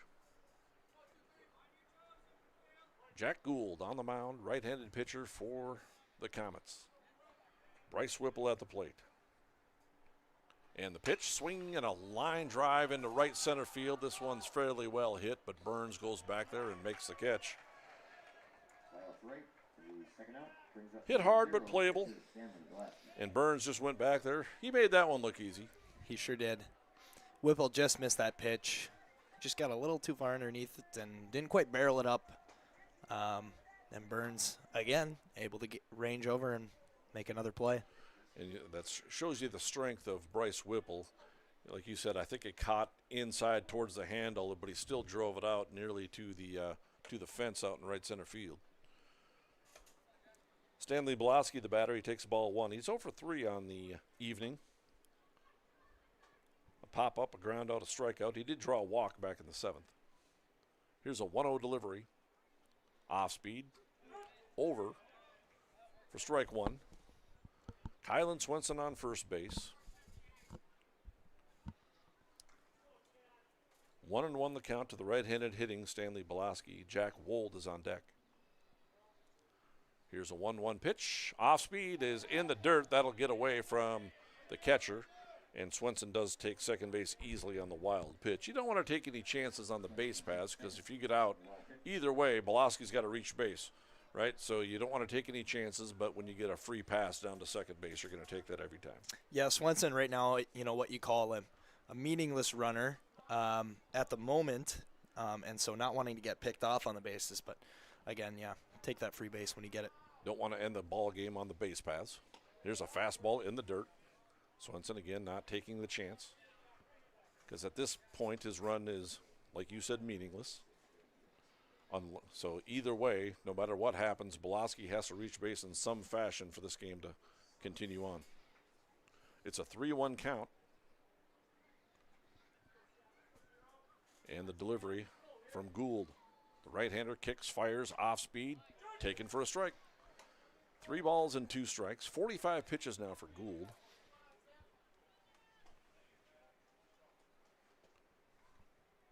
Stanley Belaski, the hitter. The sun starts to peek out right at this moment. Here's a 3-ball, 2-strike count. In the dirt, and it skips away. Belaski does draw the walk. Swenson will take third base on the wild pitch.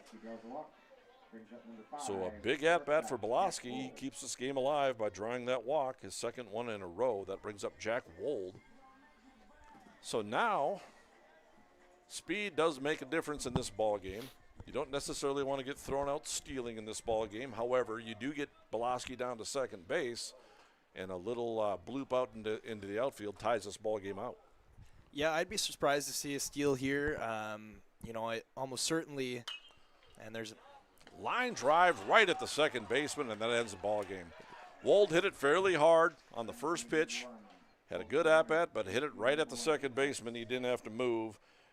And Jiskro, the starting pitcher, now playing second base, makes a catch, and that ends the ball game. As post 400, the Comets win this one by a score of 8-6. We will have a second game later in this evening, but after this, we'll take a break and we'll come back with the Todd Wold CPA postgame show on yourliveevent.com.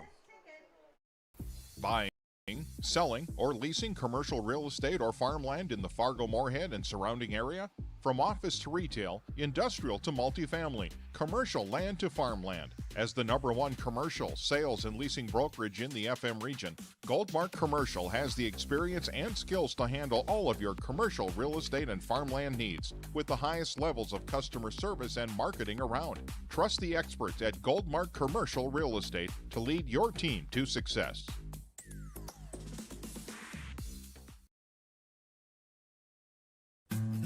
Green Earth Landscaping offers a full range of services, including commercial and residential landscape design and installation, maintenance and sprinkler services. From outdoor kitchens to patios, retaining walls, lighting, fine grade, sod and hydroseed, and anything in between, Green Earth Landscaping has you covered, servicing the Fargo-Moorhead area and beyond. For more information, go online to greenearthnd.com. That's greenearthnd.com.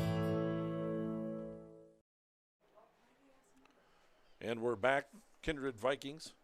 Post 117 drops the first game of this doubleheader to post 400 of the Comets. They win it by a score of 8-6 on the Todd Wold CPA post-game show. For any accounting requisitions from income tax planning, preparation, and consulting for individuals or businesses, go online to wold-cpa.com. Mike, we got a heck of a ball game to recap here. A lot happened. Yeah, a lot happened, and first we'll go over kind of the box score for the Comets. They come up on top by a score of 8-6, and Gavin Jiskro, the starting pitcher, he went 5 2/3 innings worth of work, gave up the 6 hits, allowed 6 runs, only 4 of those earned, walked 5, and struck out 4. And how about Jack Gould, the relief pitcher for the Comets? He comes on and gets the win in this victory. Came on in the 6th inning, and the first batter he pitched, he threw a ball, and his catcher Blanchett threw out the base stealer in Almaris on the base paths for a caught stealing. He got himself a third of an inning, and then he proceeded to pitch 3 scoreless innings and picking up the win in this ball game. 3 1/3 innings pitched, no hits allowed, no runs allowed, walked 3, he hit a batter, and he struck out 2. So a great performance by Jack Gould as he picks up the victory for post 400. And for the Comets, we do got to mention this. We talked about our player of the game. It's got to go to none other than Mr. Jace Burns. That solo home run out ties up the ball game. Let's walk through that at bat. Yeah, Burns, honestly, I was surprised by the at-bat. Vikings had Belaski had 2 outs on 2 swings, and Burns comes up to the plate and he swings at the first pitch that he sees, which you don't usually see, 3 pitches and 3 swings in an inning. Fouls it off, and I'm thinking to myself, there's no way there's going to be another swing. And Burns sees a pitch that he likes, and he hits it onto the highway here in Kindred, and ties that ball game up and just makes, a huge swing that obviously turns the momentum for post 400 and pushes the game into extras. To where he can come back around. He gets up with 2 runners on, and he puts another great swing on a ball, sends it into right center field, and drives in the game-winning runs for post 400. Yeah, 2-run single in that top of the 9th inning, and that gives the 8-6 victory for post 400. So what a ball game for Jace Burns. 2 for 4 with a run scored and 3 runs batted in. He also threw in a walk, and he also made some nice running catches out in right field, and he looked pretty good out there. So Jace Burns will be our player of the game. Honorable mentions will be Gould, which we talked about. He went to 3 1/3 innings, and he picks up the win. But how about Calvin Jungling? He goes 4 for 5 at the plate. Looks like in Game Changer they gave that one hit down the right field line an error, but there was no error on the play in my opinion. Nobody made an error. It just kind of fell into no man's land. So unofficially he was 4 for 5 with 2 runs scored and a run batted in. So Jungling had 2 hard hit doubles as well to add, and he saw a lot of action over at third base. He did make an error on one of the plays that led to an unearned run for the Vikings, but other than that, he was pretty flawless over at third base. Yeah, absolutely. Can't say enough about Jungling stepping up and, doing what he can to help the Comets kind of fight back into this ball game, and then eventually the tide turned for them. The funny thing is the Post 400 had 6 hits, 4 of them by Jungling, and 2 of them by Burns, and 1 by Sahlberg. And so outstanding day of baseball for a couple of ball players for Post 400, and they have a chance to do it again in the second game of this doubleheader. For the Vikings, box score kind of looks like this. The starting pitcher, Owen Hoyme, he goes 5 2/3 innings worth of work. Only allows 3 hits, allows 5 runs, but only 1 of those runs is earned.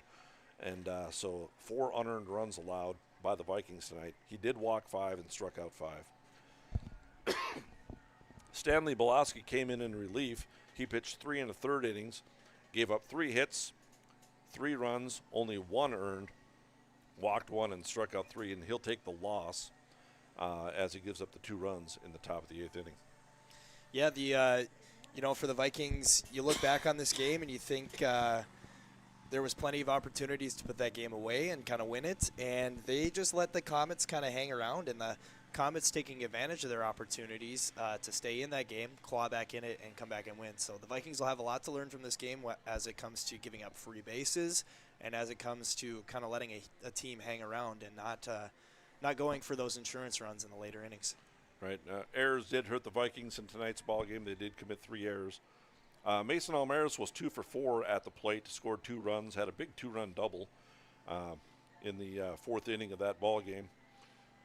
I take that back, in the 2nd inning of that ball game, and he drove in 2 runs and added a walk as well. Kylan Swenson had a pair of hits. He was 2 for 3 with a run batted in. Bryce Whipple was 1 for 4 with an RBI, and then Jack Wold was 1 for 5 with a run scored. And so that rounds out the 6 hits for the Kindred Vikings. And again, Stanley Belaski takes a loss. 3 1/3, 3 hits allowed, 3 runs. Again, the 1 earned, a walk, and 3 strikeouts. So Gould picks up the win, Belaski the loss. Kindred Vikings dropped the first game of a doubleheader by a score of 8-6. So we'll take a break in between the games, and we'll come back with the opening ball game, or the second ball game in tonight's festivities, and we'll come back on yourliveevent.com. Make your stop before or after the game at the Knickerbocker in Hickson, North Dakota. Stop out throughout the week for mouth-watering lunch specials weekdays and mark Friday nights down on the calendar for prime rib, ribeye steak, or some walleye at the Knickerbocker. For more information or to find out about daily specials, give the Knickerbocker a like on Facebook by searching the Knickerbocker. Great food and good people. You can find it all at the Knickerbocker in Hickson, North Dakota. For any accounting needs you may have, Todd, our world certified public accountant, has you covered. From income tax planning, preparation, and consulting for individuals and businesses. Todd Wold CPA would like to wish the best to the teams competing and thank the coaches and players for their hard work and dedication throughout the season on and off the field, as anything can happen every night at the Diamond. For more information, go online to wold-cpa.com. That's wold-cpa.com.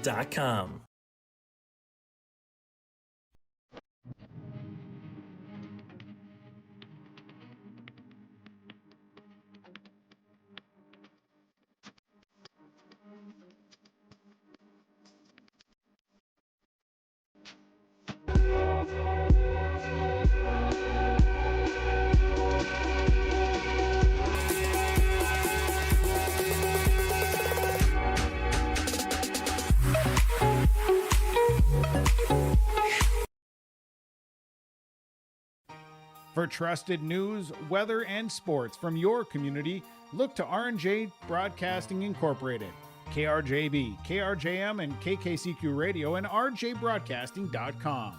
Hear local voices from local radio with news and information from the area.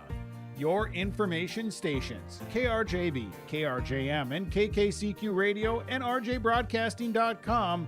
Local voices from local radio. Meet Blake, the messiest 4-year-old on the planet. He's no ordinary durability tester. Meet SmartStrand, no ordinary carpet. With all pet protection, it's the softest, most durable, easiest to clean carpet on the planet. When Blake's barn got a comfy makeover, SmartStrand came clean, even went up against a 2-ton rhino. Made to withstand all walks of life. Ask for SmartStrand, rhino tested, rhino approved. Available at Carpet World, carpetworldfargo.com.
And we're back. We're ready for some more baseball here in Kindred. Second game of the doubleheader. Post 400 Comets will bat in the top of the first inning. They'll face a right-handed pitcher by the name of Jack Wold. Right-handed pitcher for the Vikings. Same catcher for the Vikings. Bryce Whipple will be behind the plate. Leading off for the Post 400 Comets will be Gavin Jiskro, followed by Calvin Jungley and Jace Burns.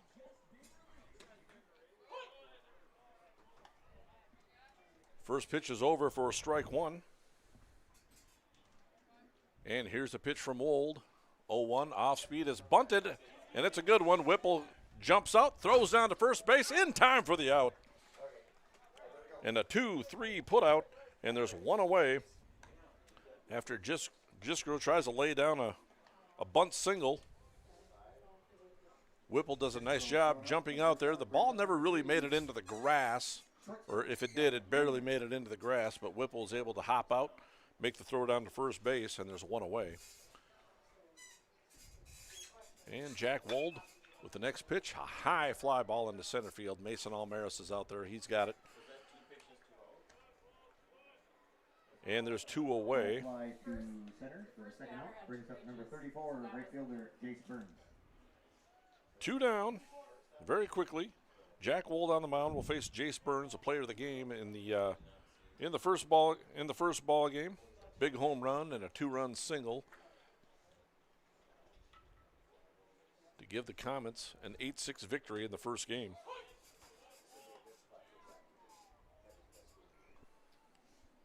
Strike one to Jace Burns. And here's a pitch. Fastball misses. 1 ball and 1 strike.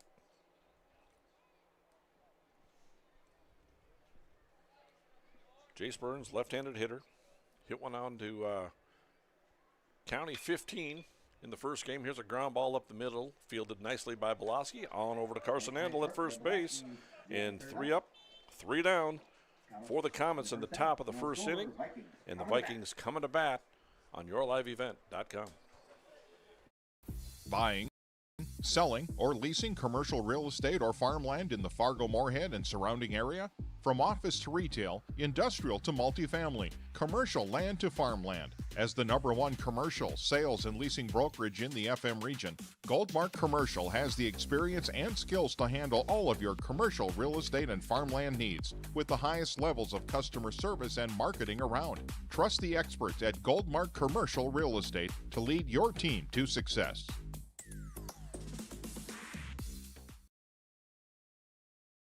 For any accounting needs you may have, Todd R. World Certified Public Accountant has you covered. From income tax planning, preparation, and consulting for individuals and businesses. Todd Wold CPA would like to wish the best to the teams competing and thank the coaches and players for their hard work and dedication throughout the season on and off the field, as anything can happen every night at the Diamond. For more information, go online to wold-cpa.com. That's wold-cpa.com.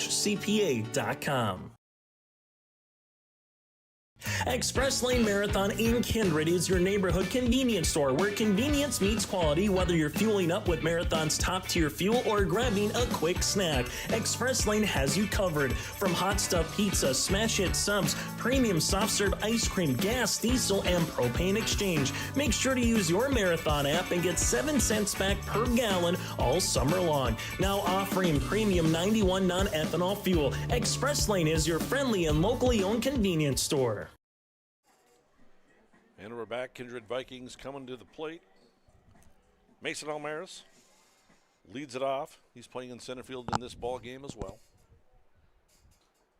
The catcher now goes out to pitch. Caleb Blanchett caught the first game. He's now the starting pitcher for the Comets. He throws ball 1 to Mason Almaris. It'll be Mason Almaris, followed by Kylan Swenson, Bryce Whipple, Jack Wold, Grant Spellhaug, Stanley Belowski, Andy Traum, Carson Andel, and Jack McDonald in the lineup.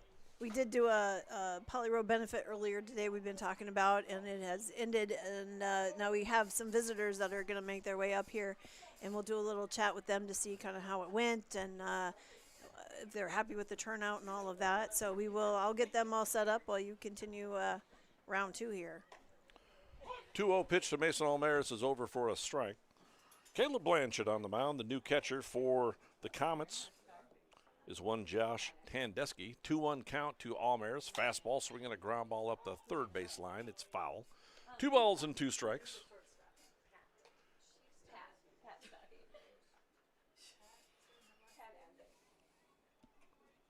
Right-handed pitcher, Caleb Blanchett, facing the right-handed hitter, Mason Almaris. And here's a pitch, off speed, misses away. 3 balls and 2 strikes. Had that Pauly Rowe benefit tonight. Had myself a hot turkey sandwich, and it was very good, unbelievably good. Here's a 3-2 pitch, swing and a miss. Strike 3. Mason Almaris goes down on strikes, and there's 1 out in the bottom of the first inning.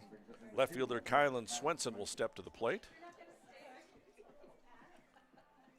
Jen Swenson is up in the booth as her son's coming to bat, but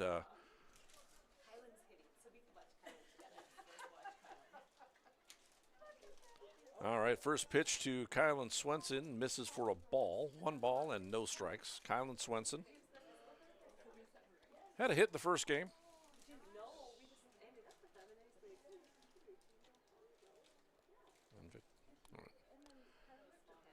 All right, here's a 1-0 pitch from the right-hander, swinging a foul at the plate. So we have Pat Onvik. Yes. Pat Onvik on? Yes. Okay, did I say that name correctly? Anvik.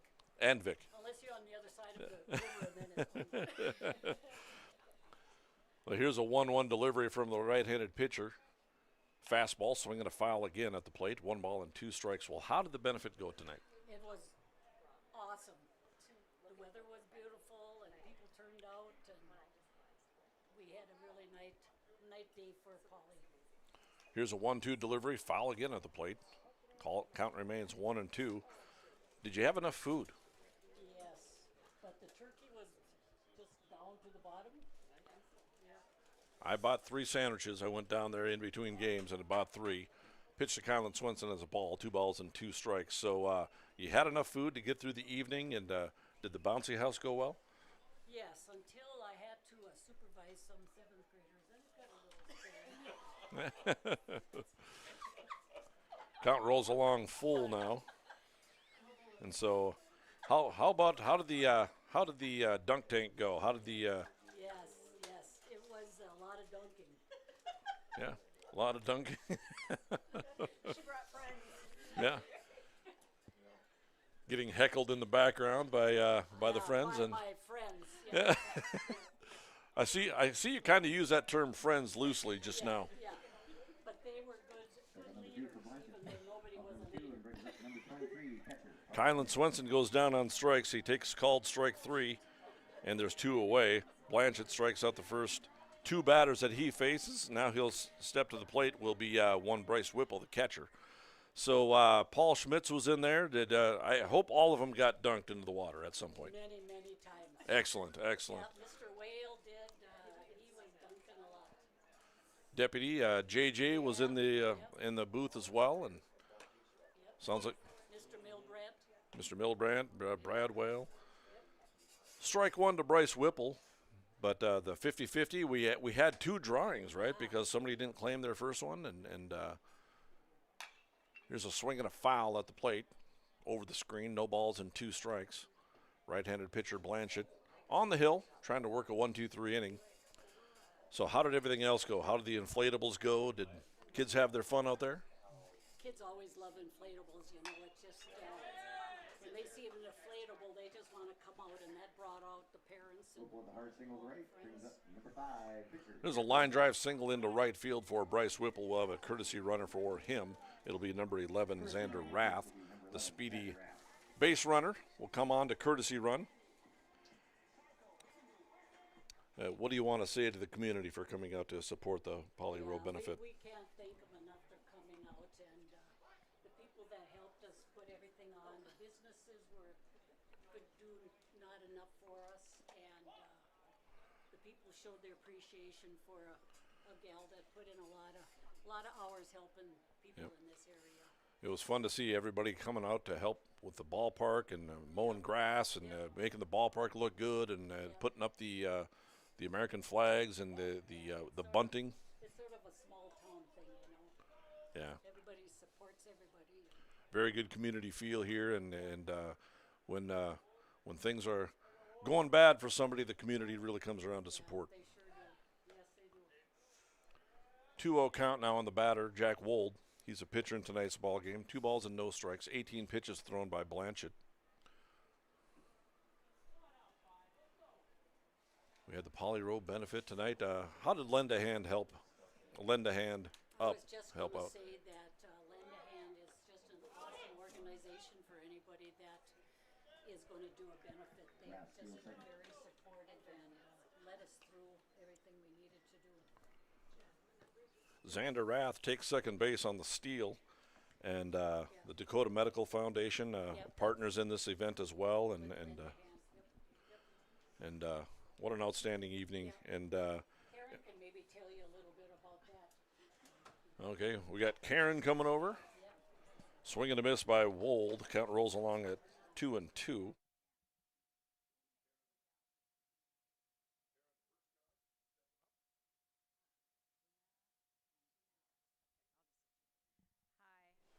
And here's the 2-2 delivery from the right-hander. Fastball, swinging a foul at the plate. Karen Hertzgaard, am I saying that correctly?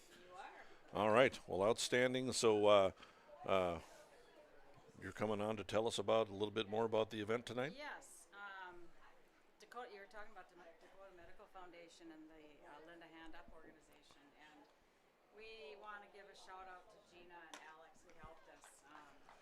They run the show. That's trigger number 3.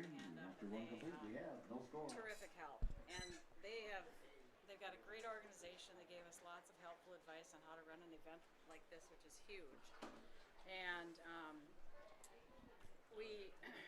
we're getting 20% above all the donations that go through the DMF website, and just that's right off the top.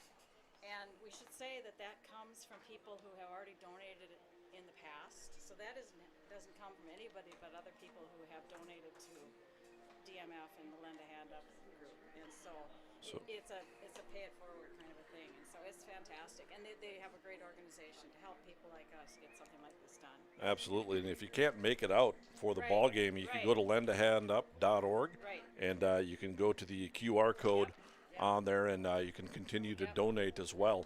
And so that's a outstanding organization and an outstanding benefit for tonight. So I thank everybody for their work, and I thank you for the community and our sponsors for bringing you baseball on yourliveevent.com. This has been outstanding. So anything else you want to add, Karen? Well, I just love baseball, and it's so much fun to be out here at this wonderful field, enjoying this night of helping a friend of ours who also has a long family history of baseball in her background too. So Outstanding. You gotta love a beautiful night for a ball game and a beautiful night to play some baseball, watch some baseball, and come out and have some really good food with community members as well. Yep, and help a friend. So thank you. All right, thank you. At Green Earth Landscaping, quality is what they strive for, no matter the project. From putting in an automatic lawn sprinkler system to making a new or revamping an existing fire pit or patio. From tree care, pruning to growing annual flowers, Green Earth Landscaping can answer your questions. Green Earth Landscaping, covering the Fargo-Moorhead area and beyond. For more information, go online to greenearthnd.com. That's greenearthnd.com.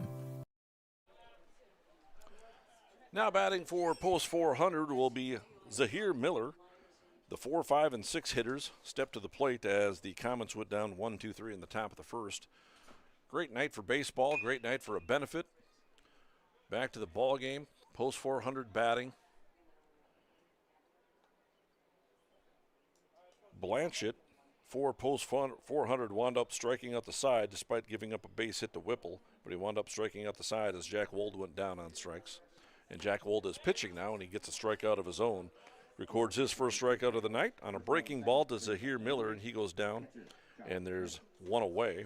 Josh Tandesky steps to the plate. He's the catcher in the second game of this doubleheader. We're just getting going. It's the top of the second inning. 0-0. First pitch to Tandesky is a ball. So you're back on the headset over there. Here I am. We've had a whirlwind of activity today. I missed a few buttons here and there. I was training in. Mike, he was here earlier doing the first game with you, and he did an excellent job. And he knows what's up, but he had to take off and grab a sandwich. And then the ladies, that put all the benefit together, giving us a recap on how that went. So it's been a busy afternoon or evening. Tandesky takes strike one. It's a 2-ball and 1-strike count. 1 out, nobody on. Jack Wold, pitching out of the full windup, has set down the first 4 batters that he's faced. And he rocks, fires, fastball, swinging a ground ball towards the hole on the right side. That's through for a base hit. Jack McDonald comes up gunning, not in time to get the runner down the first base line. So a base hit for Tandesky, the first hit of the ball game. Yeah, I went around and walked around earlier and took a look at everything in the dunk tanks and all the work that went into it, the jumpy houses going on and all the gentlemen getting dunked.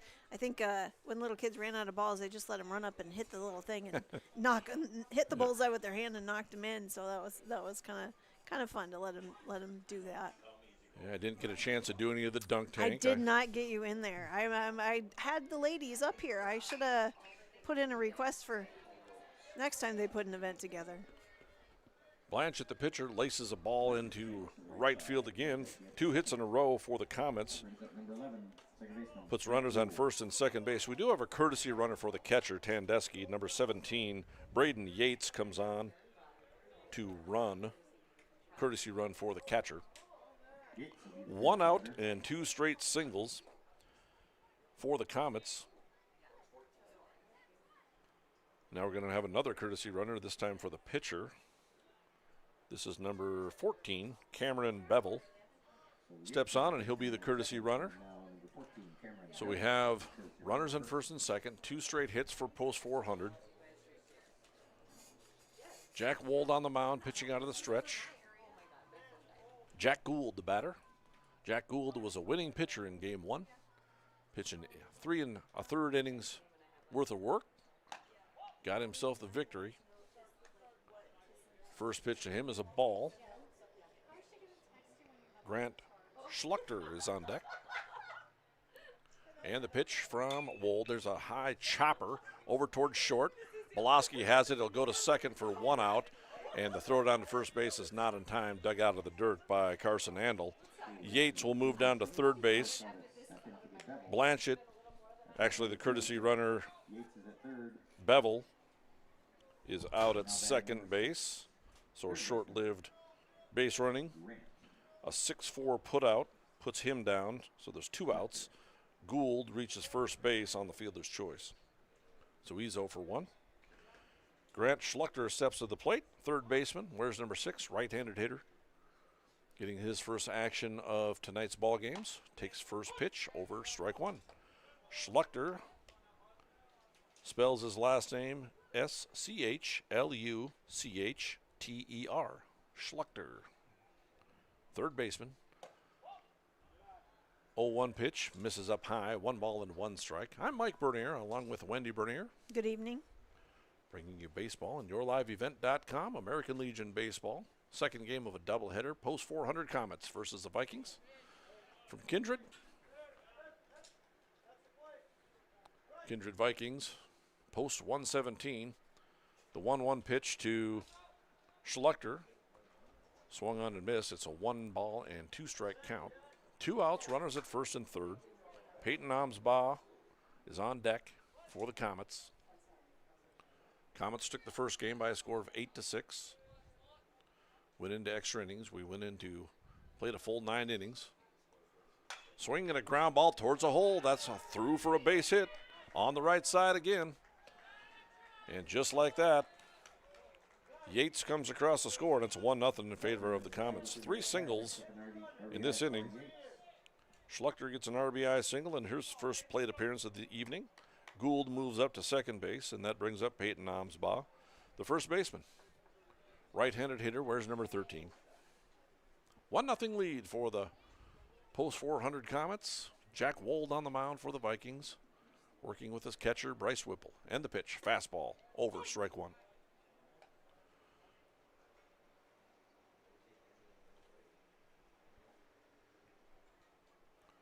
And here's the 0-1 delivery from Wold. Fastball misses outside. 1 ball and 1 strike. Outfield playing fairly straight away. Infield at normal depth. Here's a pitch. Fastball fouled away. 1 ball and 2 strikes.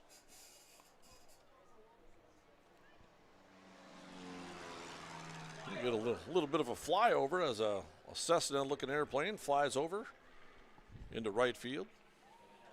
Tell you that home run by Burns might have hit that plane had they flown over at the right time. Here's a 1-2 delivery. Breaking ball called, strike 3 on the outside part of the plate, and Amsbaugh goes down on strikes. And for the Comets, they do come up with a run. They did pound out 3 hits. There were no errors. A couple runners left on base at the end of 1.5. It's 1-0 in favor of the Comets on yourliveevent.com. Check out the Your Live Event.com free stage powered by Halstead Telephone Company and R&J Broadcasting Inc. at the Red River Valley Fair with a full lineup of great performers and shows each day. You'll enjoy live entertainment from Quick 56, Ashley Weiland, Slamabama, and more. The Red River Valley Fair is 3 weekends from June 28th through the 30th, July 4th through the 7th, and July 11th through the 14th. For entertainment schedules and more information on the YourLiveEvent.com free stage, check out RedRiverValleyFair.com. That's RedRiverValleyFair.com.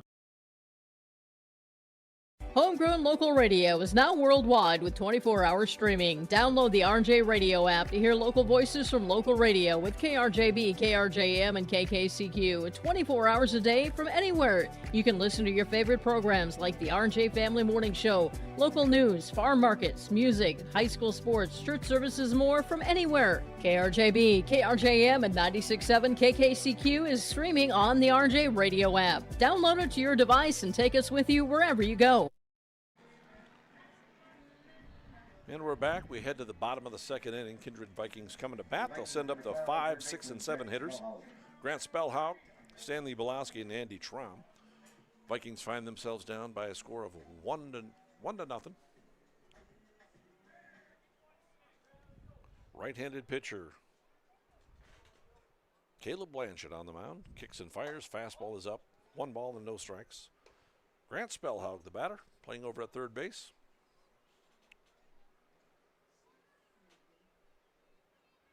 And here's a delivery from the right-hander. Fastball ripped into left center field. This ball's hit hard. This could be extra base hit for Spellhaug. He rounds first on his way into second base, and he'll reach there safely.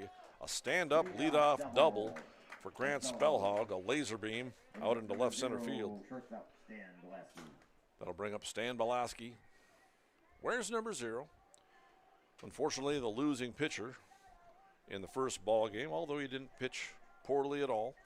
In fact, he had some very nice outs and worked some good quality innings for the Vikings ball club in that first game.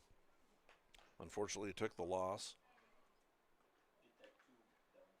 Jace Burns hit that game-tying double, or game-tying home run, I should say, in the top of the 7th inning, and then later added the 2-run single to give the Comets that 8-6 victory. Leadoff double for the Vikings. Post 400 scored their run on an RBI single by Grant Schlechter, in the top of the 2nd. Here's a 1-0 delivery from the right-hander. Fastball swinging a foul to the screen. 1 ball and 1 strike. Andy Traum awaits on deck. Very good ball game, that first ball game. A lot of action. Andy's one of those guys. He was chatting it up with the Pee Wee players before the game tonight. They were introduced and got to stand with the bigger kids. Here's a beautiful bunt down the third base line. Throw down to first base is not in time. Oh, they called him out. They called him out.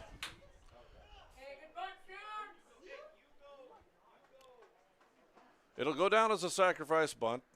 Coach Nick Eggman wisely telling Stanley Belaski to get into the dugout and not say anything to the umpire. Felt he beat that one out. But it will go down as a sacrifice bunt for Belaski, moving Spellhaug up to third base. So a sac bunt. It's a 1-3 put out for the first out. The first base dugout of Kindred letting the umpire know that they thought they messed that one. Don't have instant replay, so they can't challenge that one. 1 ball and 1 strike. It was a very close play. 1-1 the count to Andy Traum. Here's a little dribbler up the third base line. This should score a run, and it's booted by the third baseman. Third baseman in this ball game is Grant Schluchter. So that'll be an RBI for Traum. He'll reach first base on the air on E5. He'll get a run batted in. Traum reaches on the air. Spellhawk does come across the score to tie this one up at 1 apiece.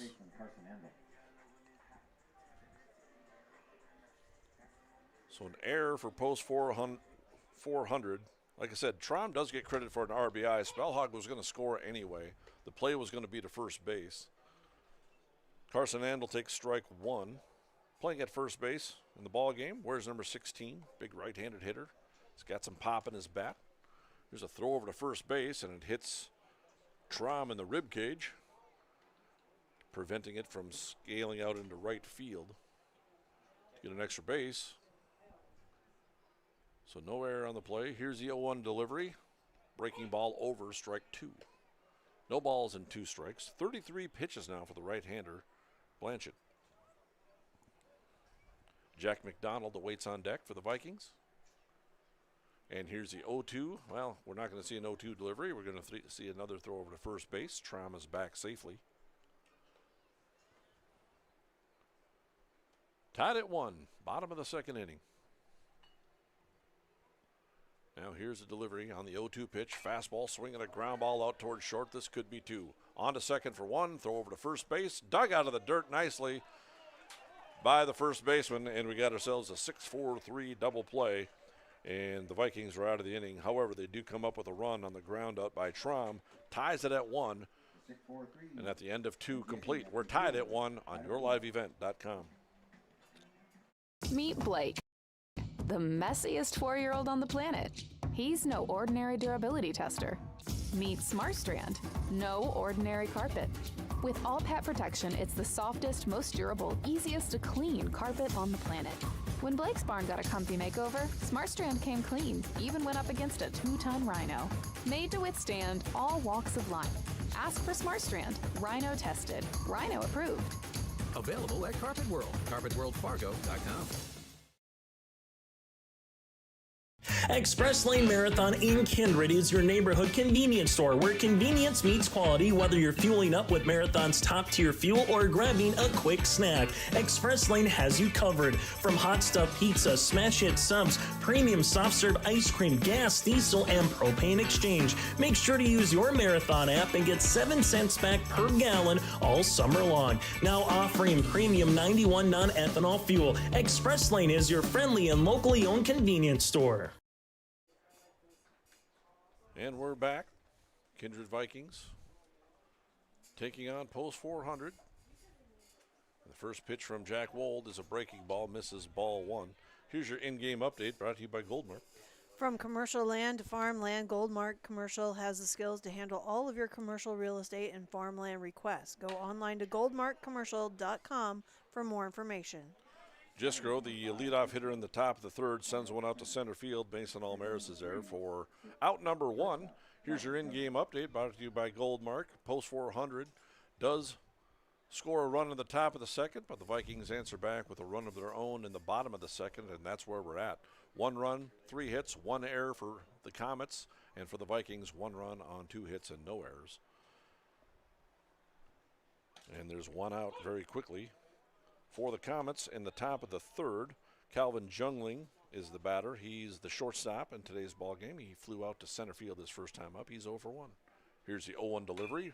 Breaking ball popped in the air towards the first base dugout there, saying it's out of play and there's no room for one Bryce Whipple to make any play. So there's no balls and 2 strikes to the right-handed hitting Calvin Jungling.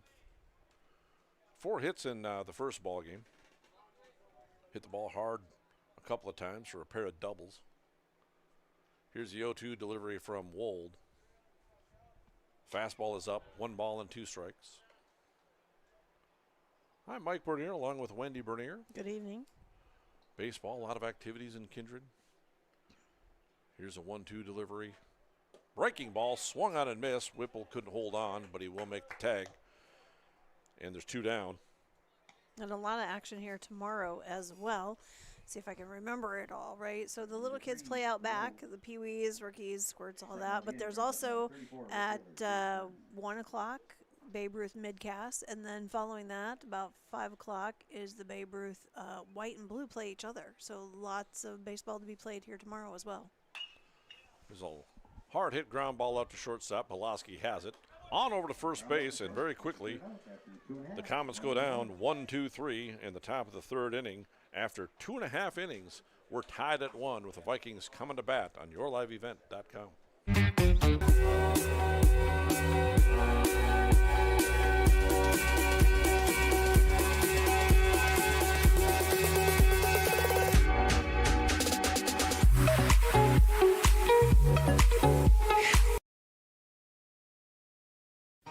For trusted news, weather, and sports from your community, look to R&J Broadcasting Incorporated, KRJB, KRJM, and KKCQ Radio, and rjbroadcasting.com. Hear local voices from local radio with news and information from the area. Your information stations, KRJB, KRJM, and KKCQ Radio, and rjbroadcasting.com. Local voices from local radio. Kindred Vikings will send up the 9 1-2 hitters in the bottom of the 3rd inning. We're tied at 1. Both teams scored their run in the 2nd inning. Leading off for the Vikings will be Jack McDonald, the right fielder. He'll be followed by Mason Almaris and Kylan Swenson. Jack McDonald will get his first at-bat of the evening. He did a courtesy run and did get some warm-ups down in the bullpen in that first game, so he'll get his first plate appearance in tonight's ball game. Umpires for tonight's ball game: Chris Larson was a home plate umpire in the first game. He's out on the base paths, and Gareth Hansen was the base path umpire. Now he's behind home plate, calling balls and strikes. So thank you, gentlemen, for umpiring for us. Jack McDonald, the right fielder, wears number 6, right-handed hitter. And the pitch, breaking ball, misses, 1 ball and no strikes. All the baseball going on tomorrow in Kindred. The B Legion Ball Club will head up to Grand Forks and play as well. So a lot of baseball to be played tomorrow. Yeah, I think they were saying earlier, I'm just trying to find the number of teams that are all going to be playing here. I think it was like 13 or 15, yeah. 15 teams. 15 teams rolling through playing baseball here tomorrow. And that doesn't count Legion B playing up in Grand Forks either. So, yeah, if you want to see some, come out. Then it's fun to watch those little kids, too. 2-1 delivery, and they'll have the concession stand fired up in both areas in the Little League ballparks in the back and out here as well. So 3-ball, 1 strike count to the right-handed hitting Jack McDonald. Here's a pitch from the right-hander, Blanchett. Where's number 7? Kicks and fires a strike. Over for Jack McDonald. He thought he had ball 4. Yeah, he was headed down to first base. He didn't throw his bat. The umpire never wants to see that. You never want to assume that it's going to be called a ball or a strike. So here's the 3-2, and that one is a called strike 3 on the outside part of the plate. I was just going to say, because McDonald made that little motion down to first, I thought he might want to swing that bat because it's going to be a big strike zone on the next pitch. Called strike 3. McDonald goes down on strikes. That is the 4th strikeout for Blanchett. First pitch to Almaris is ball 1. Almaris was one of those strikeout victims back to lead off the first inning. 1-0 the count. 41 pitches. This is 42 from Blanchett. That one's over for strike 1. 1 ball and 1 strike.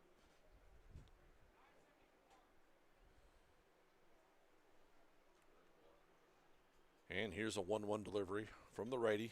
Fastball misses away. 2 balls and a strike. Blanchett throws out of the stretch, regardless if there's men on base or not.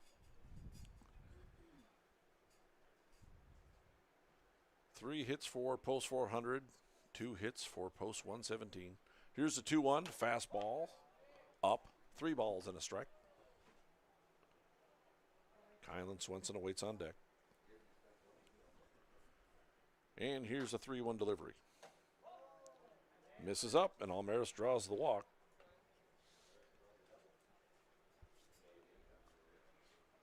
A lot of base stealing attempts tonight, but the catchers have done an outstanding job in tonight's ball game. Bryce Whipple threw out a couple of base stealers in the first game, as well did Blanchett, who caught the first game. Now he's pitching in the second game. So Almaris on at second base. Blanchett threw out Almaris in the first game stealing. Here's the first pitch, fastball down low. 1 ball and no strikes to Kylan Swenson. He went down looking in his first at-bat. He's 0 for 1. Beautiful evening. It's starting to cool down a little bit. It was, yeah. I sent the boys to the car to grab my jacket, but now I see the Coach Almaris over there. He had his jacket on, and now it's off. So he must have been getting a little warm. I was getting a little cold. But might be some superstitions coming into play there. So he lost that first game. So yeah, with that sweatshirt on, so that didn't work. So he's going to try the T-shirt. Took the pullover off and trying his T-shirt. His Poly Row T-shirt. Everybody picked him up today. Their theme for the benefit was we all row together. So ladies up here said it went well. There was a lot of people out here today. Had a lot of fun trying to interview them, and they're getting heckled as they're trying to say their say their piece up here. But it takes a lot to put on a benefit like that. So it was a lot of teamwork, and I think they had a really fun day. Pitches a ball, throw down to second base, is into center field, and Almaris steals second base. He did slide in hard into second base, but nothing dirty there, and they just kind of collided Gould. a little bit. Yeah, Gould kind of collided with him as he tried. Gould wasn't trying to get in anybody's way. He jumped for the ball. The throw was high from the catcher, Tandeschi, and Gould went up to try to prevent it from going into center field. Almaris just playing baseball, slid hard into second base, and the two kind of collided. And he's up now, shaking that dirt off his hat. Yeah. So a little shaken up, but he seems to be okay. And Almaris steals second base as I almost dropped my pencil into the first base dugout here. The count is 2-1 to Kylan Swenson. Here's a pitch. It's a breaking ball. Misses. 3 balls and a strike. 49 pitches now for the right-hander Blanchett. Tie ball game. Bottom of the third. Here's a pitch. Fastball is up.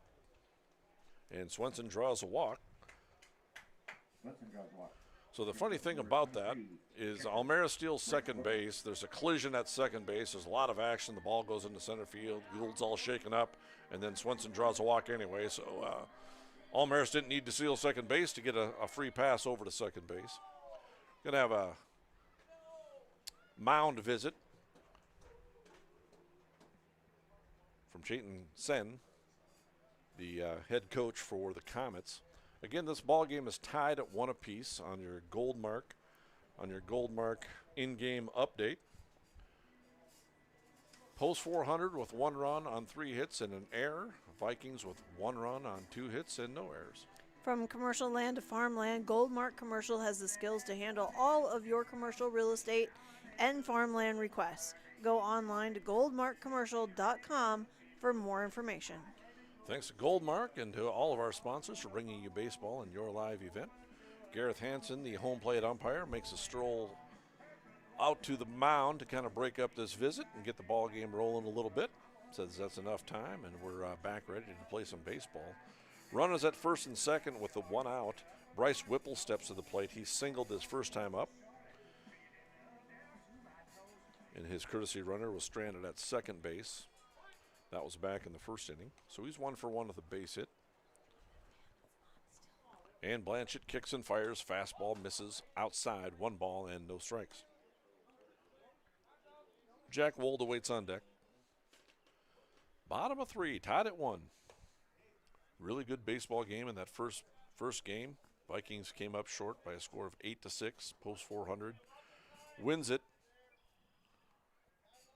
in extra innings. Here's a 1-0 delivery. Breaking ball misses in and high. 2 balls and no strikes.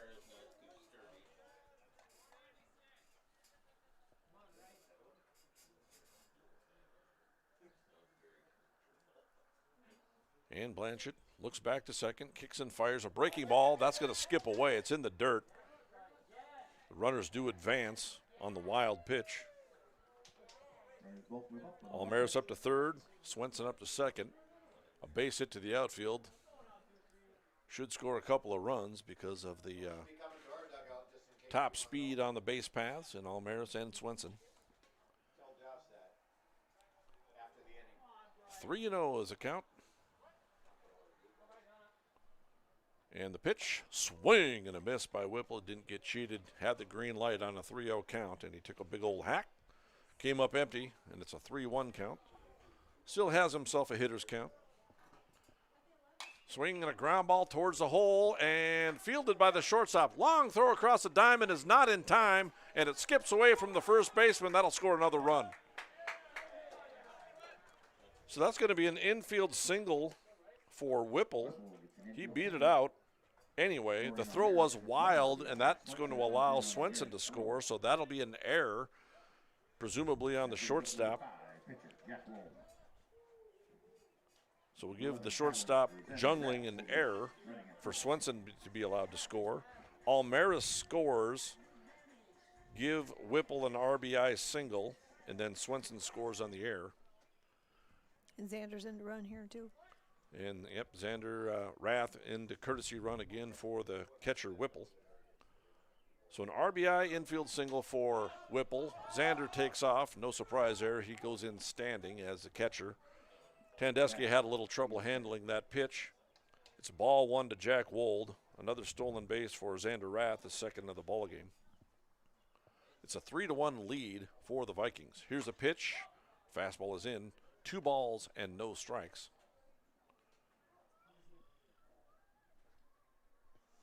To Jack Wold. Wold struck out to end the first, so he's 0 for 1. Takes ball 3. 3 balls and no strikes. 1 out, runner on second. Couple runs across for the Vikings in the bottom of the third. 3-1 lead.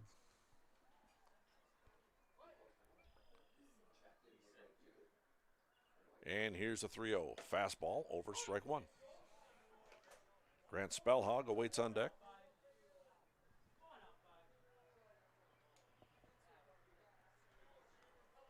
And here's a 3-1 delivery. Fastball is up, and Wold draws a walk. First and second are the base runners with the 1 out, and Grant Spellhog steps to the plate. Spellhog really whistled the double into left center field his first time up. Later came around to score on the RBI ground out where Traum reached on the air, but Traum again does get credit for that run batted in. So Spellhog is 1 for 1 with a double and a run scored. Here's a pitch, over for strike 1.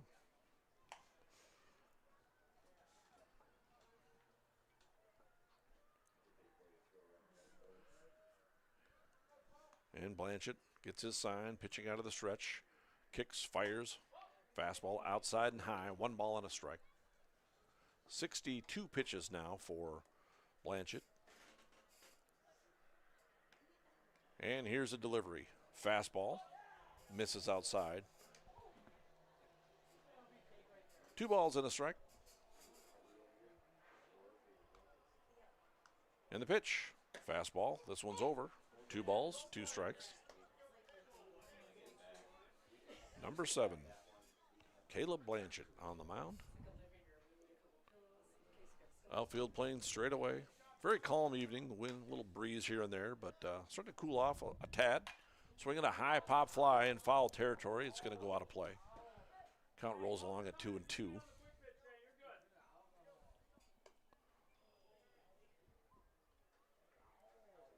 Stanley Belaski waits on deck.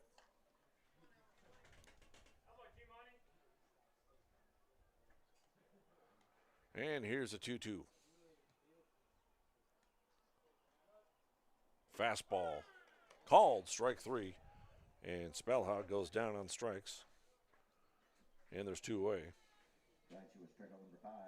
Number 5 for strikeouts for Blanchett. Brings up Stanley Belaski. Got credit for a sacrifice bunt back in the second inning. He felt he beat it out and felt he had himself an infield base hit. But it goes down as a ground out and a sacrifice bunt, so no official at-bat. Vikings still batting. There's a line drive into right field. Here comes the right fielder, Jace Burns, and he comes on and makes a catch like he's made every other play out there tonight. However, the Vikings do come up with a pair of runs in the bottom of the third inning to take themselves a 3-1 lead on yourliveevent.com. Like the messiest 4-year-old on the planet. He's no ordinary durability tester. Meet SmartStrand, no ordinary carpet. With all pet protection, it's the softest, most durable, easiest to clean carpet on the planet. When Blake's barn got a comfy makeover, SmartStrand came clean, even went up against a 2-ton rhino. Made to withstand all walks of life. Ask for SmartStrand, rhino tested, rhino approved. Available at Carpet World, carpetworldfargo.com. Buying, selling, or leasing commercial real estate or farmland in the Fargo-Moorhead and surrounding area?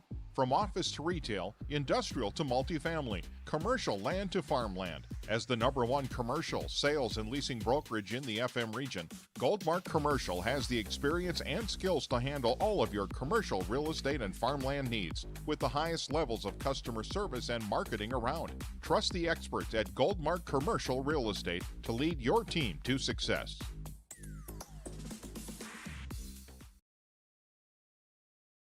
For any accounting needs you may have, Todd R. World Certified Public Accountant has you covered. From income tax planning, preparation, and consulting for individuals and businesses. Todd Wold CPA would like to wish the best to the teams competing and thank the coaches and players for their hard work and dedication throughout the season on and off the field, as anything can happen every night at the Diamond. For more information, go online to wold-cpa.com. That's wold-cpa.com. Zahir Miller steps to the plate for the Comets. Couple of pitches, couple of balls from right-handed pitching. Jack Wold, Zahir Miller, followed by Josh Tandesky and Caleb Blanchett, the 4, 5, and 6 hitters for the Comets. 3-1 lead for the Vikings over the Comets. Fastball swinging a line drive into left field. Kylan Swenson's there. He's got it, and he puts it away. Hard hit fly ball out to left for Miller. And Jack Wold has set down 5 straight hitters after that RBI single by Schlechter back in the second. Josh Tandesky steps to the plate. He singled and scored that run in that second inning. Left-handed hitter. And the pitch over for strike one. The Comets were picking on the hole between second and first base. A couple of hard-hit ground ball singles over there in that second inning. And here's the 0-1 delivery. It's a breaking ball in the dirt. After the game, we'll have the Todd Wald CPA postgame show. For any accounting requisitions from income tax planning preparation, consulting for your individuals or businesses, go online to wold-cpa.com. Here's a 1-1 delivery. Fastball swinging a foul to the screen. 1 ball and 2 strikes.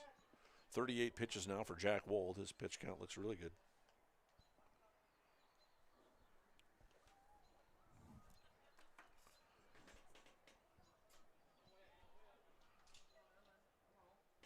Wold looks on. Kicks, fires. Breaking ball grounded over towards Andel at first. He's got it. He'll take it himself. Very slick fielding first baseman is Carson Andel. For the second out, brings up number 7, pitcher Caleb Blanchett.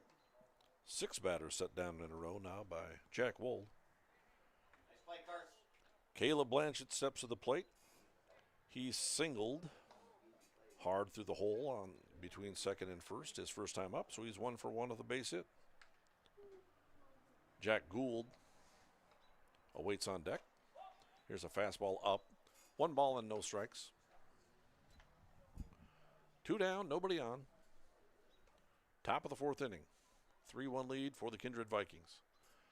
1-0 pitch is over for strike 1. 1 ball and a strike.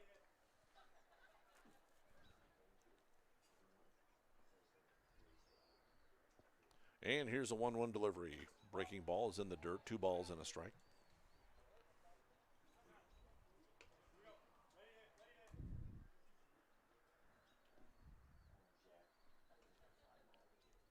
Here's Wold pitching out of the full windup. There is action down in the bullpen for the Comets.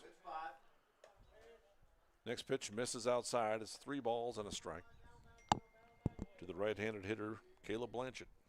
Swing and a line drive foul down the right field line. Count fills up. 3 balls and 2 strikes.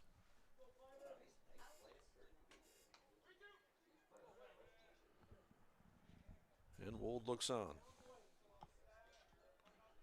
And here's a 2-2. Breaking ball misses away, and Blanchett draws the walk. So Jack Wold taking on the post 400 Comets.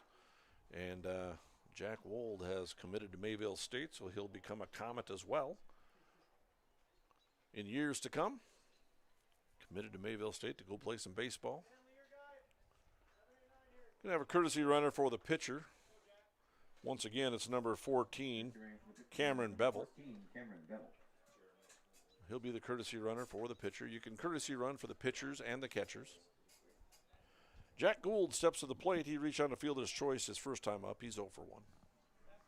Throw over to first base, and Bevel is back in plenty of time.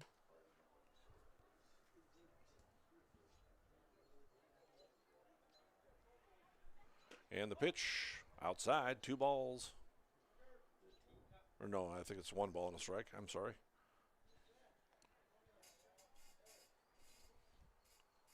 Got the scoreboard operator, Dan Nathan, up here, and I'm telling him the incorrect count, and he's believing me. 1 ball and no strikes. To the right-handed hitter, Jack Gould. And the pitch, fastball fouled away. Ball and a strike. Again, Jack Gould picked up the victory on the mound for the Comets in the first game of this doubleheader. Here's a 1-1 delivery from Wold. Kicks and fires, fastball is in there for strike 2.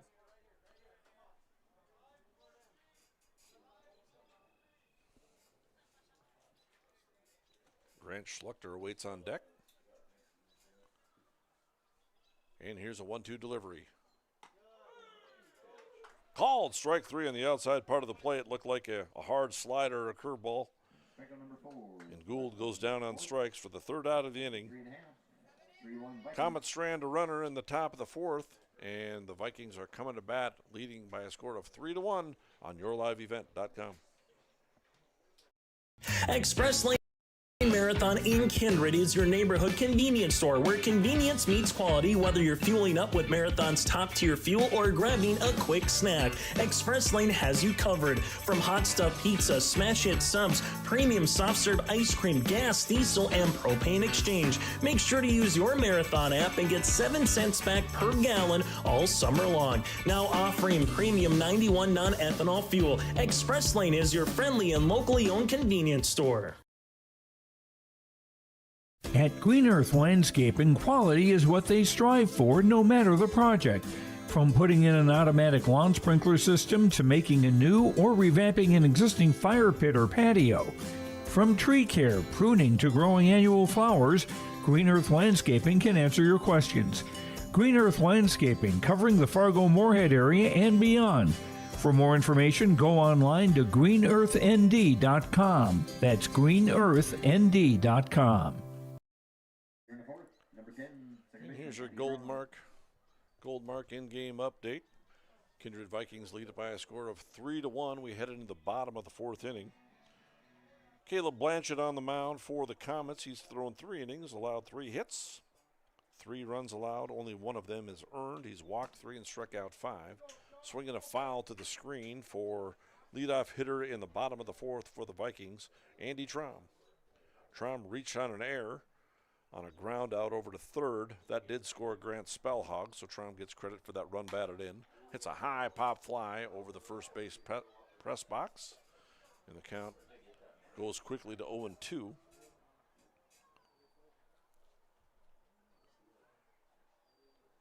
Carson Andel and Jack McDonald, the 7-8-9 hitters, also scheduled to hit. Breaking ball called strike 3 to Andy Traum. 6 strikeouts now for Blanchett. Brings up number 16, first baseman Carson Andel. Carson Andel hit into a 6-4-3 double play his first time up to end the second inning. So he's 0 for 1. Big right-handed hitter. He's got some pop in that bat. Can lose one in a hurry. Take strike 1. Caleb Blanchett. This pitch will be his 70th. And it's a fastball, misses away, 1 ball and a strike. I'm Mike Bernier, along with Wendy Bernier. Good evening. Bringing you American Legion Baseball on yourliveevent.com. Having a lot of fun. Thanks for our sponsors. Thanks for watching. Thanks for listening. Enjoying a great evening of baseball. Great evening of benefits for Polly Rowe. Andel takes a fastball upstairs, 2 balls and a strike. And Coach Elmer's put back on a different sweatshirt, so I don't know if he's superstitious or what, but it must have got a little chilly. So I'm really concerned about his wardrobe tonight, but yeah, there's no wind, but a little chill in the air, I suppose. Yeah, it was 71 degrees at the start. It said it was going to cool down to the 65 area, I suppose. Swing and a miss on the 3-1 pitch. The count fills full. 3 batters set down in a row now by Blanchett. And here's a pitch. Fastball misses away. And Andel draws a walk. Andel picks up a 1-out walk. Jack McDonald will step to the plate. He's a right fielder in the ball game. We're going to have a pinch runner. Lucas Dahl comes in to pinch run for Andel. We saw that in the first game once Andel got on base. Lucas Dahl came in to pinch run. He scored, right? Yep, and then Andel went back into first base, so that means Dahl could no longer participate in that first ball game. You can re-enter, but only for the starter. So if a starter comes out of the ball game, like Andel's doing, he can re-enter as long as he stays in that same batting order. And here's a pitch. It's a fastball away, and a throw down to second base is not in time. Very close play.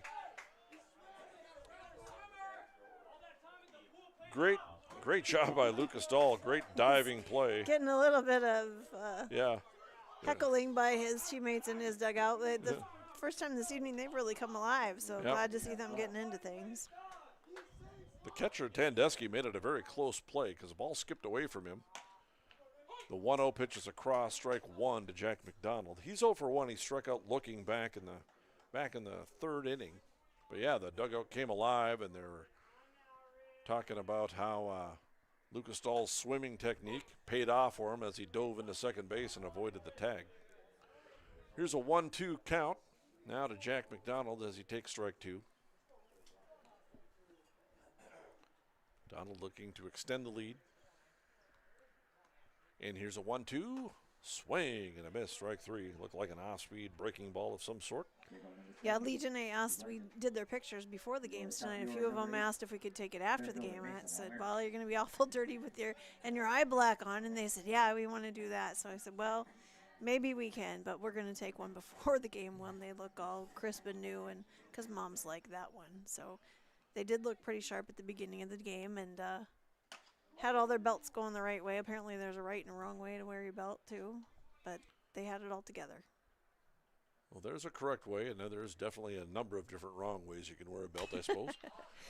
Here's a little blooper out behind second base. Jack Gould goes out there, and he can't make the catch, and the run's going to score. Little blooper behind second base. Gould looked like he had it measured. That was off the bat of Mason Almaris. That scores a run. They're going to give him an error. So it's E4. No RBI. Lucas Dahl does come across the score. So his swimming technique paid off. His running technique paid off. And Lucas Dahl comes across the score. The Vikings have themselves a 4-1 lead. So it is an error on the second baseman, Gould. Almaris reaches first base. We'll watch to see if he tries to take second base and get himself in a scoring position for the batter, Kylan Swenson. Kylan is 0 for 1. He struck out in the first and then drew a walk in the third inning and scored a run. 4-1 lead for the Vikings over the Comets. And the pitch, fastball, outside, ball 1.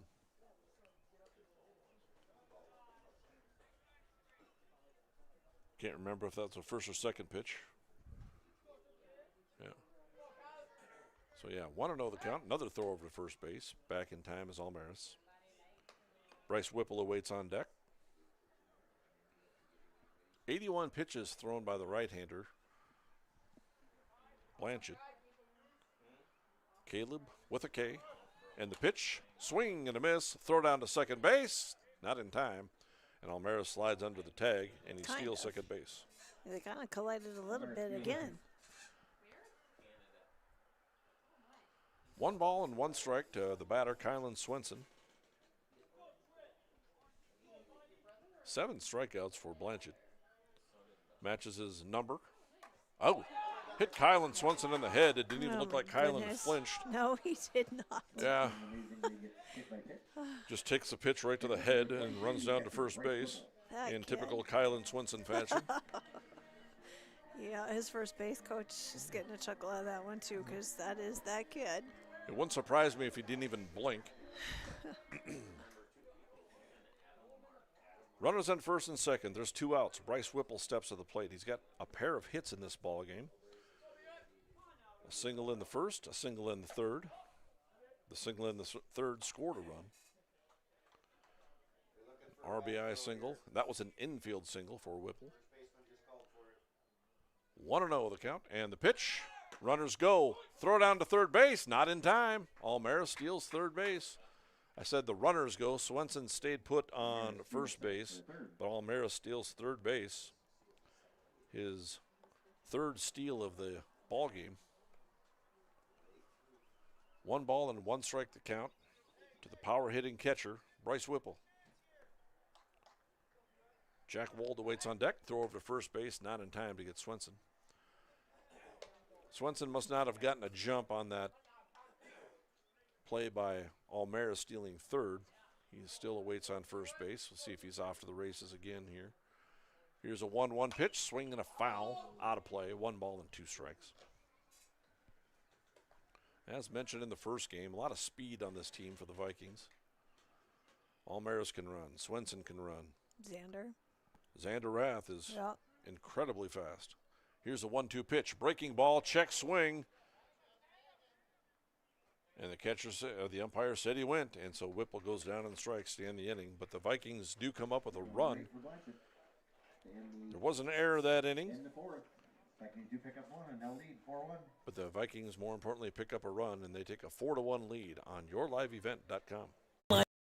LiveEvent.com free stage powered by Halstead Telephone Company and R&J Broadcasting Inc. at the Red River Valley Fair with a full lineup of great performers and shows each day. You'll enjoy live entertainment from Quick 56, Ashley Weiland, Slamabama, and more. The Red River Valley Fair is 3 weekends from June 28th through the 30th, July 4th through the 7th, and July 11th through the 14th.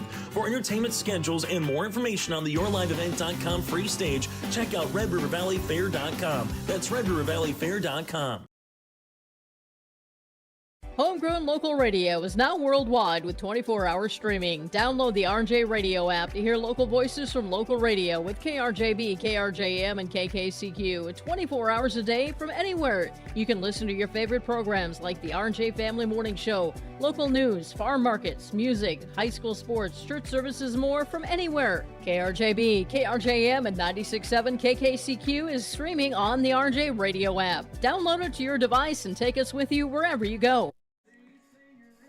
Back in Kindred, Vikings lead it by a score of 4-1 over the post 400 Comets.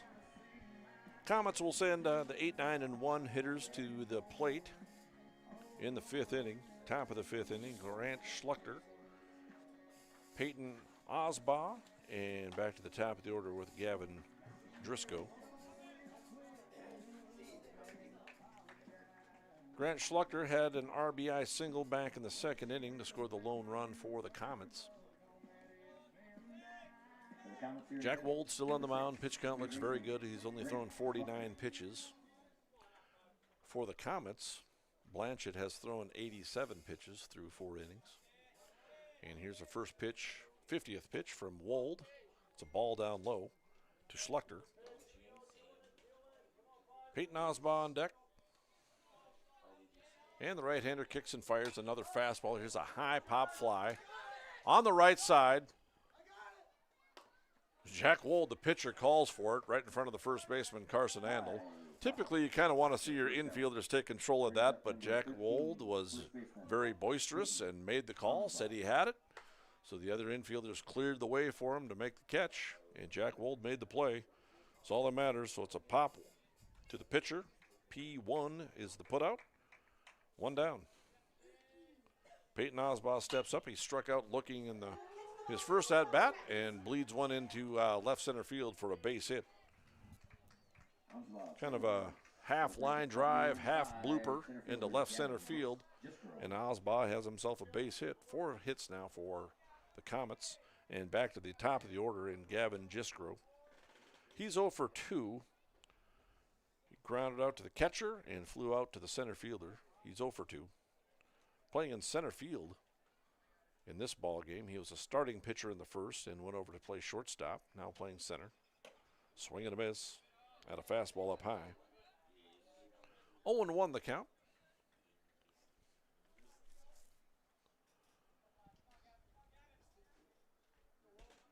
And here's the 0-1 delivery. It's a fastball in there for strike 2.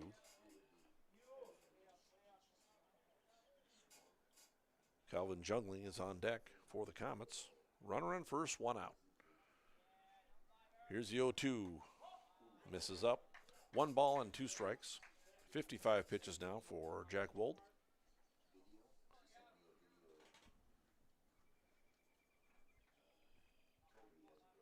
And pitching out of the stretch is Wold, and he kicks and fires. Looks like a breaking ball, misses down low and in the dirt, skips by Bryce Whipple, and Osbaugh will head down to second base on the wild pitch. Not much Bryce Whipple could have done with that one. It was a breaking ball in the dirt, skipped away, moves the runner up to second base. And here's a 2-2 delivery, fastball, swing, and a line drive into right field. That falls in there for a base hit. Jack McDonald fields it, and he'll hold the runner at third base. So Osbaugh does move up to third base on the 1-out single by Driscoll. Or Jiskro. Again, kind of that half-line drive, half blooper into right field, but he hit it where they ain't. And Jiskro's got himself a single. Runners on first and third. Brings up Calvin Jungling. He's 0 for 2 in this ball game. He had 4 hits in the first game, according to my records anyway. Flew out to center and struck out in this ball game. And here's a pitch, throw down to second base, and they threw him out. Nice deke play there by Andy Traum. He pretended like he was going to cut that ball off, but they let the ball go through. Pulaski fielded the ball, put the tag on, so Whipple throws out his third base stealer of the ball game. The pitch was a strike, so it's a caught stealing. Whipple to shortstop, so it's a 2-6 putout on the caught stealing. Second out of the inning. 0-1 pitch misses. It's 1-1. So 2 down now and a runner on third base. How huge has Whipple been behind the plate in tonight's ball games, throwing out a lot of base stealers. Fastball is up, 2 balls and a strike. Wold lost his hat. He'll put it back on.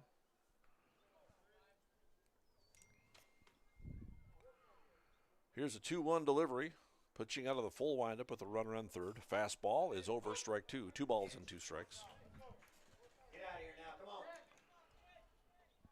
Calvin Jungling, the batter. Dangerous hitting Jace Burns on deck.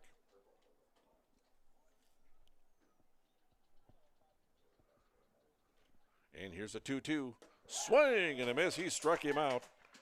Wold picks up a strikeout and works his way out of the inning, works his way out of trouble. Comets don't come up with anything in the top of the 5th, and the Vikings lead it 4-1, and they're coming to bat on yourliveevent.com. Meet Blake, the messiest 4-year-old on the planet. He's no ordinary durability tester. Meet SmartStrand, no ordinary carpet. With all pet protection, it's the softest, most durable, easiest to clean carpet on the planet. When Blake's barn got a comfy makeover, SmartStrand came clean, even went up against a 2-ton rhino. Made to withstand all walks of life. Ask for SmartStrand, rhino tested, rhino approved. Available at Carpet World, carpetworldfargo.com. Express Lane Marathon in Kindred is your neighborhood convenience store where convenience meets quality, whether you're fueling up with Marathon's top-tier fuel or grabbing a quick snack. Express Lane has you covered. From hot stuff pizza, smash hit subs, premium soft serve ice cream, gas, diesel, and propane exchange. Make sure to use your Marathon app and get 7 cents back per gallon all summer long. Now offering premium 91 non-ethanol fuel. Express Lane is your friendly and locally owned convenience store. 4-1 lead for the Kindred Vikings over post 400, the Comets.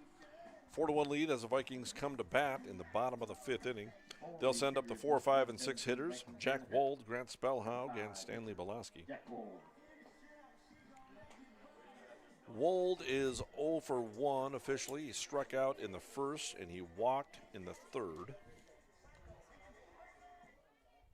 He's the pitcher, throwing a nice ball game thus far. First pitch from Blanchett, number 7, is called strike. 88 pitches now for Blanchett. The right-hander rocks and fires. Fastball, this one misses down and in. 1 ball and 1 strike. No action in the bullpen for the Comets as Blanchett approaches his pitch count. Here's a little blooper over shortstop, and that left fielder comes in, and he can't make the play. Miller came on, tried to make a basket catch, and he couldn't come up with it. I believe they'll give him an error. It's an error on the left fielder. E7. Yeah, he was there, and he tried to make that basket catch. It was a long run for Miller, but he was there. And I think if you ask Zahir Miller if he should have had that, and he'll tell you, yeah, that should have been an out.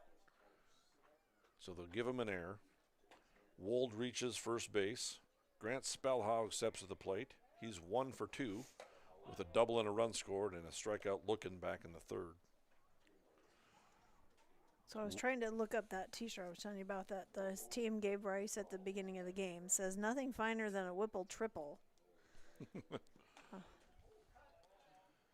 Swinging a foul to the screen. Except a walk-off granny. So, well deserved. Here's a 1-1 throw over first base, actually. If Whipple wanted himself a triple on that, he could have just purposely missed home plate, and it would have been a walk-off triple instead. He would have been called out, but the game would have been over anyway. So maybe they'll have to figure out another T-shirt. Every game, Bryce figures out a different T-shirt saying. So that's a goofy thing. If you hit a ball over the fence, you miss home plate, and they rule you out, it's still a triple. You still get credit for the triple, but you get called out. I've seen it happen a couple of times in a baseball game. Here's a 1-2, misses. It's a 2-ball, 2-strike count. So I call that a bonehead triple. That's not what happened with Mr. Whipple at all. He hit that walk-off grand slam. Here's a 2-2 pitch, misses outside, 2 balls and 2 strikes. Stanley Belaski on deck. Runner on first, nobody out.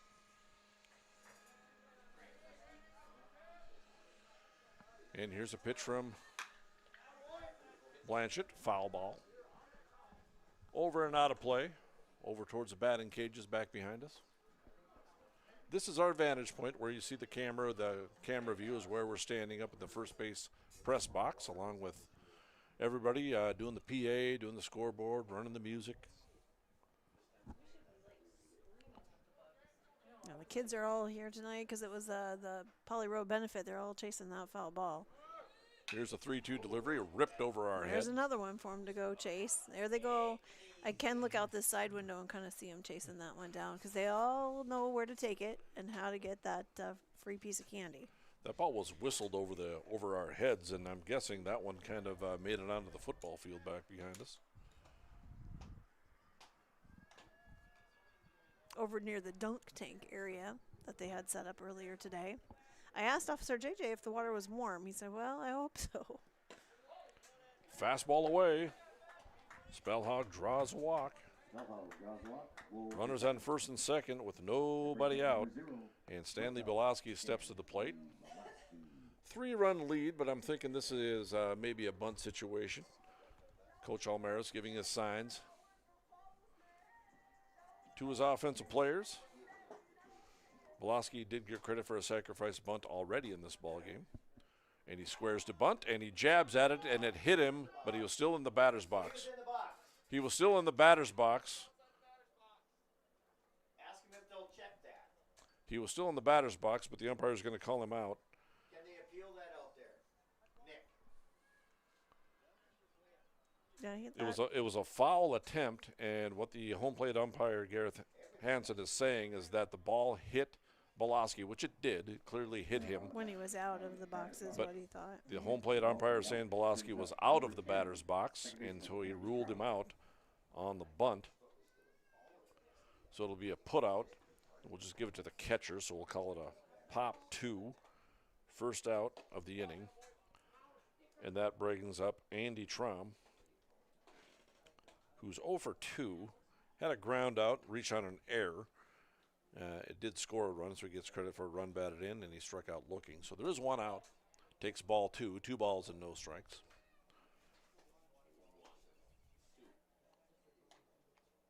The batter does have to be completely out of the batter's box. That's why I thought he still had a foot in the batter's box, but Well, we're moving on. But my opinion doesn't make any Nope, difference. Doesn't matter. The home plate umpire ruled him out, so he's out. So Yep. it's a 3-ball, no strike count. And here's a pitch from the right-hander. Fastball in there, strike 1. 3 balls and 1 strike. So there's 1 out, runners on first and second. 4-1 lead for the Vikings. Here's a pitch from Blanchett. Fastball misses away. And Traum draws a walk, and that loads him up.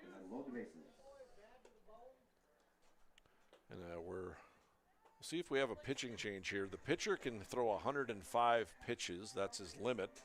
So he can feasibly and arguably start this batter if the head coach, Sen, wants to send him out there for another batter. But it looks like he's going to have a pitching change. So we'll have a pitching change here. The bases are loaded with 1 out. Vikings have a 4-1 lead on yourliveevent.com. Buying, selling, or leasing commercial real estate or farmland in the Fargo-Moorhead and surrounding area? From office to retail, industrial to multifamily, commercial land to farmland. As the #1 commercial sales and leasing brokerage in the FM region, Goldmark Commercial has the experience and skills to handle all of your commercial real estate and farmland needs with the highest levels of customer service and marketing around. Trust the experts at Goldmark Commercial Real Estate to lead your team to success.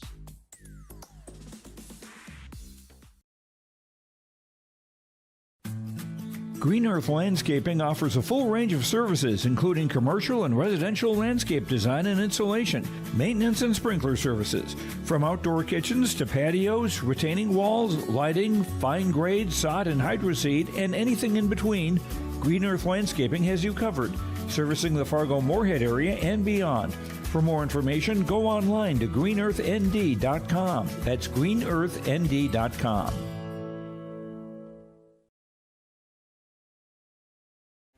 Make your stop before or after the game at the Knickerbocker in Hickson, North Dakota. Stop out throughout the week for mouth-watering lunch specials weekdays and mark Friday nights down on the calendar for prime rib, ribeye steak, or some walleye at the Knickerbocker. For more information or to find out about daily specials, give the Knickerbocker a like on Facebook by searching the Knickerbocker. Great food and good people. You can find it all at the Knickerbocker in Hickson, North Dakota.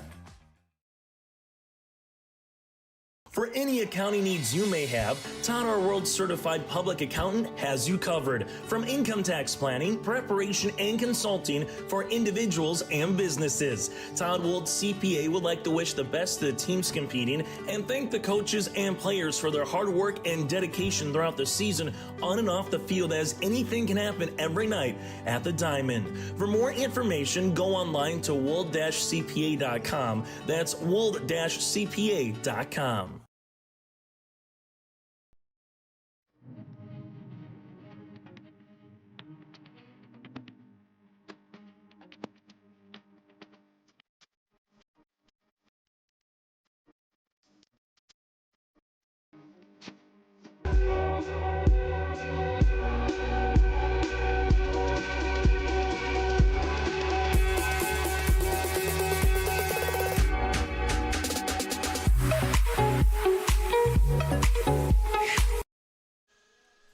new pitcher for the Comets. It's Calvin Jungling, the shortstop. He comes on to pitch.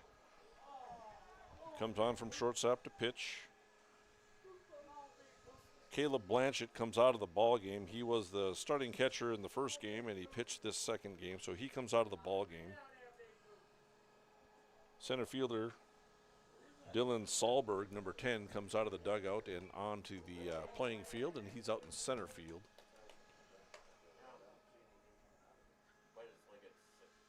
And I'm trying to think here who's playing shortstop at this point. Here's a swing and a long drive down the left field line. It falls in there for a hit for Carson Andel, and it skips by the left fielder. This is going to score 2 runs, and the throw comes into the infield, so let's see what they call it. A 2-run double is how it's scored. It did skip past the left fielder Miller, but Jack Wold comes across the score. Spellhaug comes across the score. Traum all the way to third base, and Carson Andel has himself a 2-run double with Jack McDonald coming to bat, and it's a 6-1 lead for the Vikings. Big break. There's a drive down the left field line. It looked like it might drift foul, but it stayed fair, and Carson Andel has himself a 2-run double.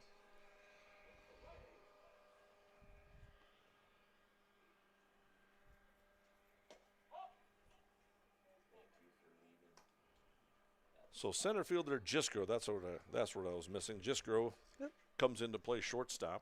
And we only have 1 out. My bad. And here's a pitch. It's over for a strike. 1 ball and 1 strike.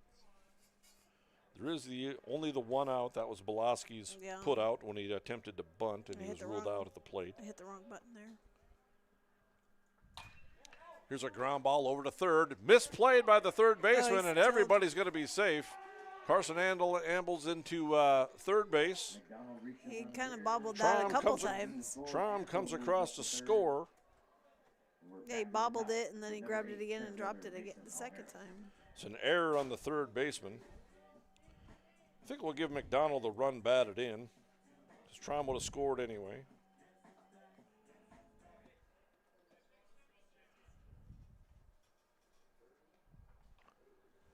It's 7-1 now in favor of the Vikings. Back to the top of the order, Mason Almaris steps to the plate. Almaris struck out, walked and scored a run in the third, and then in the fourth reached on an error. Stole a couple of bases, but he was eventually stranded at third. Here's a 1-0 delivery, actually a throw over to first base, and back safely is Jack McDonald. So McDonald gets a run batted in. He reaches safely on the fielding error by the third baseman. And the pitch, it's a breaking ball upstairs. 2 balls and no strikes. 7-1 lead for the Vikings. And here's the pitch. It's a fastball, swinging a foul. Back towards the concession stand. The dunk tank and the bouncy house. 2-1 the count.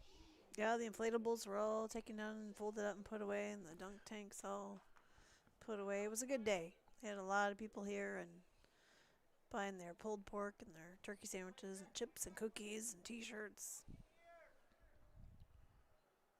And here's the pitch. It's a fastball, high pop fly towards the first base dugout. It's going to reach out of play once again. So Almaris still alive at the plate. Yeah, we had a group of ladies coming up here. Some of the organizers came up and told us that everything went really great, and Polly made an appearance. They were saying goodbye to her, and everything turned out really great today. Fastball is up, 3 balls and 2 strikes.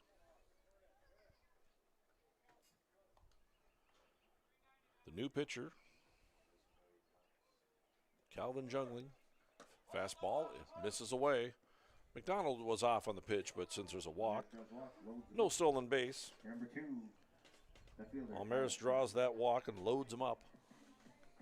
That brings up Kylan Swenson. Struck out looking in the first, walked and scored a run in the third, and got hit in the head in the fourth inning and didn't blink, didn't flinch. In the helmet, we should Yeah. say. Yeah. Yeah, this is And here's a pitch to Kylan Swenson. Breaking ball misses down and away. 1 ball and no strikes.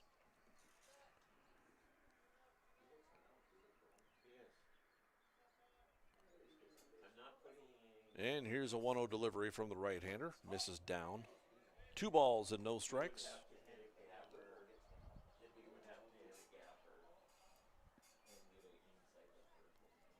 And here's the 2-0 delivery. Swing and a foul. 2 balls and a strike.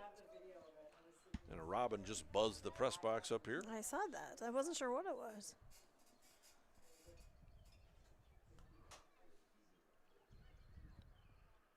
And here's a 2-1 delivery. Fastball. Swing and a little looper towards the shortstop. Infield fly should have been called. And the batter is out. Swenson pops up to the shortstop. Second out of the inning. And the Vikings will bat around in the bottom of the 5th inning. Have plated 3 runs thus far. Bryce Whipple steps to the plate with the bases juiced. He's got 2 singles and a strikeout. One of his singles was an infield single and a run batted in. Take strike 1. Carson Andel on at third base. Jack McDonald out on second base. Mason Almaris at first. And the pitch. Fastball misses. 1 ball, 1 strike.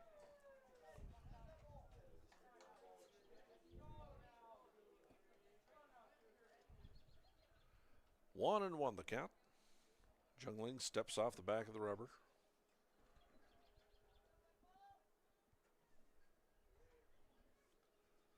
And here's a 1-1. Off speed. Misses inside. 2 balls and a strike. And I'll whisper this. Well, not really. Nope. I'm not capable of whispering. I don't think you should. I don't think you should jinx it. I don't think so. Nope. There's a line drive base hit up the middle. It's a base hit. This will score a couple of runs. A couple more RBIs for Whipple. What I was going to say is if Whipple hit one out here, I know what you're going to say. That would be a 10-run rule, and the game would be over. Yeah.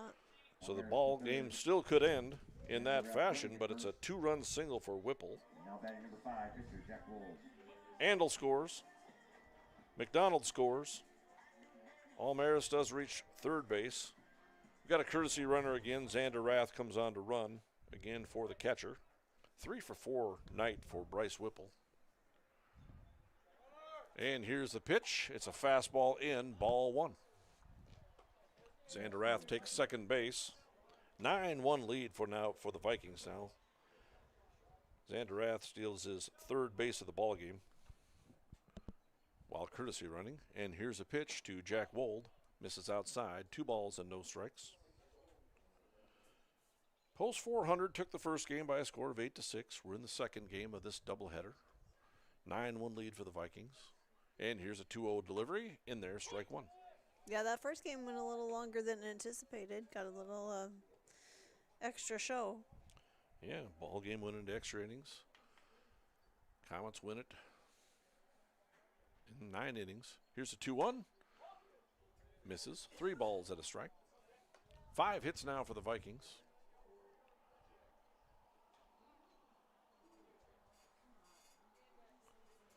And here's a 3-1 delivery from the righty. Fires a fastball over strike 2.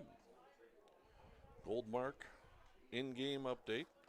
Post 400 with 1 run on 5 hits and 5 errors. Vikings 9 runs, 5 hits, no errors. And here's a full count pitch. It's a fastball up. And that loads the bases. Wolf draws walk, that loads him up for number 12. Walk drawn by Jack Wold.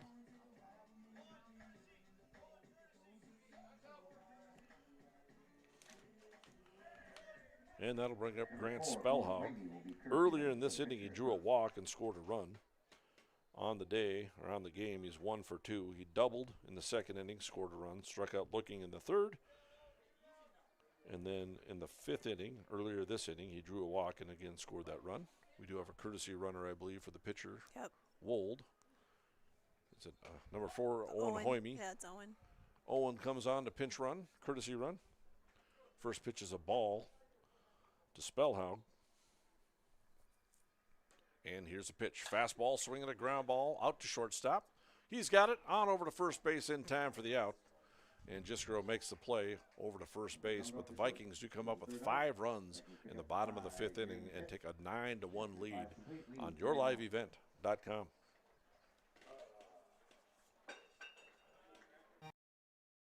For trusted news, weather, and sports from your community, look to R&J Broadcasting Incorporated, KRJB, KRJM, and KKCQ Radio, and rjbroadcasting.com.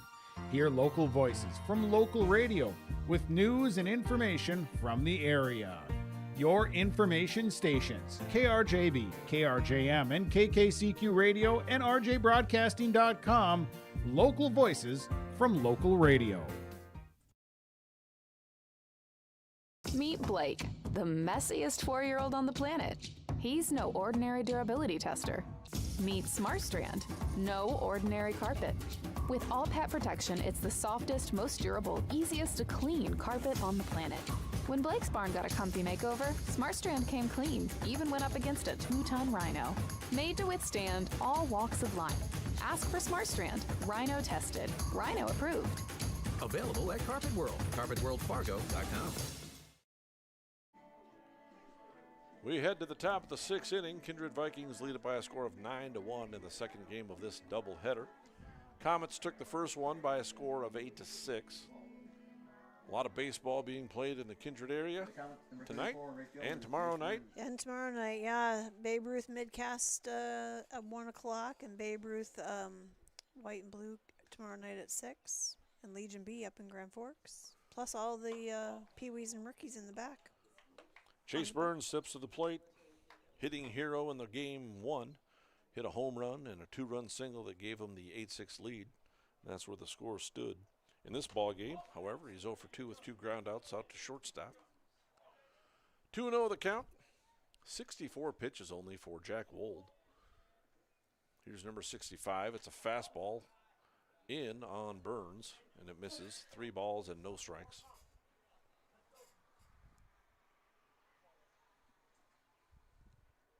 And here's a 3-0 delivery. It's a fastball over strike 1. Burns taking all the way down by 8 runs. Oop. Yeah, we got a bunny on the field here. Bunny. You know, the boys were just talking about all the rabbits out here earlier, batting practice. So the funny part is everybody just kind of stopped and let the bunny try to get off the field. I'm not really sure how we're going to get this thing off the field here, but he's kind of safe down the left field line out there. He'll just go out there and be all right. Kind of up to the umpires if they want to have the game continue with this rabbit running around out there. Well, now he's running towards the line. He'll find his way out. Yeah. He's going to go warm up in the pen. Yeah, he's a little fenced in down there. Here's a 3-1 pitch from Wold. Swing and a miss by Burns. They can find their way through little cracks and crevices. He'll be all right. But the boys were talking at batting practice about all the rabbits that are out here, and some of the grounds crew talked about seeing so many of them. Here's the 3-2 delivery from Wold, swinging a foul to the screen. On that 3-1 pitch, Burns took a big old hack. Tried to hit another one out onto County 15 out there. Here's the full count pitch. Fastball, swing and a foul to the screen. Count remains full.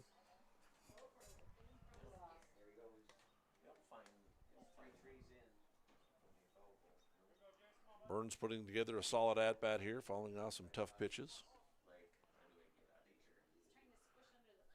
Now here's a 3-2 delivery. Fastball is way up, and Burns draws a walk. Brings the lead-up walk, brings up number 23, left fielder, Zahir. Zahir Miller steps to the plate. Miller is 0 for 2. He struck out in the second and flew out to left field back in the fourth. Miller, a big guy, takes a big old swing. Swing and a foul tip at the plate, so strike 1 to Miller.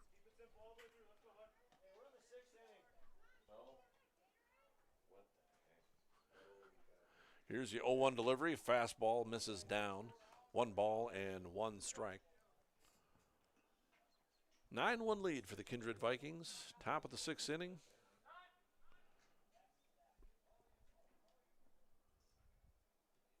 Is it top of 6 or bottom? It's top of 6. Okay, that's what I got too.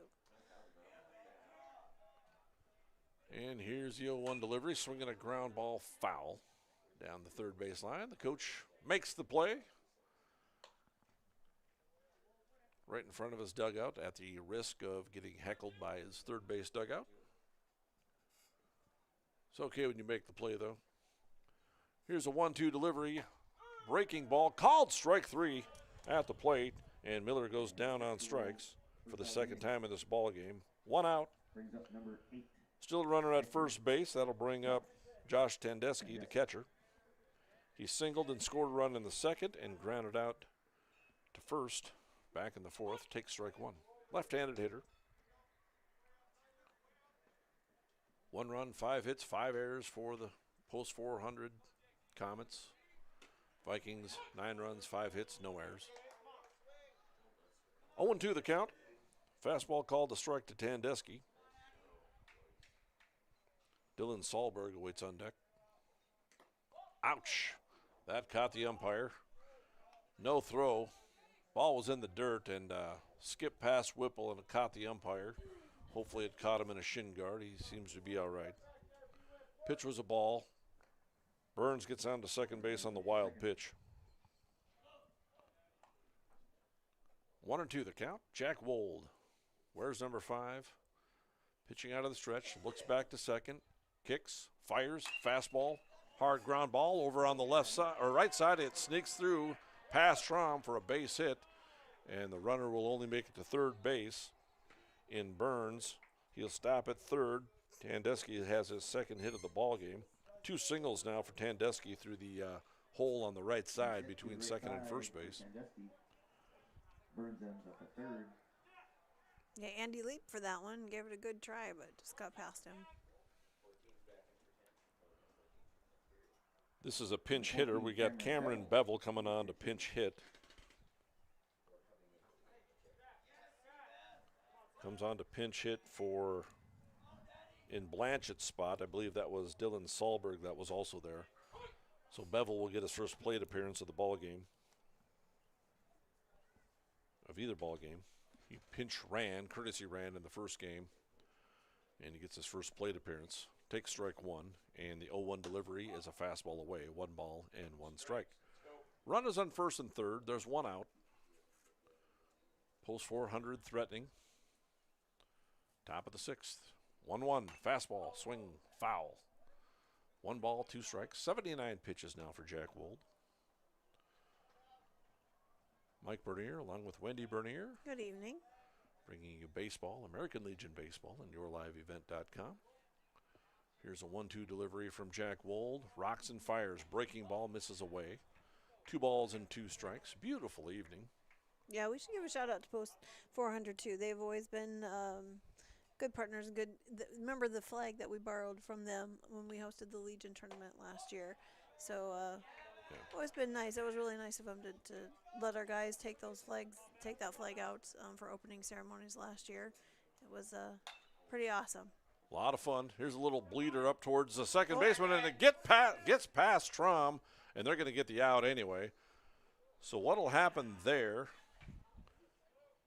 is simply Bevel reaches first base on a fielder's choice. He'll get a run batted in as Burns comes across to score. Number 19, Josh Triplett. Tandesky, more accurately, his courtesy runner is out at second base on a 4-6 putout for the second out of the inning. So Burns comes across to score. Tandesky's position is out at second base. Bevel reaches first base on the fielder's choice. A run comes across, so it's a 9-2 lead for the Vikings. And Jack Gould steps to the plate. And the pitch is a fastball to the screen. Actually, this is a pinch hitter now. This is Josh Triplett, number 19. He steps to the plate for the batter, Jack Gould. Josh Triplett steps to the plate. Wild pitch on the play, and Bevel will move down to second base. And here's a pitch, fastball in there, strike 1. So here's Triplett getting his first plate appearance of the night in either ball game. Big right-handed hitter. Where's number 19? Here's a 2-2 count from Wold. Fastball up. 3 balls, 2 strikes, 2 outs. Yeah, talking about that big flag that they let us, they loaned to us and let us borrow for the tournament. We met the gentleman that got together and bought that flag for Post 400, and really nice guys. Really nice guys. Absolutely. Triplet swings and misses and goes down on strikes, but the Comets do come up with a run in the top of the 6th inning, and the Vikings lead it by a score of 9-2. They're coming to bat on yourliveevent.com. Buying, selling, or leasing commercial real estate or farmland in the Fargo-Moorhead and surrounding area? From office to retail, industrial to multifamily, commercial land to farmland. As the #1 commercial sales and leasing brokerage in the FM region, Goldmark Commercial has the experience and skills to handle all of your commercial real estate and farmland needs with the highest levels of customer service and marketing around. Trust the experts at Goldmark Commercial Real Estate to lead your team to success.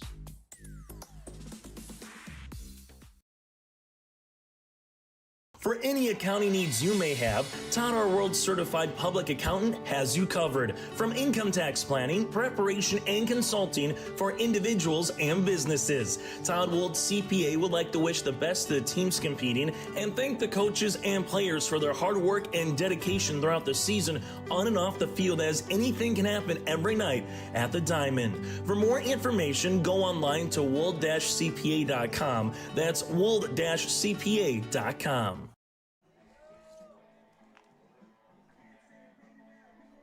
And we're back. Some changes. Braden Yates, number 17, comes into play first base for Peyton Omsbaugh. Omsbaugh comes out of the ball game. He was 1 for 2 with a single, so Braden Yates is in at first base. Jungling is still on the mound for the Comets. We head into the bottom of the 6th inning. Kindred Vikings lead it by a score of 9-2. I'm Mike Bernier along with Wendy Bernier. Good evening. Bringing you baseball, American Legion Baseball on yourliveevent.com. Kindred Vikings send up the 6, 7, and 8 hitters. One Stanley Belaski, Andy Traum, and Carson Andel come up. Here's a line drive base hit for Belaski on the first pitch. Laces a single into left field. Number 10, second baseman Andy Traum. Andy Traum steps to the plate.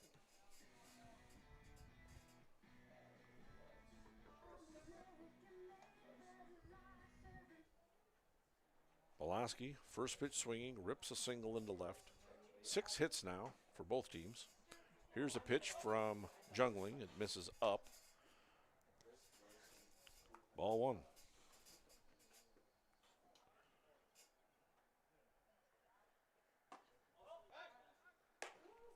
Throw down to first base and nearly picked off Belaski, but he's back safely.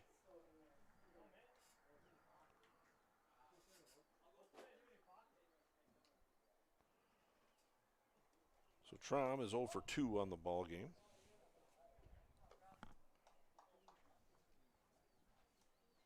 Drew a walk his last time up, scored a run. Here's a 3-0 delivery to him. Misses outside. And he draws a 4-pitch walk, and very quickly runners on first and second with nobody out. Number 16, first baseman Carson Andel. Traum draws a second walk. Of the ball game, Carson Andel steps to the plate. Andel, in the 2nd inning, hit into a 6-4-3 double play. Walked in the 4th inning. His pinch runner came around to score, and then Andel with a big 2-run double down the left field line back in the 5th. Again, he came around to score in that one as well. First pitch to him in this at-bat is a ball, 1-0 the count. And the pitch, fastball over, strike 1. To the hard-hitting right-handed first baseman, Carson Andel. And here's a 1-1 delivery. Over for strike 2. Carson Andel's father, David Andel, was my coach back in Babe Ruth baseball at Breckenridge years ago. Years and years ago. A long time ago. Here's a 2-2 swinging a foul at the plate. Funny thing was that here in Kindred, Max. Max Bernier was playing baseball at the rookie level, and he was playing up, and he was teammates with Carson Andel briefly. And Dave Andel was helping to coach. So there he was, coaching both Mike Bernier and Max Bernier. Here's a ground out to third base. Andel's going to reach on the fielder's choice, and the runners are going to move up on the air. So on that play, Andel reaches first base on the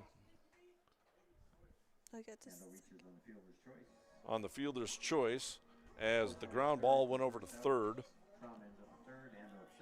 The third baseman fielded it, stepped on the bag, and then tried to throw out and make a double play. Did Schluchter, but he threw it away. So the runners will advance on the air.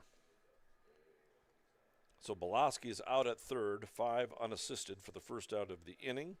Trom reaches over to third on the air. And Andel will reach second base on the air. So it's E5. 5 unassisted put out, and then E5 for the runners to move up to second and third base as we have a coach's visit to the mound. So runners on second and third with the 1 out. Jungling will stay in the ball game. The right-hander. And he'll face Jack McDonald.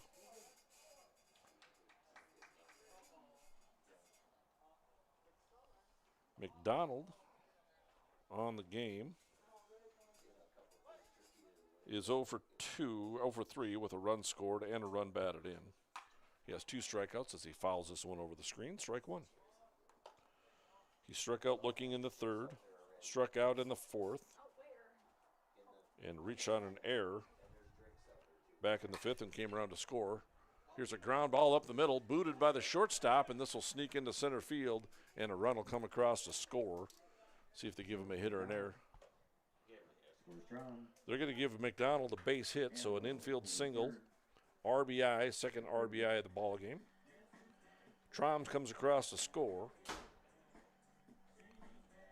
Andel moves up to third, and we're going to have a pitching change as the coach comes out to make that change, and the Vikings do take a 10-2 lead on yourliveevent.com.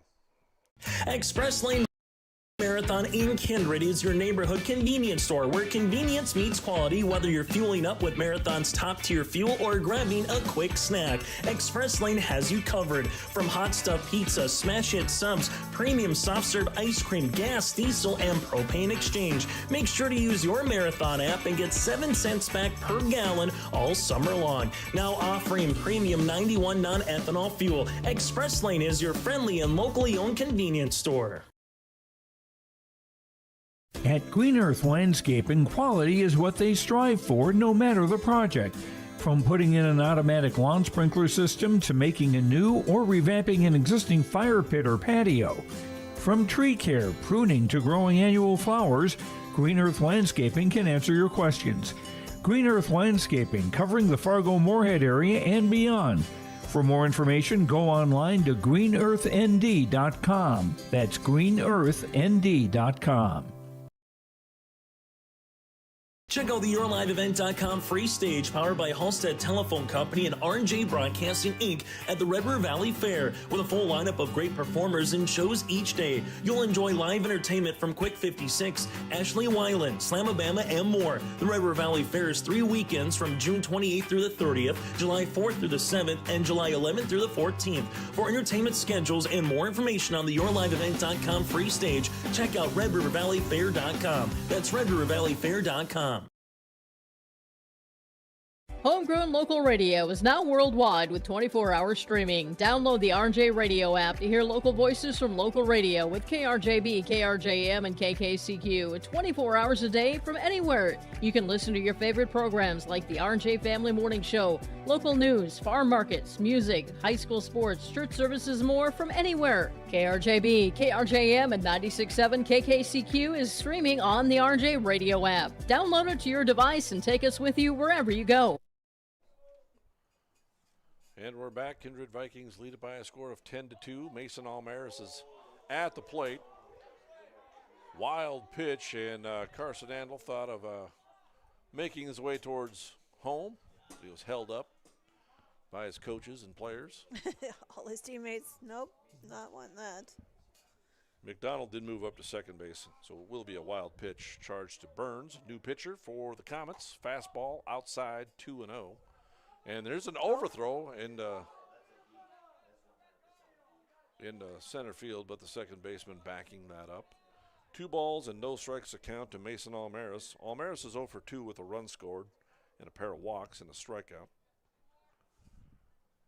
And here's a 2-0 delivery to him. It's a fastball outside, 3 balls and no strikes. Starting pitcher Caleb Blanchett went 4 1/3 innings pitched, allowed 7 runs, only 2 earned. And Almaris draws a 4-pitch walk from Burns, the new pitcher. Blanchett walked 6 and struck out 8. Calvin Jungling came in to pitch. He threw an inning's worth of work, allowed 4 hits, 3 runs, 1 earned. He is responsible for the runners on second and third base. So his line is not complete. He walked 3, didn't strike out anybody. Burns on to pitch. He walked the first batter he faced. On the 5th pitch he throws. Swung on and missed by Kylan Swenson. Swenson is 0 for 2 with a run scored, and a walk and a strikeout and a hit by pitch. So 1 out, 0-2 count on the hitter, 10-2 lead for the Kindred Vikings over the post 400 Comets. Here's Burns' pitch, fastball outside, 1 ball and 2 strikes.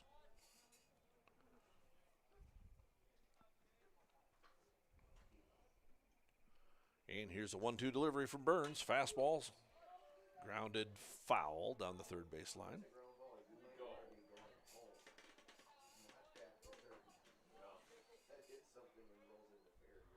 One and 2 the count. And the catcher going to go out to talk to his pitcher.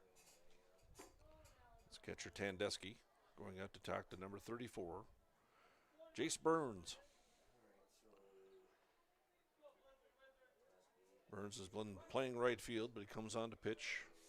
And here's the 1-2 delivery. 10-run rule is in effect. And here's a wild pitch. And Andel's coming home, and he's going to score easily. So Andel scores. McDonald moves up to third base. Almaris up to second base. It's an 11-2 lead. Another wild pitch, and this ball game's over. Again, the 10-run rule is in effect after 5 innings. Here's a fastball blocked nicely by the catcher. Count rolls along full to Kylan Swenson with Bryce Whipple on deck. And here's a 3-2 delivery from the right-hander. Swinging a ground ball back to the pitcher, and they're going to come home with it, and they're going to get him out easily at the plate. So Burns kept the game alive by choosing to come home. That's his only play he should have been making, and he does make it. So Swenson reaches on the fielder's choice. Almaris reaches third base, and McDonald is gunned out 1-2 on the play for the second out of the inning. And that brings up Bryce Whipple. Bryce is 3 for 4 with 3 runs batted in. 3 singles. Big 2-run single back in the 5th. And here's a pitch. Fastball in the dirt. Blocked nicely by Tandesky once again. Kylan down to second. Kylan does scamper down to second base. I think that'll go down as a wild pitch. I don't think he was stealing on the play. And here's the 1-0. Over for strike 1. Jace Burns on to pitch for the Comets. And here's a 1-1 delivery. Vikings hoping to end this ball game right here. And the pitch, fastball swung on and missed by Whipple. Whipple was trying to end the ball game in dramatic fashion.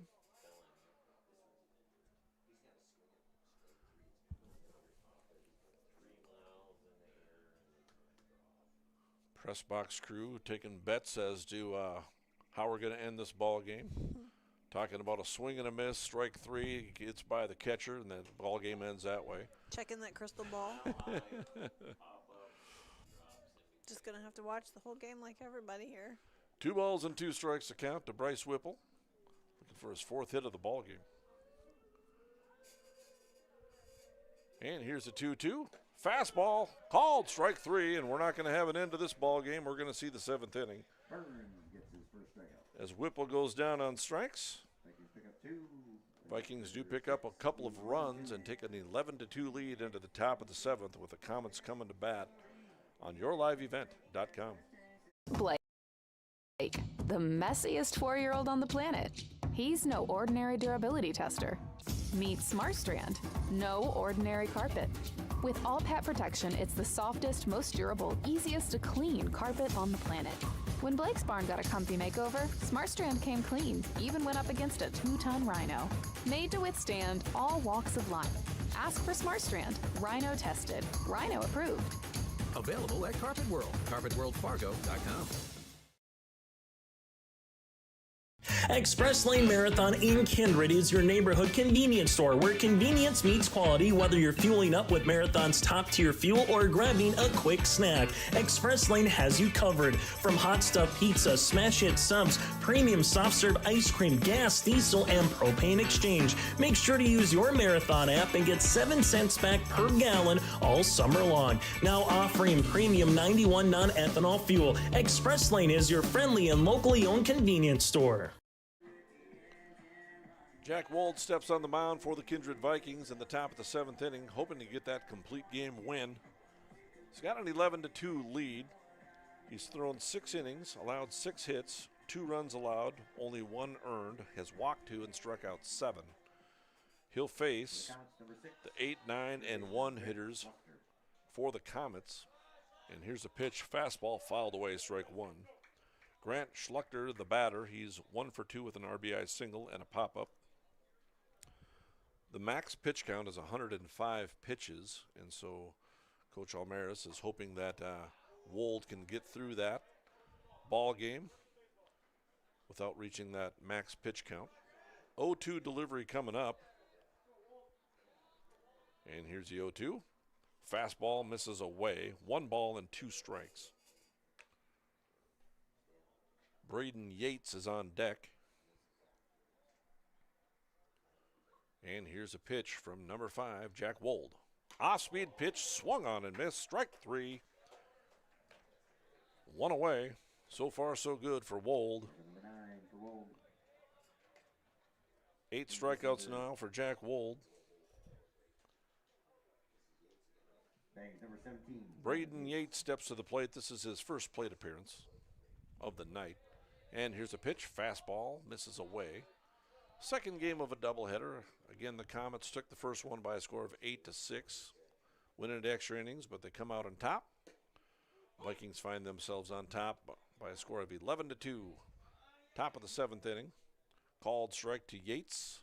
1 ball, 1 strike, fastball down low, 2 balls and a strike.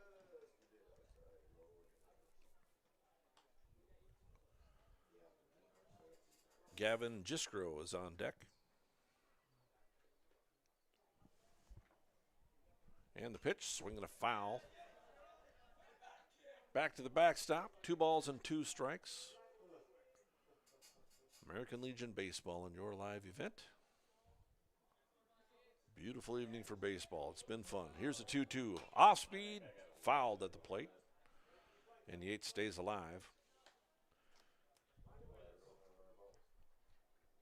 If Wold does not go over the 105 pitches before the next batter, no matter how many pitches he throws to that batter, he can finish that batter off.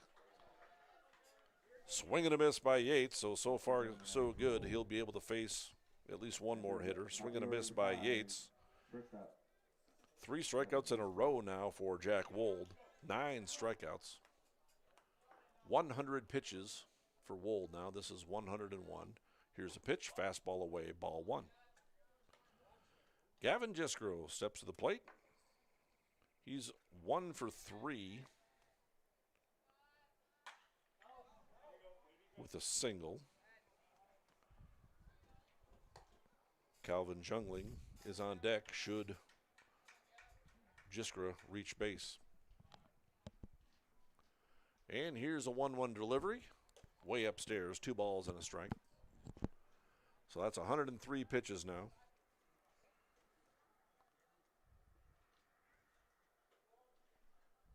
And here's a 2-1 delivery from the righty. kicks and fires. Fastball popped in the air on the right side. Trom going out. McDonald coming in. Trom calls for it, and he puts it away. And that's a ball game, folks. The Comets go down 1-2-3 in the top of the 7th inning, and the Kindred Vikings come away with a win in the second game of this double header. And the Vikings improved to 7-6 on the season, and the Comets dropped to 4-6 on the season. And that's the ball game, folks. Kindred Vikings win it by a score of 11-2. We'll be back with the Todd Wold CPA postgame show on yourliveevent.com.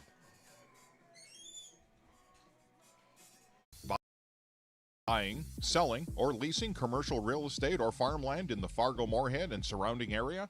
From office to retail, industrial to multifamily, commercial land to farmland. As the #1 commercial sales and leasing brokerage in the FM region, Goldmark Commercial has the experience and skills to handle all of your commercial real estate and farmland needs with the highest levels of customer service and marketing around. Trust the experts at Goldmark Commercial Real Estate to lead your team to success.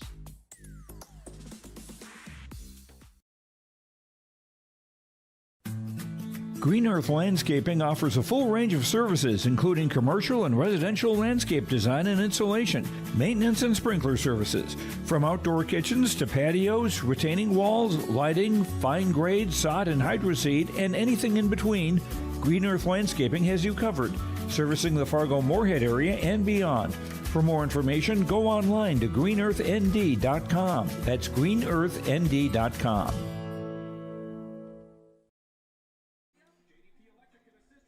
And the Kindred Vikings come away with a split in tonight's doubleheader. Kindred Vikings win the second game of this doubleheader by a score of 11-2. I'm Mike Bernier, along with Wendy Bernier. Good evening. Bringing you the Todd Wold CPA postgame show. For any accounting requisitions from income tax planning, preparation, and consulting for individuals and businesses, go online to wold-cpa.com. Kindred Vikings come away with a win by a score of 11-2. Hitting heroes for the Kindred Vikings, Bryce Whipple went 3 for 5 and drove in 3 runs. So he was 3 for 5 with 3 runs driven in. Grant Spellhog was 1 for 3 with 2 runs scored, and he also threw in a walk. And Andy Trom went 0 for 2, but he did score a pair of runs on 2 walks. And Carson Andel had a big 2-run double in this ball game, scored a couple of runs as well. But more importantly, I think Wendy would agree, we're going to have the player of the game on with us. It's going to be Jack Wold. Jack Wold went 7 innings in this ball game. 7 innings, complete game, gets the win, allows us 6 hits. 2 runs allowed, only one of those was earned. He walked 2 and struck out 8. How did it feel tonight, Jack? My pitches were just on. I mean, it felt like I couldn't miss. Slider was breaking, fastball was feeling good. Yep. Feeling good. You took on the Comets from post 400, and you got the win in this ball game. You're a Mayville State commit, and you're going to be a Comet yourself. Tell us about that. Oh yeah, I'm excited to start there at Mayville. It's going to be fun. New teammates. I'm excited. Big ball game tonight. We get the split in the doubleheader after dropping a heartbreaker in extra innings. We dropped it to post 400 in the first game by a score of 8-6, but we come back and a big 11-2 win. How does it feel for the Kindred Vikings getting that big win? I mean, it's tough losing the first one to pick up your teammates and get them going. And I like that I was on the mound and I had a direct effect with that, and I could change the game in that way. So a complete big game victory for Jack Wold on the Todd Wold CPA post-game show. So it's fitting that Jack Wold is a player of this game. Again, you walked 2 and struck out 9. I think I said you struck out 8, but you did come up away with 9 strikeouts on the ball game and pick up the victory on the season. So a big win for the Kindred Vikings, and a lot of fun to watch baseball tonight. And a big event. What do you have to say about the Poly Row events? And did you get involved in any of the festivities and watch any of the shenanigans out back with the bouncy house and the dunk tank? Yeah, it was awesome. It was just an awesome atmosphere to play in. I mean, once in a lifetime opportunity, and we fell short that first game, but it was nice to see that still. Well, congratulations, player of the game. You pick up the win, and we'll take a break on yourliveevent.com. Your stop before or after the game at the Knickerbocker in Hickson, North Dakota. Stop out throughout the week for mouth-watering lunch specials weekdays and mark Friday nights down on the calendar for prime rib, ribeye steak, or some walleye at the Knickerbocker. For more information or to find out about daily specials, give the Knickerbocker a like on Facebook by searching the Knickerbocker. Great food and good people. You can find it all at the Knickerbocker in Hickson, North Dakota. And the Kindred Vikings come away with a victory by a score of 11-2. Vikings pound up 7 hits on the evening, and more importantly, they committed no errors in this ball game. Post 400 did score the 2 runs on 6 hits. They did come away with 6 errors on the ball game for the evening, and the two teams split the doubleheader, and Post 400 won the first one again by the score of 8-6. Their record after the ball games tonight are Post 400 is now 4-6 on the season, and the Vikings improved to 6-6 after that victory on tonight's ball game. I'm Mike Bernier, along with Wendy Bernier, bringing you the post-game show, the Todd Wold CPA post-game show. Yeah, we just want to reflect a little bit about on the events before the game as well. It was a benefit for Poly Row. Great community support that came out. We want to thank all the sponsors and all the good sports that jumped into that dunk tank. Paul Schmitz, Brad Whale, Officer JJ, Scott Milbrandt, getting dunked over and over and over. I don't even think some of the kids hit the target with the ball. They just ran up and knocked them in. The 50-50 raffle, all the work that goes into that. The pulled pork dinner, the turkey meal, turkey sandwiches, all the ladies that were up here that organized that, put that all together, and the inflatables that came out and everybody could jump in. It was just a really good night for the community, and we hope she felt the love, and we wish her the best. And so thankful for a beautiful evening out here. Cooled off a little bit, but it felt good, and it's very good weather to play some baseball and also to have that benefit. So I'm so super happy that the weather cooperated and we were able to get in the festivities and two good solid baseball games in tonight's game. And there's more baseball tomorrow. Don't forget, if you want to watch some more, Babe Ruth, the Midcast Babe Ruth plays at 1.